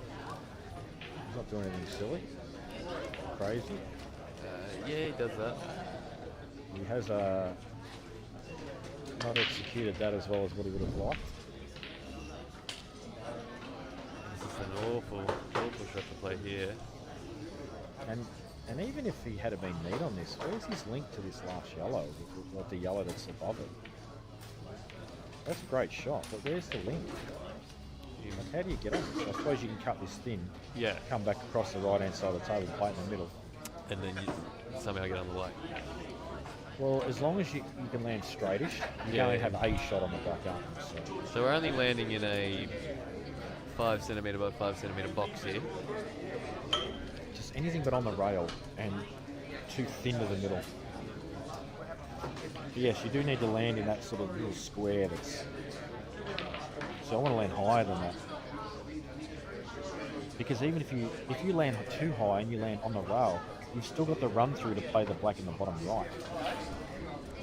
So anything where you're low on this is a disaster. So you've got to land high on it. That's no Not good. got the pace. And He's got for a shot me though. there, you need to be playing for two rails. Not to drift onto it, but you need to be playing to hit the second rail and bounce off it a little bit. Yeah, I see. Just because there's nothing for short. Exactly right. And if you go too far, maybe you nick off the red and land or you that cannon the or yellow something, and, you know, like... But the most important thing there is to try and get high on this, you know. He's playing this off the red. Off the red is probably the only shot, really. Yeah. But geez, it doesn't look easy. Probably got way too thick. Probably got to screw back to the black to... Oh wow, he's played it fantastic. Oh, what a shot. It's a super shot. It's a tap in. I know It's nothing playing about all those along. shots at all. Whenever I say it looks like this and it's going to not go any good, you can guarantee it will go in. I'm probably in the top 5 worst players in the country playing those shots. I can only play them at a stun pace, so that it's a tangent. Once you're rolling it and it's like a 9-ball connection, I've got absolutely... I've got no idea about it. All right, I'll be back shortly while they re-rack. Look forward to another match joining soon. So I think the other match is going to be George Zamoya and Kevin Malik. Is the other...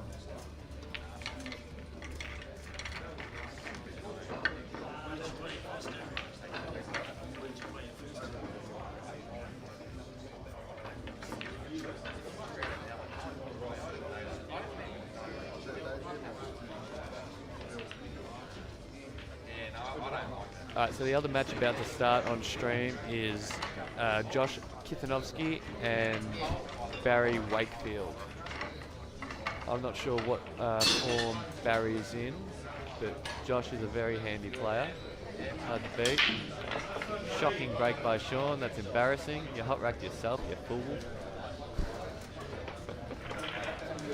How's that for unbiased commentary, guys? Sean's been playing very good so far this match. He's made 2 very nice clearances there in a row. Yeah, I thought you would appreciate it. And, the first frame went to Alan.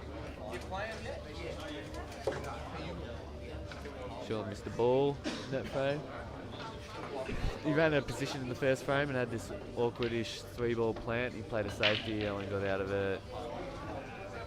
Anyway, you all saw it. Josh up to break.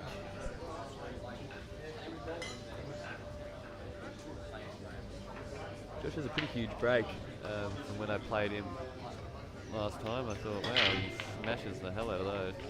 Actually, that was not full power, that break. He's taken a bit off it. I wonder if that's a nod to the speed of the clock. So he thinks he can just play the sort of 70% break and still get balls in and maybe prevent balls falling on rails as often. As it is, he's kind of got tap-ons here. His hardest ball is probably going to be the second ball he plays down the rail. He's looking at, he just pointed the cue at it there. Now on the right hand side, Olan is on the yellows. He's played a plant there and now he's, okay, he might just go into him here. The shot he has, Olan can cut this yellow to the bottom right and the white's going to naturally be going into the pack with a lot of force. So he can create, nice shot there by Josh, really nice opener. Landed good on his awkward ball to the top right. But yeah, as I was saying with Olan, a lot of the force of this shot will be going into the pack with spray balls everywhere, so it gives him the best chance of making the out. Interesting that he's jacking up, I don't think he needs to. So that was to screw the white out. Yeah, okay, fair enough. That's why he jacked up there. I would have played top probably, and forced the white into the pack more.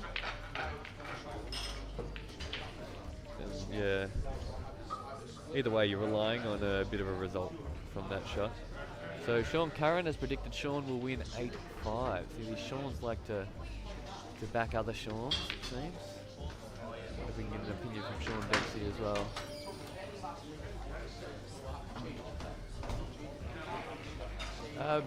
Okay, Braden Hale, who I've never heard of, is 6-1 up on Stan. I'm not going to try and say Stan's last name. That's interesting there.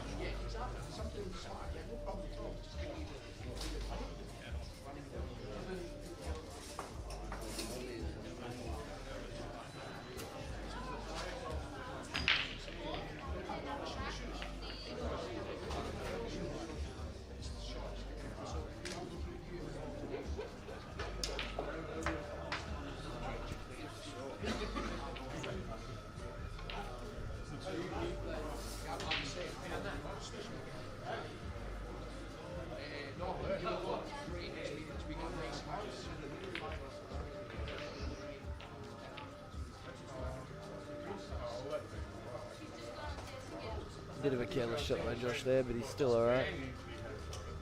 Paddy Hood just going, oh, he's fine. I'm Paddy Hood. I can pop balls from anywhere. I don't need good position. Back.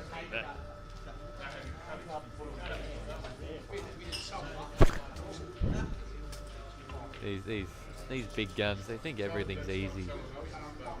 Meanwhile, us intermediates, see how hard everything is.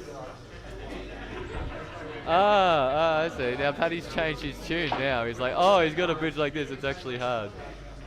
You know what? That just shows that you're not good on the stream, Paddy. You're not good at reading the angles. Oh, he's got a result there. Okay, you're right. Fair enough. You got me there, Paddy.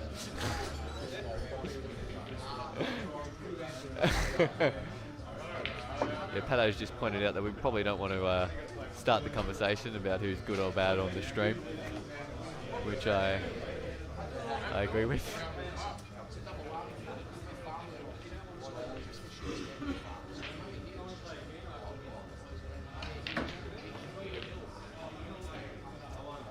Josh has played that well. Yeah, he had the height advantage there. Made it a lot easier to play that shot. Meanwhile, Sean's played a good safety there. Olan's in a bit of strife. And on top of that, Sean's balls are all kind of Merry Christmas. Apart from the one to the bottom right, which is tying up Olan's yellow.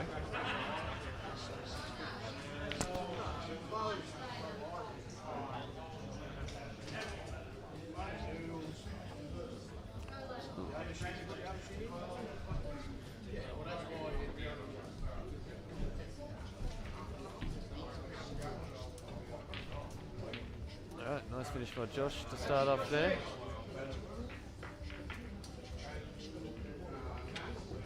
Josh is very clearly not an intermediate, but he managed to sneak into this comp somehow because of biased administrators. Quiet. I got lucky.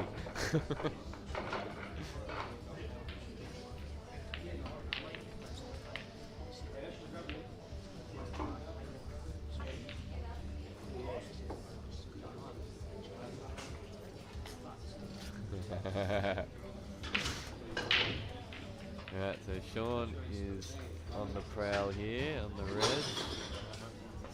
It was nice. So Olan has made another one of his balls quite awkward. I wonder what Sean's approach is going to be. To address this ball on the right-hand side, or else find some other opportunity. Okay, I think the shot he's going to play is the red off the yellow. If whoever's in the way there can get out of the way. Oh, someone's playing a shot there. I see in their elbow. Who's that? Got Paddy Fanning over there. Getting in the way of the shot.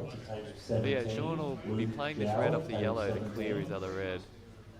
Tricky shot. He's played it well. And now all his balls are gettable. Although he might be on the wrong side of this, which means there's still a bit of work to do. He's got to just get the white. He might play the ball to the top left to just come out to the right hand side of the table where he's going to be on things.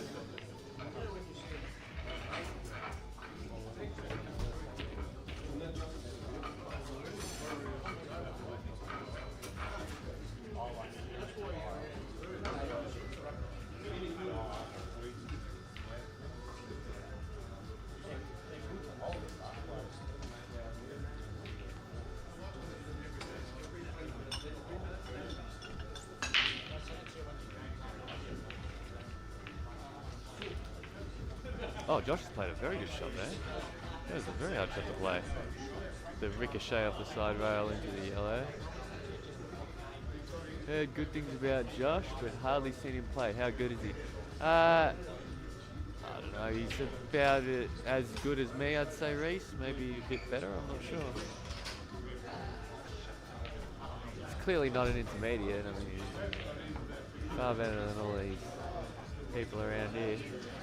No, he pots real well, Reese. Can get a bit loose. Yeah, he just answered it himself. Yeah, exactly, Reese. That was a hectic shot.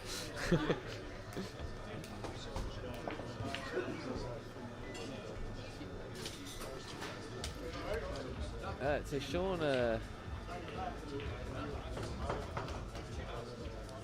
just sort of got this ball.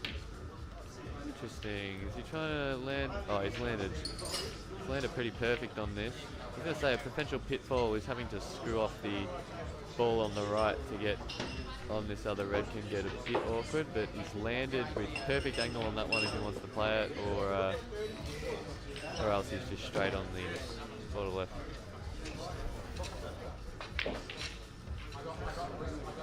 And we're still in round one. 4 o'clock and we're still in round one.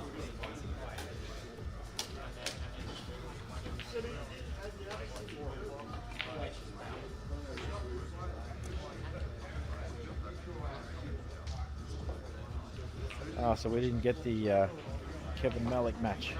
It's on later. It's round 2. It's on later in the night, yeah.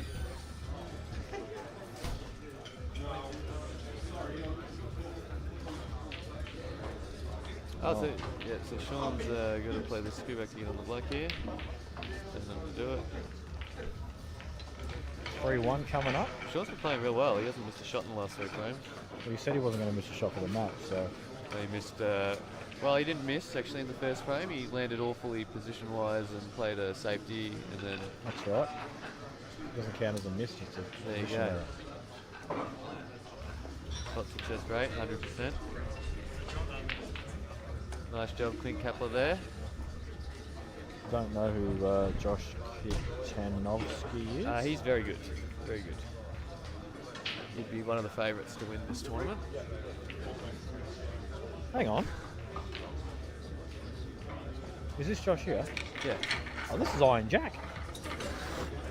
I didn't realise that was his name. I just knew him as Iron Jack. Right. So he's been around for a while, has he? Or I just didn't recognise Barry Wakefield's arm and just thought it wasn't him.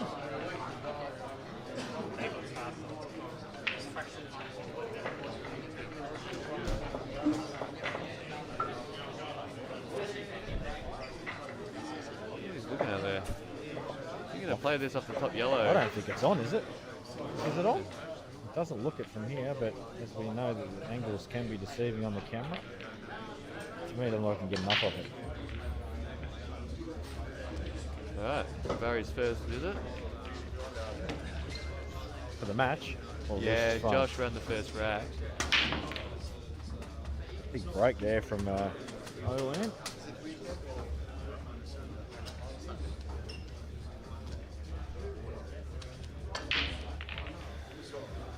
I'll just calculate how long I have got to go because we're even going to Blackwood Hotel.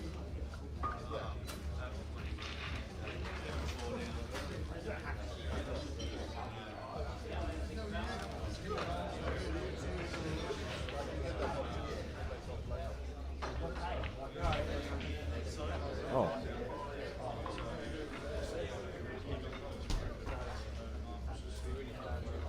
Technically, I should be leaving right now. Alright. Just see at the end of this frame. What have you got? An important gym sesh or something? Dinner. Been planned for a while. I can't skip it. You plan on coming in each day or just No, I can't do tomorrow. yeah, But I will be on Sunday. the important day? Well, it will be for most. We're still in the comp anyway. For those that are out, it will be a crap day. Yeah, it was a sad day for me last year. I'll tell you what, Barry, the last time I saw him play, he just disappeared off the face of the earth. Ran into him at the comp in Maryborough, and he was 3-0 up on me in 4 seconds. Alright, I got back to 3-all. good player.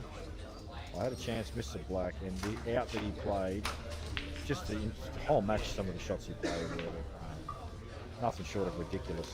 Well, that wasn't I amazing. think these tables won't suit him though, the speed.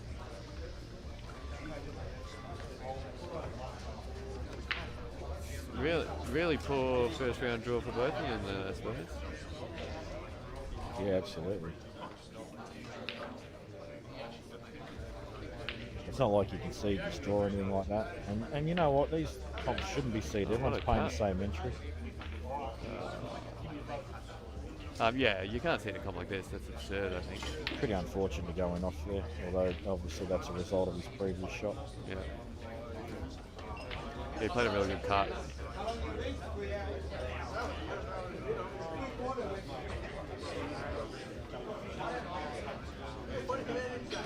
Tell you what, I think if I'm him, I want to get past the centre point of the table here to the right hand side. So be careful not to overcut this by accident. He's played that really well. Like he's overscrewed it. It's amazing. Yeah, there's going to be a lot of overdoing. Yeah, the tables have been quite quick.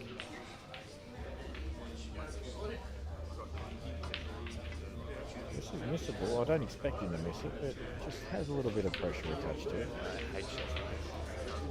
That was a bad miss there from Moran. Someone's going under the pump by not missing for 3 frames. Yeah, it looks that way. And look at these reds. They're just Yeah, you shouldn't miss these either. taparoo. Looks like his most awkward ball is one to the. Ooh, he got that real thick. Yeah, Iron Jack has missed, although he may possibly have a slight piece of good fortune where Barry doesn't have any angle at all. Or do you think you can force it? I think you can force it across. Honestly, I think if you got no angle, it's not very hard to score the top row. It's not, yeah, not in these tables, but you have heaps of Oh, angle. yeah, all the angle. Sean's starting with this one. Fair enough.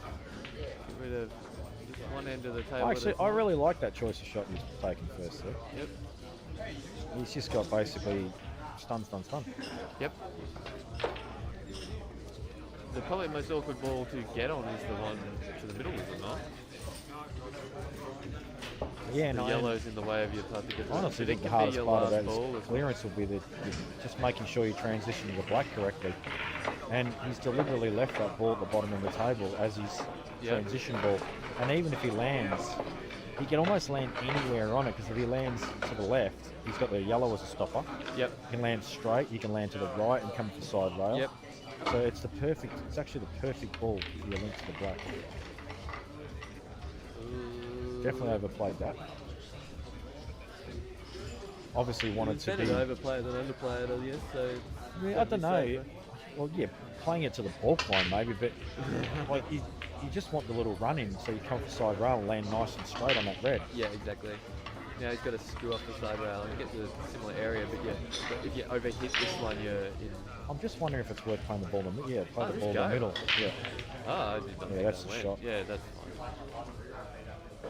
But even that, I would have liked to have come down further, because I want that natural line come off the side rail. Yep. Past the yellow. This is not a. You got to stun this now. So now it's an execution shot rather than the natural shot. So now he has to cue the ball. Whereas if it had been lower, he could have just. You know exactly. You don't have to do anything with the white. It's just a natural line.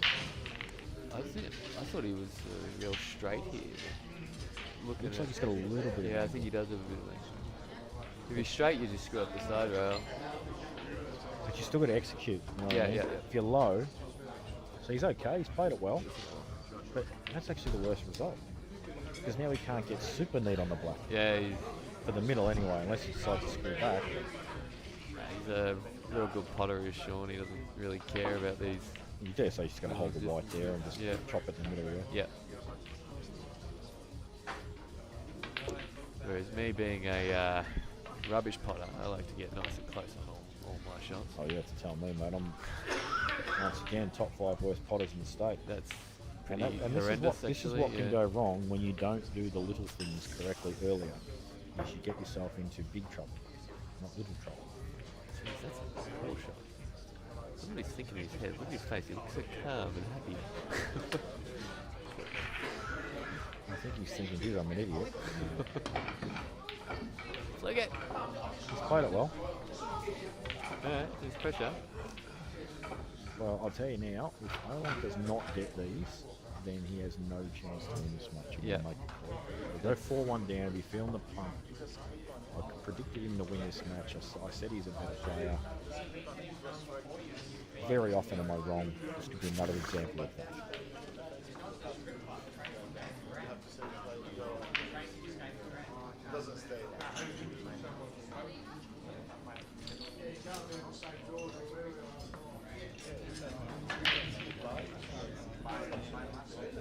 We've only started, no? Yeah, they're going to take a while. 3-1 and 1 all.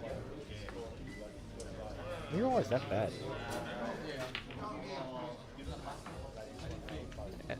How do you play pool? That iPad is not possibly in the way. Do you just guess where the balls are when you play? We've just found out Tranny's the best guesser on the planet. Apparently Tranny cannot read a monitor that is, what is this, 33-inch monitor? Or a 24-inch monitor. And he cannot read numbers that are as big as that top thing on the eye chart. From 2 meters away. But he can pot a ball from anywhere. It doesn't make any sense. Alright, I'm going to see the conclusion of this right side frame, and then I will take my leave for the day. Leave you in the capable hands of Mr. Pool Victoria himself. I'm sorry, the Pool Vic guy. The Pool Vic guy, yeah. Okay. And yeah, you might find someone else to jump on with you as well. Yeah, maybe. You're not playing till tonight, you said? Yeah, I've got a long wait. I mean, I'll be getting off probably an hour and a half before it to have a bit of a hit and chill. So Olan is getting through these. Probably, if you want to be super critical, slightly overrun that just to make this pot a little more difficult than it needs to be. line pocketed it, but it should be okay. Doesn't want to overscrew this. Remember, this Interesting table's zippy. Interesting that he's screwing it at all. Maybe he's just soft screwing. Yeah, he's played it well. He's Yeah, kicked it really nice nice. shot. Okay, he does hit the ball But you don't well. want me accidentally get into it too much and it flies at the bottom rail.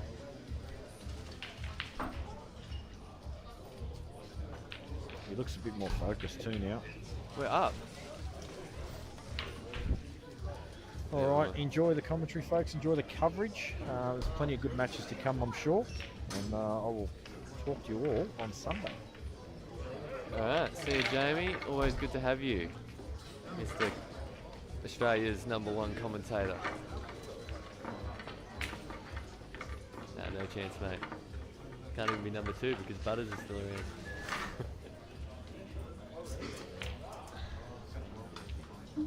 Yeah, Stan's getting a comprehensive shafting over there.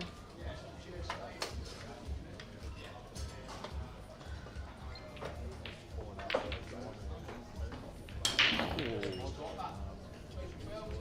I don't even know who he is.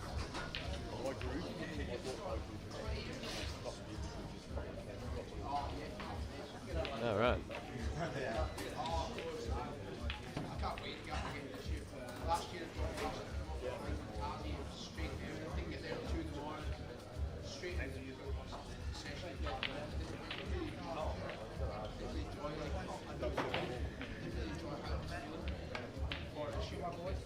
Yeah, mate.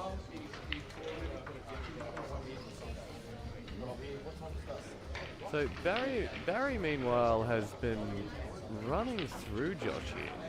Barry's been playing some impressive stuff. Jamie was spot on with his call there that Barry can play.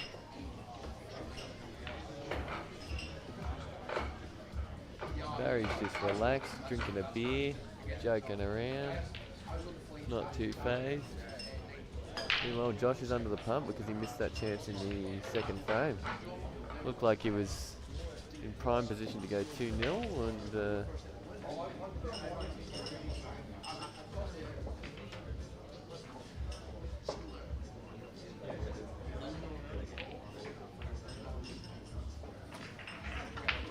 this is Olan at the table, just in the reds. Olan's very fortunate not to be 4-1 down here. I'm not sure what his plan is to get this red on the right-hand side out. It's an awkward one to get out because where he is.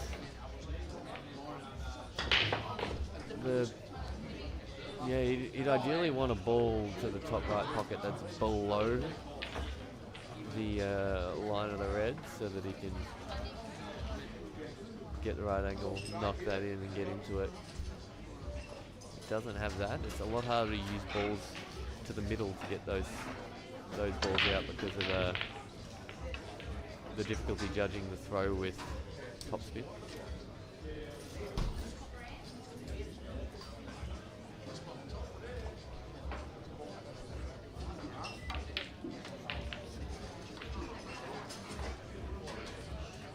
Okay, this looks good. This looks like he's got the angle now to give it a little nudge. He wants more than a little nudge. He wants to hit it. He wants quite a hard contact on it to get as much separation between the yellow and the red as he can. However, at the same time, you really don't want the white flying too much away. Essentially, you just want to hit it as thick as you can with enough power to create separation between the yellow. Oh, checked himself a bit there.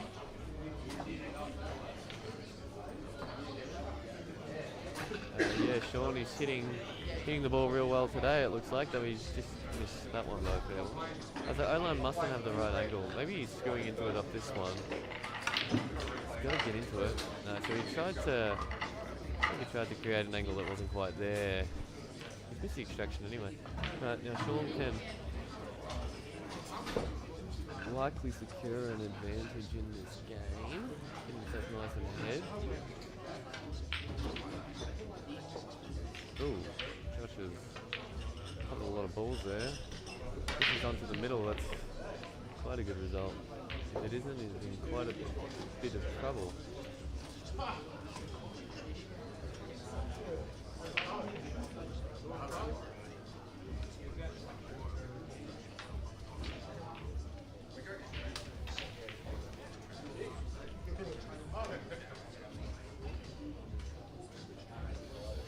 Red gets stuck, Reese reckons.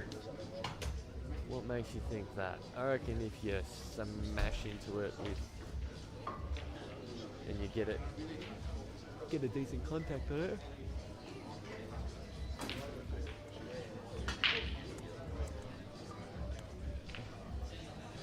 Either way, he didn't play the shot anyway.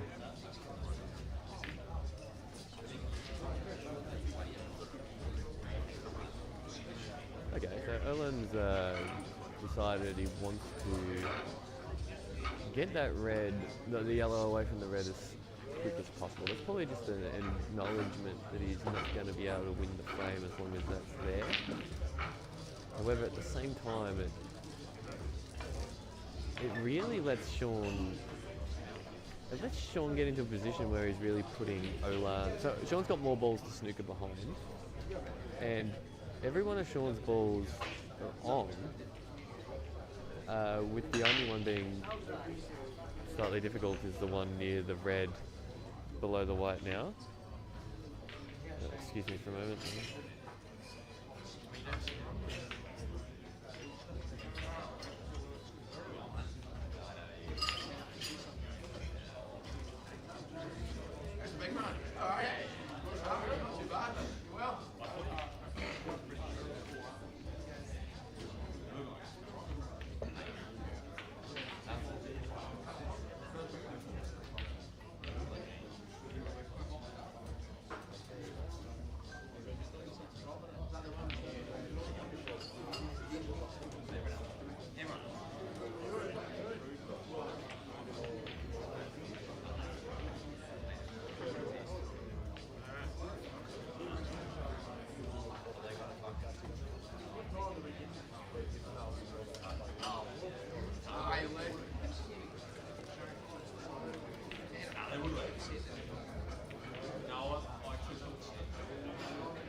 Sorry about that. Very important business call. Anyway, back to the match. Looks like Josh is on the got another visit on the Reds here, but his red to the bottom right is all tied up. Meanwhile, Sean's chopped up on the right there. Looks like he's missed his second shot now. Oh, that's a phenomenal shot play by Owen there. I wonder if he has angle now to get down to this really awkward red to the bottom right. That's his biggest problem. I think the saving grace for him for it is he can be super thin on it and still be okay. Obviously not ideal, but okay. Or else, yeah, you look there, he's looking at the gap. I think that's just too small of a... Josh is I mean, he was in all sorts of trouble anyway, but he's gone in off, which certainly doesn't help his situation.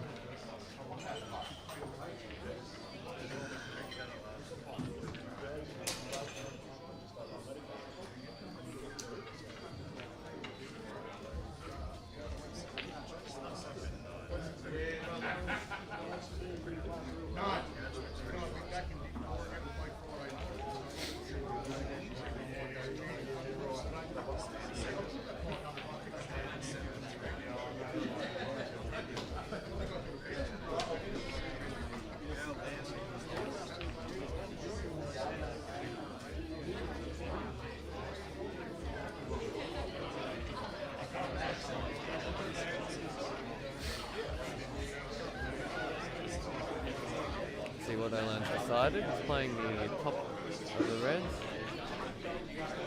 So he's going to run the wide a bit here. Looks like he's tried to get a cannon on the... Oh, wow-wee. That's a fantastic shot. That's... Wow-wee. He's landed really in a... I mean, Michael Scarry with his little circle he used to use, he's landed in the centre of it, I reckon. He did not have much margin for error on that shot. And the white was really, with the distance the white was running, it's so hard to land that precise. And then on his very next shot, he's overrun it by about 2 foot. Josh is now 4-1 down. Quite a big lead to recover from here, so a deficit to recover from here.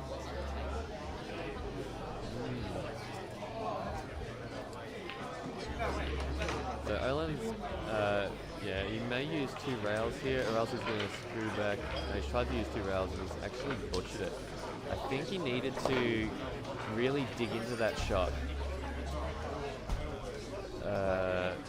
to avoid that yellow and the rail, but he was in quite an awkward position by overrunning his previous shot.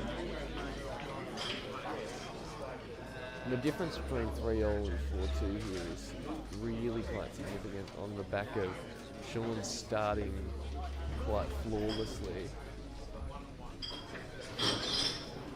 and really running off to a good lead to missing the chance to go 4-1 up. If he's 3-all, that's a pretty devastating result. But this is a real difficult flat. Oh, we tried to double it. And yeah, okay. I think Sean would be somewhere in the 90s percentage wise to win this frame. Wouldn't call it a certainty, of course. Nice little touchy snooker here below the yellow. Promote that, yeah. Yeah, it's a nice spot for it. Nicely played, and it's left Olan quite a difficult snooker to escape.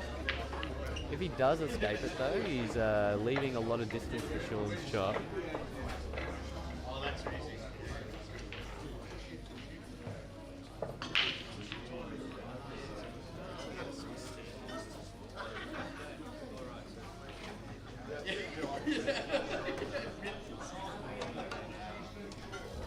He's just missed it, actually. He had a good crack at that. He's missed it by a whisker. And he's almost put the white where Sean will place it himself. No, he's not play that for a minute. Yeah. I like probably playing the ball in the middle to the bottom right, and the ball on the left, start up the rail, and the one in the open to the bottom left. So it looks like he's going to play this one and try and screw back, which, yeah, I mean, having to screw back just these little amounts. Oh no, is this going into the? No, that's a lot off. Yeah, no, screw back and you got the choice of both. Yeah, no, this is nice. I like this shot. There was no real way to land awkward there. The way he's played it. If he overdoes it, he's going to have still excellent angle on the one on the left, and if he underdoes it, he's going to have good angle on the one on the right. So that's why he opted to play it that way. I like it.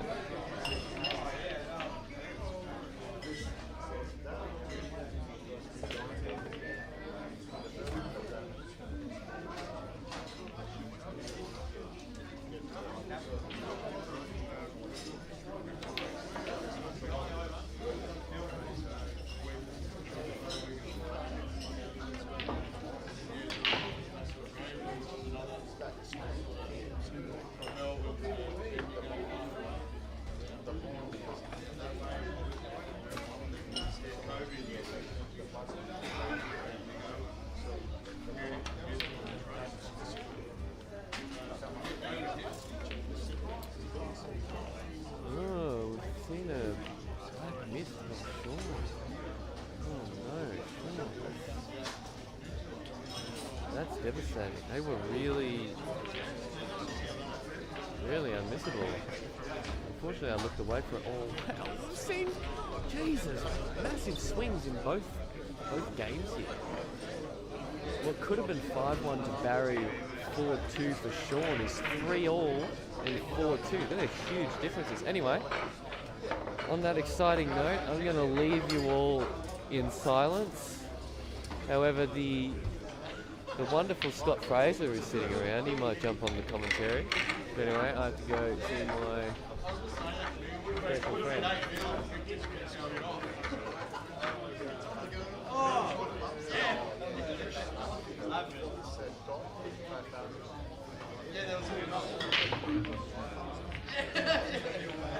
Just keep it simple. Yeah. Lead off.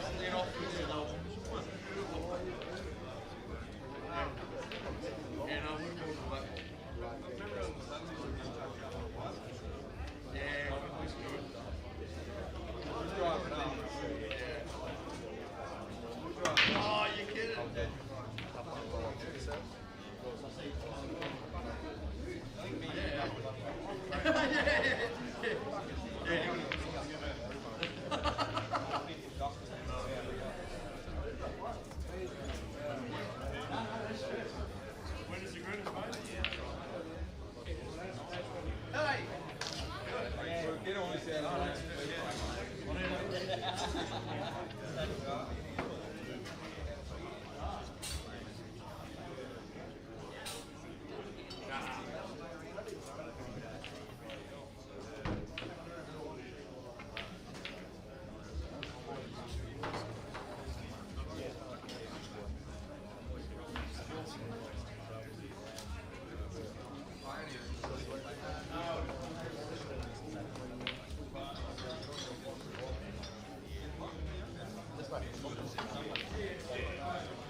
I'll see you in a minute, Kate.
this one.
Yeah, go ahead. Yeah, right.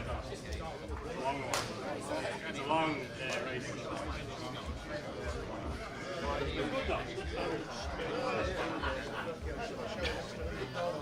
I think we got this one.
Hi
Trent, how you doing? How's your day?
Smile now, down. It doesn't feel great at the time. You're going to wipe it out of the head. And you know in the next frame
still.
Hello.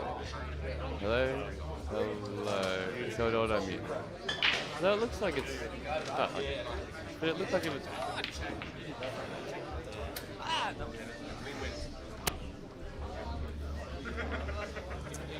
Alright, yeah.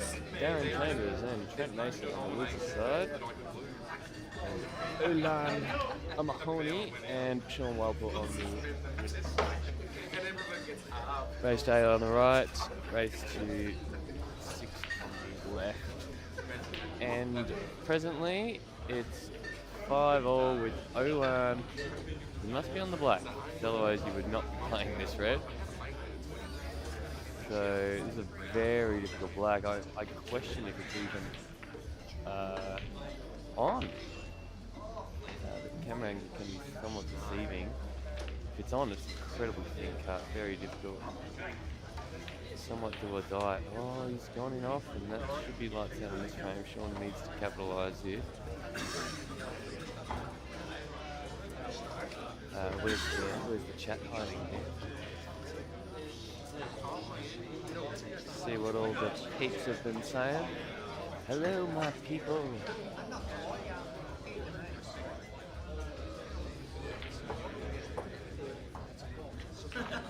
Okay.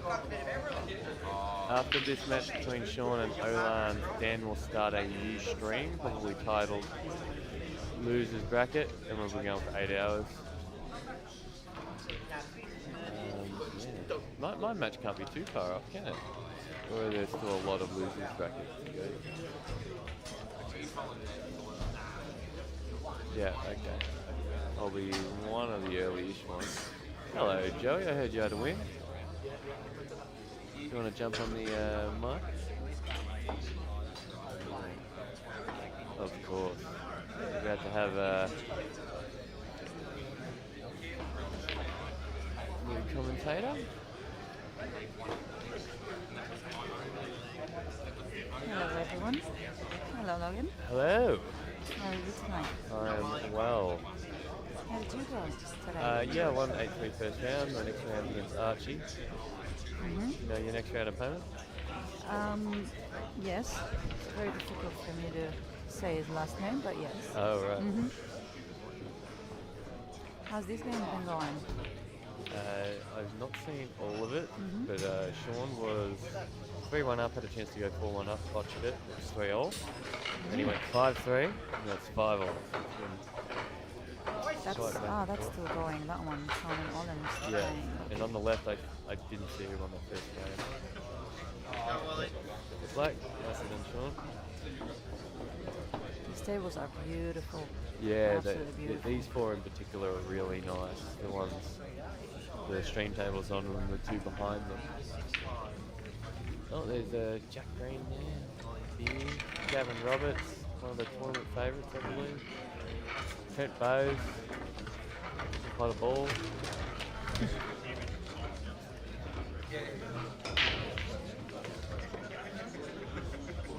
That's a going up first frame. Trent with an unexpected loss in the first round. He said his opponent played really, really well. And Trent butchered his chance to win the match. What would you say about these ones, Logan? What would you go for? Red cereal nose over here. I would go the reds. The only ball you need to deal with is the red at the top left. And you've got 3 balls near enough that you can have a go at getting it. So yeah, he's trying to get on it now. And I think he can. He can pop this red at the top right bag, play say a bit of bottom left, trying to hit the red out. Once it's out, you've got tap ins. You're not controlling where the white's going to be after the extraction. You still got as long as you get more or less full ball, the white can float up the table a bit. It is softer than I would have. I would have given that a bit of oomph to sort of give the white a chance to travel out. It's actually gone well for him, I think. You can drop this into the middle. Or is this super hard, you reckon? Yeah, I think it's very tight. It's got awkward queuing. You can't really see. He's played along, so it's obviously too awkward to the middle. Played that quite well. He's nowhere near potting it, but he's played it at a good pace. It looked like he played it just to cover a pocket, really. That's about it. Yeah, which is, well, I'm sure he would have been playing to putt it because, I mean, you look, you got it. I mean, he's done pretty much. You got to roll into the ball to the top right. Have a good clearance. Anyway, I think we should mostly focus on the match on the right-hand side though, because they're the winners bracket, and that's the match that's been going on for a while. Oh, he's switched that way fair That's a away. big miss too. Yeah, he missed the jaws on that one. There. Well, the red sprayed out to the middle of the table, so it's. And is that all in on the table now, is it? That's all in there, yeah. So all in's on the yellows. And if that one goes, you really don't have... The bottom right? Yeah. Yeah, I wouldn't have thought like that it's goes, really but it tight. might. Can we see it from here? From here it looks like it goes. Yeah. That does make them easier. There's two yellows just above the black. They look quite perfect. Oh no, the right one will go to the bottom left. Right. So yeah, no. It's still very Sort of busy tidy over white, there. don't But it? Yeah, exactly. It's the sort of thing where if you lose the white a little, it can be just completely over for getting them. Start with this one. Ben's got another chance here, and he's stuffed in off.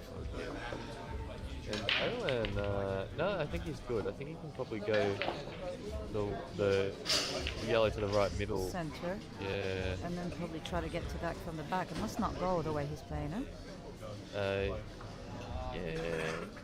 It could have just been the white too close to it to take the shot. It looks like it goes from here for sure.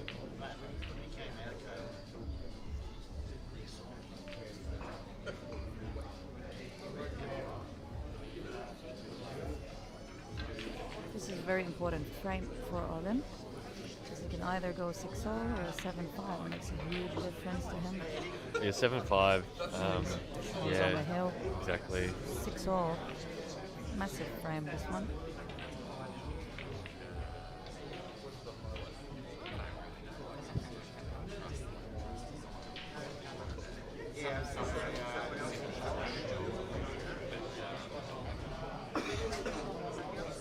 He's probably looking at leaving that yellow to the end by the looks of it.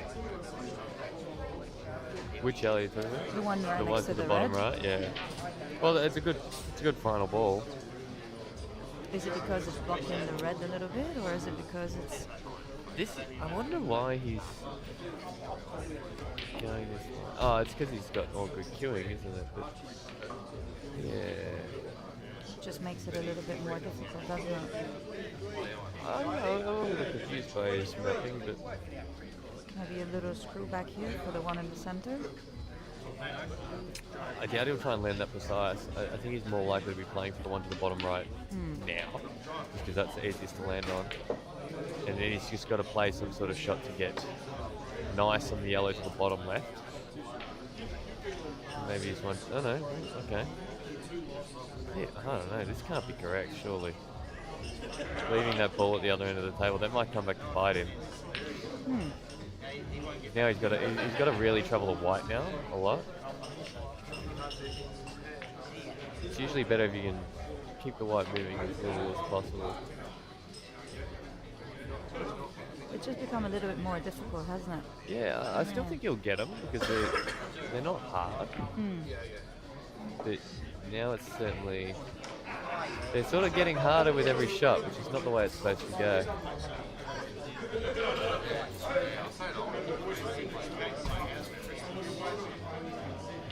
Just the top.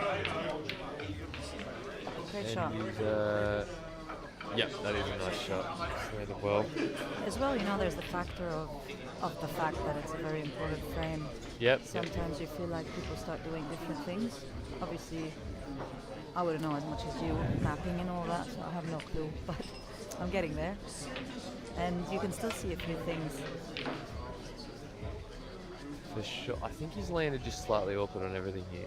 So I think he's quite straight on the one to the top left. which means it's hard for him to get back to this ball to the middle. So he might have to take the ball to the middle now. Yeah, and then try to go up and down. Yeah, and he's going to have to control a line of this. It's a around that slight screw. It's a slight screw. It's more of a... Nah, you'd probably try and find a straight line like you tried to do there. That's okay. He's going to have a long way. I mean, it's not ideal, obviously. It's quite... he'd be unhappy about it, but he still has a shot, which is better than it could have been when he's got the wrong line and he's collided into a red. Feels like it might have been a bit of stun on that shot. The way the white travelled. He needed a flick of bottom, which I don't think he put on it. Yeah. Or he needed side. I don't like side as much on that particular shot. But it was a tricky shot. That's what, like I said, he was just slightly off all these lines. He's played that well. And he's just got to take that on. He knows that. Landed as poor as he can, which makes it just that much more epic when he nails it, don't you reckon? He's doing it for the fans, Joey. Yeah, this is all for the fans. So Mark Owens is out there tuning in. Hello, Marky.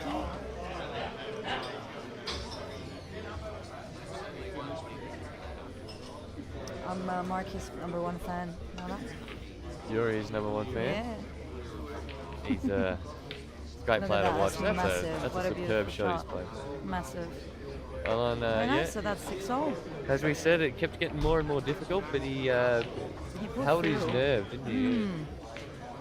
Oh, it crumbled like a leaf under the pressure. That's why I try and keep the white under control, so everything's easy.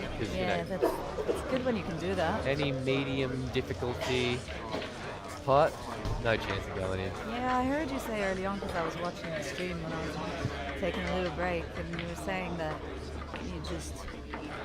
you don't fancy your putting as much as your positioning. So yeah, my putting's garbage.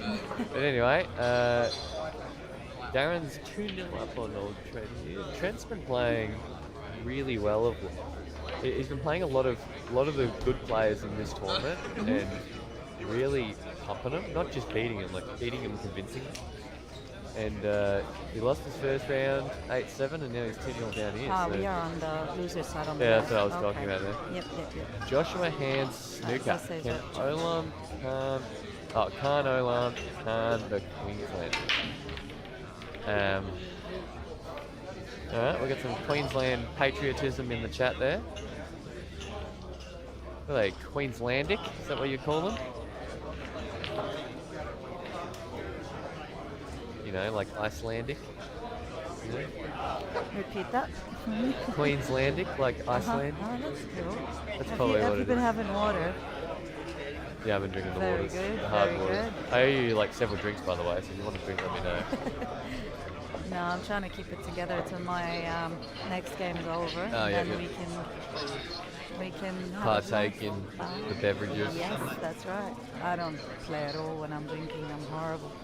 Yes, so you don't play any of those Sal Cups or Wandagi Cups or anything like that. What are they? They're those weekend tournaments where you've got teams of 7 and you play other teams of 7 and everyone plays one frame. That's cool. Where's that? Oh, they're on every month or so. There's one on. That's cool. But basically everyone just gets blind drunk. That's sort of, and the pool is just an excuse to. It always is, isn't it? But no, I don't. But that's interesting. I'm in Ballarat, so it's quite far from everything going on. There's one in Horsham. There's one in Bendigo. Bendigo's not far from Ballarat. The Bendigo Everything's far from Ballarat now. Bendigo's an hour, isn't it? Ballarat? Or am I wrong about that? Have you driven towards Ballarat at night? At night? It's shocking. Is it? What's the issue? Kangaroos. That's what I was gonna guess. Yep. Same going to Bendigo actually. Yeah. Kangaroo Century. Central. Century. That's without the beers. Just pointing it out.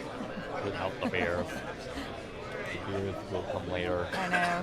You're trying to pull my accent off. You can't. But you can still keep that trying. That was just my silly voice. That wasn't an attempted accent. Oi, Darren. Oh, that was fun. So Olan, we should focus on his attempt here. He's on the yellows. He's on the yellows, and I think he just landed. Is it too straight on that yellow? Is he too straight on that yellow? Or he's got a bit of angle. He probably just wants to roll that in just to make sure, isn't it? I think if he has angle, it's not amazing angle. The question is, does he want to try and pick the gap for the ball to the top right next? Or if he's got to play the ball to the top left? He's got to go top left. And then probably leave the top yellow one for that corner pocket. Or Yeah, that's his trickiest ball to address. But Sean's balls are quite a fair bit harder. He's got to get good on those two balls on rails. The balls on rails here, they go down quite comfortably, but you still want to be good on them because you don't have much mud for it. You know, let's see if Elon's potting holds up again. Bloody hell, this guy. I hope Sean knocks him out so I don't have to play him.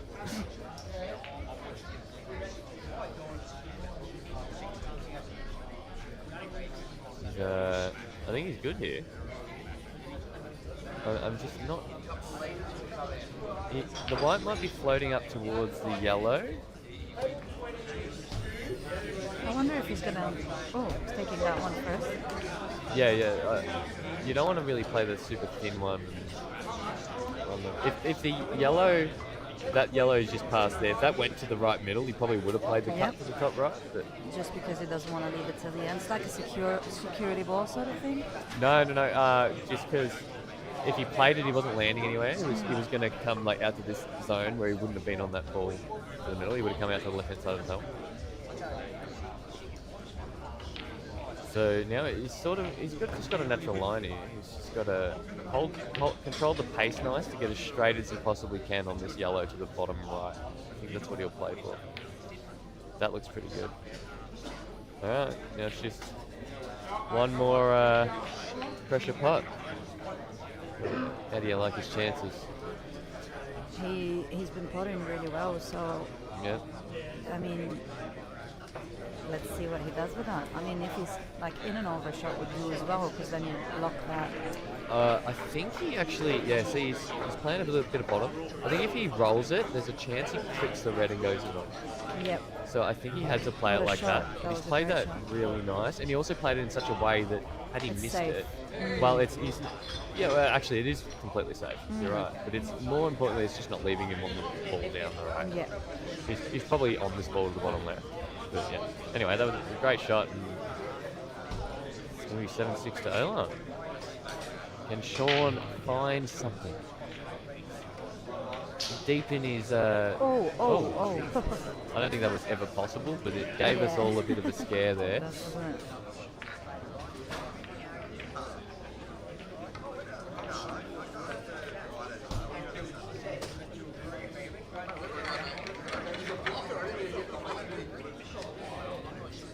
And that puts Olin on the hill.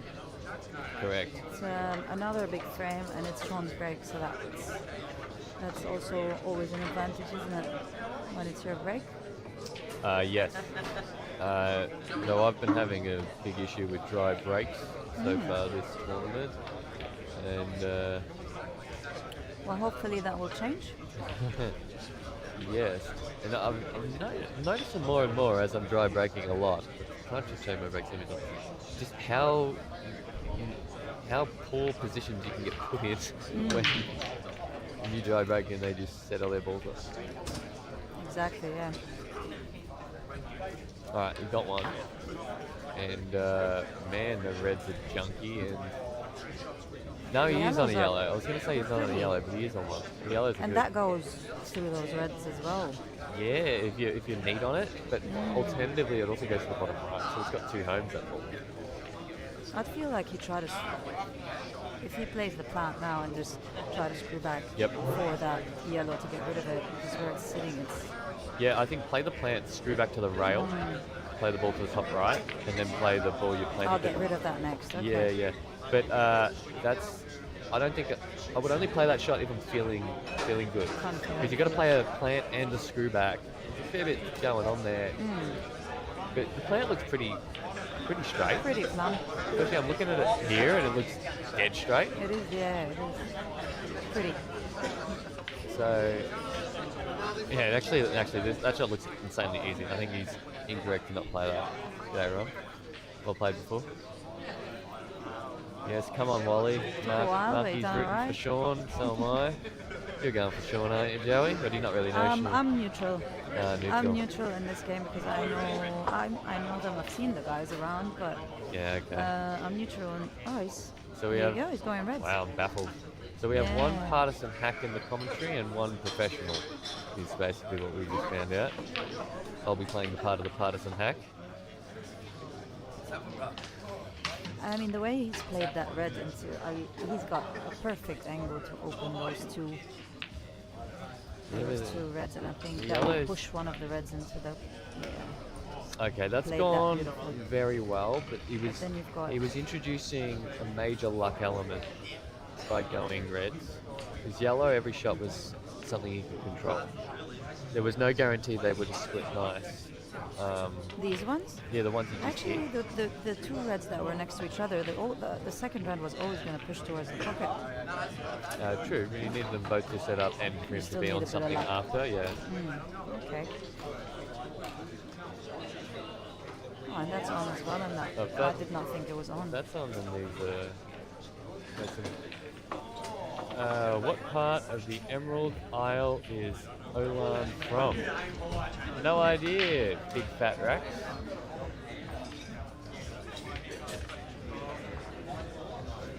No idea.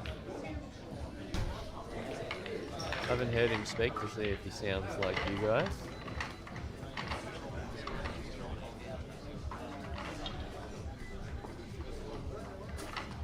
I wonder if Sean's too straight here. No, it looks like he's got stun angle and he's going to come through. Yep, nice shot. So now he's just got to take a bit of care He's got a window to land in for this red where he can just screw back nicely to the left-hand side of the table, left to bottom right. But there's a few spots you can be in where that shot's not available anymore, and he's got to really travel the white. So he's got to take a lot of care of this ball to the bottom left, bottom right. Okay, he's rolling through and running the white up and down, I believe. Oh, okay, no, you had a different angle than I thought. Maybe a bit of screw back and in the same pocket for the black. I don't think the screw back is... As in just to go across a little bit? Yeah. This looks real dodgy. A little soft I screw, think he should have... he would just go the across. angle he had, he could have screwed back and got closer to it. Like that, yeah. It looks more dodgy on camera than it was, to be honest, because he could hold that with left. But anyway. Yep, this is 7-all, I agree. Nice out under the pump by Sean. Decider too, yeah, 100%. I still think he was insane going reds, but he's taking him nicely.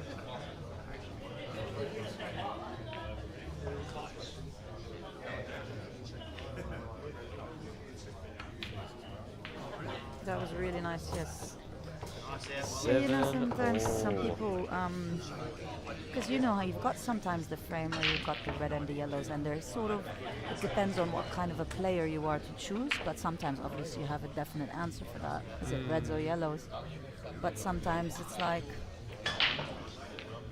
Yeah, sometimes it can depend on what shots.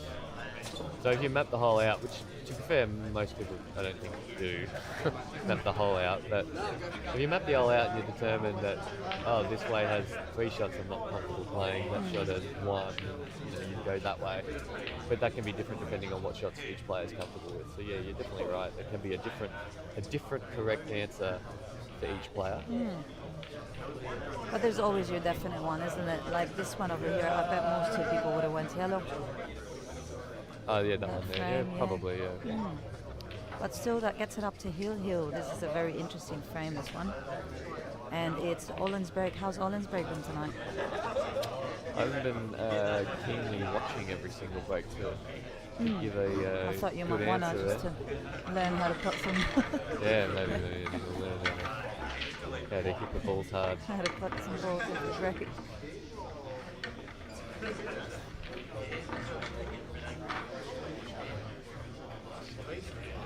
So hill, and we're still in the first round, aren't we? Still the first round, or have we started the second So round? that's the first round of the losers on the left there. Round one. And this It is says still round everything one. on the screen. does, yeah. Thank you. Dan, Thanks, Dan. Dan thought of this ahead of time. I know, right?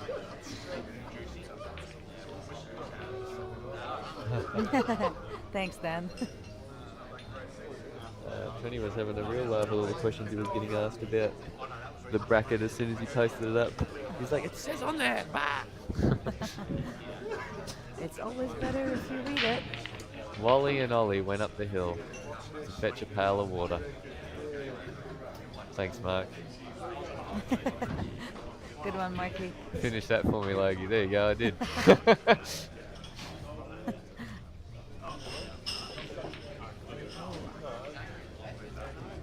Alright, let's have a look on what this frame is going to bring you. It's going to be an interesting one. It's all about that break now.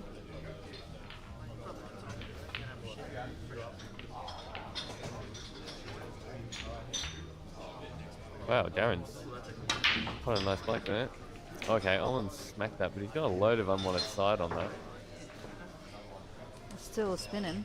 Yeah, it's still spinning, and he didn't get a ball. So I'm going to call that break an epic fail.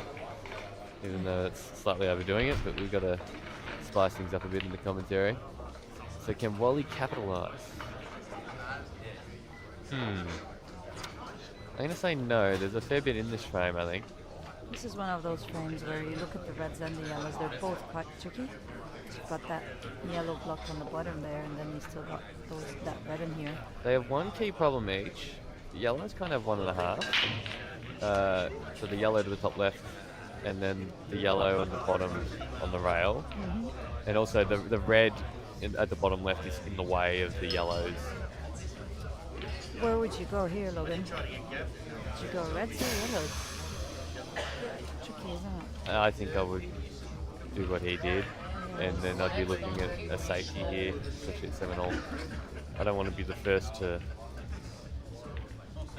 It's a tricky one because if you want to try to get the safety here, so many things could happen hitting the second yellow, isn't it? Unless you can see that.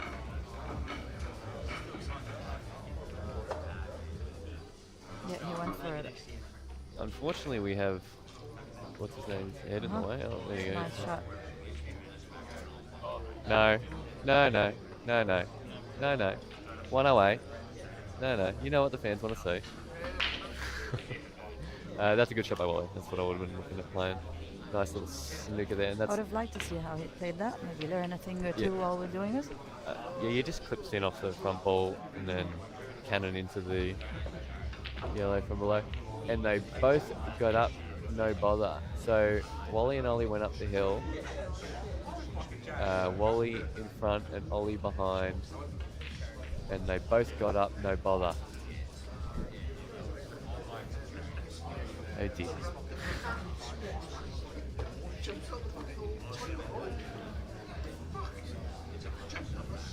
Anyway. Yeah. And they both got up, no bother. I don't know. Something like that. Sounds better. I've been told my Irish accent sounds Greek, so. It looks like you can see that red now, so he's probably just gonna thin that and go for safety all the way to the bottom of the table. Yep. Okay, distance. Oh no, he's tried to kill a yellow, I think. Ah. Jamo's given us the bonjour. Bonjour, Jamo. We're missing you in the booth here. Logan is. Yeah, no, we are certainly missing Jamo. Jamo, expert commentator extraordinaire. Oh yes, even. it's lovely watching. When you're watching the stream and Jamo's commentating, he's one of the best commentators I've listened to actually. Thank you, Jamo. We learn a lot from you listening when you're commentating. Yeah, unless your name is Jason Foster, Jamo's commentary is great to listen to. Who? Jason Foster. Yes. Was it WA? No, he's just. I know the last name. Wait, that's is it Jason Foster? Wait, am I saying the name right? yeah. The guy Jamo's always banging out. Jamo's mate. Ah, yes, I heard him say that about him last time as well. Who is that? They just have banter all the Look at time. this shot. So now, Holy shit, everything happened there. the only Is shot he that on he's- anything? Well, Oh, if he he's hits that second quite yellow, he stiff. might be able to knock that one in. But it's No, I don't think that's on. No. Because the yellow's below it. So the white's going to be hitting it, and then it can only hit the yellow on the underside after it's the gonna come out, reflection, sort of. which would be a good safety it'd probably shot. leave a decent safety, but not quite. That's I That's the believe only the shot only he's shot he got. has. Yeah. Got to play this well. Hope the table's kind to him. Oh, what a shot. Oh, yeah, that was always There's the risk. always the risk with that. And unfortunately, he's given Olan an excellent chance here to It's only that one red that he's got. secure the frame. Well, not secure the frame, get into a really good position. I think he can play. I think this is the shot. Play the red onto the yellow on the left. The red that's on, On the ball. rail. Yes. Yeah. So play the On red the on the rail onto the yellow Mhm. on the left. And then leave it. And play it so that the red will come down and block the rail. It looks like he wants to screw back into it. No, he's not. He's- Yeah, this he is is screwing okay. back So into it. he's going full-blooded attempt Yeah, to win the frame yes, right here. This is going to be either a. Whoop, he missed it. And I think he might have got another perfect angle to hit it, no? No, I think with top he's not going to be able to. With a bigger white on a 9-ball table, that's Yes, probably yeah. on. With the small white, the throw's going to be too great for it to hit No there. wonder I keep. Okay, thank you. Remember that for my next game. Yeah, with the little white, when you play top spin, it stuns a little bit before the top reacts. Mhm. That's what the throw is, and so it makes those shots happen now. So is he gonna Left double himself this? a double. Honestly, this is crazy that he's going for this. I think there were so many safety opportunities. I mean, it is hilly. You really don't want to. And you would have been playing safeties where you still have 6 balls on the table that are all in potable position, and junking up your opponent's balls on the left hand side. However, Olan's probably better than me, so maybe he's Let's see what the plan higher is. percentage Maybe he's going to play getting the these than I turnover would shot be. soon. He'll get in a good position for a turnover shot The thing is, if you were going to play it, it was always better to play it earlier. from the beginning. Yeah, because he had a ball in hand, didn't he? Another nice pot. And he's got a bit fortunate there with because he hit that a bit thick, and he was going on a different line to what he wanted. He was trying to hit it a bit thinner and come out probably a bit further, but he's hit it thick and landed quite straight, which I think is a bit of a bonus for him. But again, he's still got this huge problem on the left-hand side. And I don't see much plan to address it, unless he rolls this in and cuts the ball to the top right and goes into it somewhere. Does he got a bit of angle on that as well to run into it? Now? Looks like Maybe. a little bit of Yeah, that's a there. big shot, very hard to control. Oh yeah. Looks like he's going for it. I think you called it. No, he hasn't. Never mind. Wonder what he's going to do with that. Maybe after this ball, later. I bet he's just going to pot these 2 balls, leaving his hardest ball to last. He'll knock in some sick double, pot the black, and make us look silly. Or make me look silly. He's obviously not very happy with what's No, he going on. doesn't look happy with it. I mean, it's quite complicated. It's quite difficult leaving that red there. Wherever Sean is, he's probably looking at his lips, looking at these yellows, going, I'm going to have tap ins this game. Nice to have tap ins at 7-all. Darren's hitting a real nice ball over there. Yeah, he's going for the turnover shot. No, he's doubling it, I think. Is he? Yeah, he's winding up. And Okay, he yeah, got it? well, what I Wow. said, he's going to knock in some stupid double and make me look stupid. Well, What a double that where's was. my clown hat? I need a clown wig and a nose stand.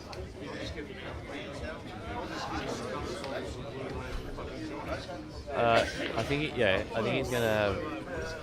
I think he's slightly awkward angle that he's going closer to the ball, so he's got to control the pace a bit. He basically just doesn't want to be planted on the top right, and he should be alright.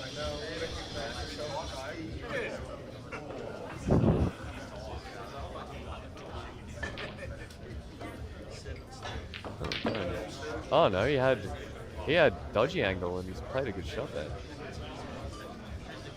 And Dan was right, he called it. That was a sketchy as angle. Now he's got to play It's a bit of a different one frame. more tricky shot. Oh, Trent, what are you doing? Trent's lost the plot over there. Alright, can no longer keep it together. These are awful shots to play. You sort of gotta time it over distance to just bite so that you can. Oh, actually, he's played that. Oh, okay, I learned something. That's a way better way to play it than what I was That's a thinking. great shot. He's played that beautifully. Holy cow! This out has been absurd. I never would have even attempted. This guy's he's got me covered. Might pay him for some coaching later. Quite good way to finish this game. Wow, Sean will be shattered. That was just Olan. It's unorthodox, but it was a Olan big won. win. Sean will be shattered. 8-7. I need to go give him a hug to cheer him up. He always likes it when I give him hugs. That's important. Hugs are important. Yeah. When in doubt, hug it out. Yeah, that's it. Oh, Trent. Are you... oh, there goes the dummy. I mean, to be fair, who cares if you kind of... Yeah, I mean, who wouldn't? You missed a tap in black, you're shattered, you've got yourself in the Calcutta, and you see that money disappearing before your eyes. Is the magnet gone missing, Dan, or did you remove it? Yeah. What did you do, Logan?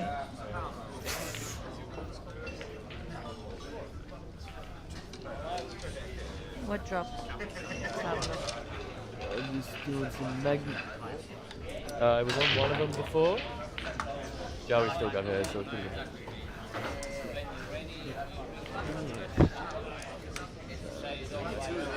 I'm going to head off the commentary now, guys.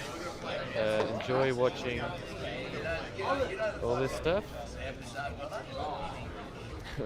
all this stuff. Are you going to stay on, Joey, or...? I'll be jumping off as well. Bid them adieu. Yes. We'll give you guys a little break and then we'll come back for another one soon. Yes, yes. Enjoy. Ciao, everyone.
David, come in.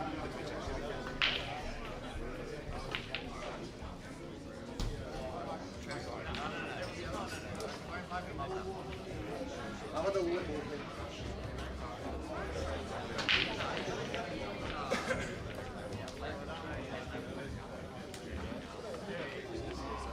Yeah, or me. Yeah, I would like a shot to the table next time we play, thank you very much. 3 games, no shots to the table.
Harris, table 18.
So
No, you're right.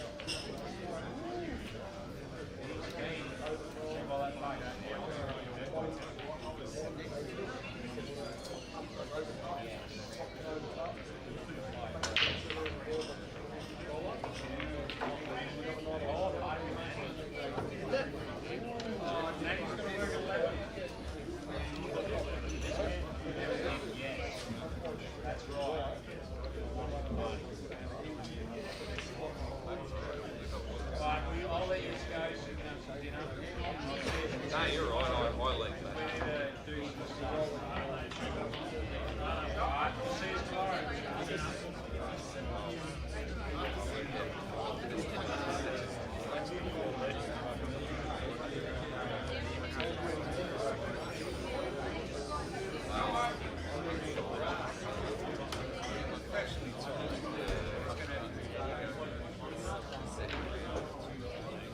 You must be close. You're very close.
are back.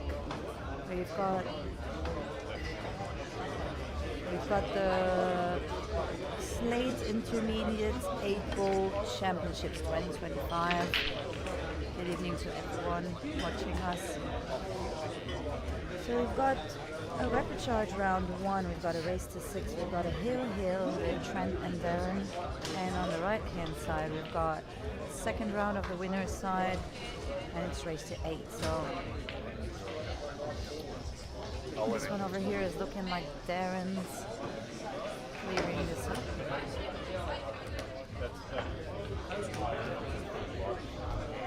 He's on the red. He would probably want to smooth back for the 8 on the bottom pocket.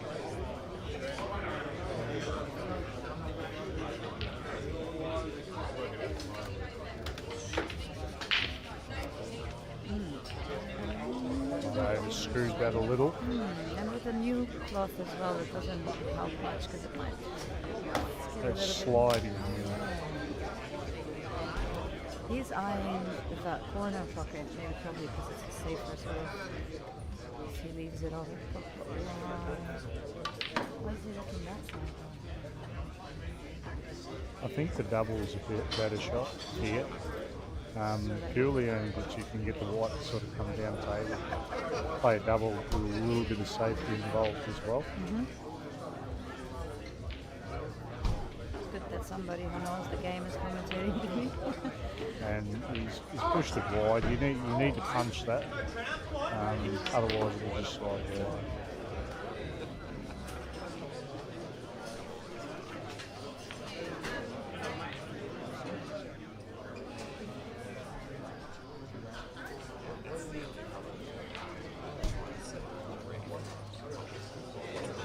These races to 6, they're on the left, aren't they? Yeah. Yeah, they're on a hill match. And on the other side of the race to 8. I mean, when you're on a hill match, you really want to go for non-risky sort of. Well, where he is here, I'd actually play off the yellow fine, come off 2 rails, and put the white behind. Not here, but Darren's back on the table. He's on the block. Yeah, because Trent played a safety he has shot. played the safety. He has, yeah. And now he's got a ball in hand. With all these balls. Now it's a pretty self-explanatory out. Now there's not much to do. Trent just needs to keep his head focused here and get it done. One ball at a time.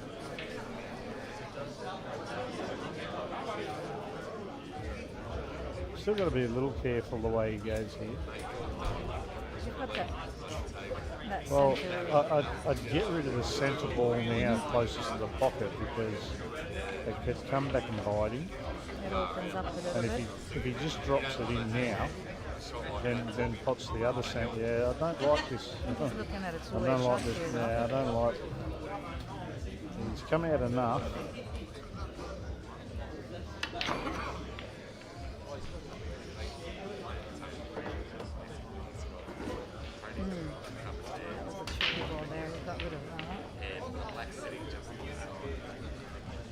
If he's straight on this yellow to the top corner, play it up the top corner and just stop where it. Just stun it where it is. Just stop it. Yeah, like that.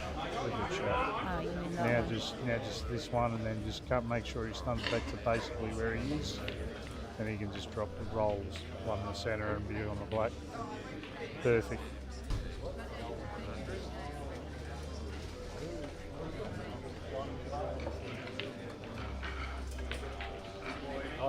Nice, good shot. And there it is. It's looking like Trent has got this one, 6-5. It was a bit of a fight. And that's a win to Trent, Well 6-5. done, Trent. Happy for you, mate. Moving on to our next match, we've got David and Gavin. Yes. David Killer, 2-1 up on Gavin Roberts. Gavin at the table. That's, I'm not sure whether Gav played that as a safety or whether surely he's played it as a safety. I don't think he would have missed the pop by that much. I guess that yellow tied up over there as well is kind of a safety sort of ball. Yeah, well, Quite difficult to get to. I think he did play. He's played it out.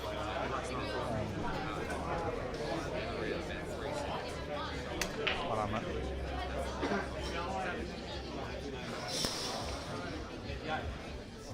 I'm not sure about that shot. Like,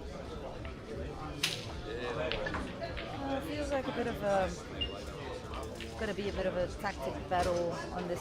In this it game. is, but by playing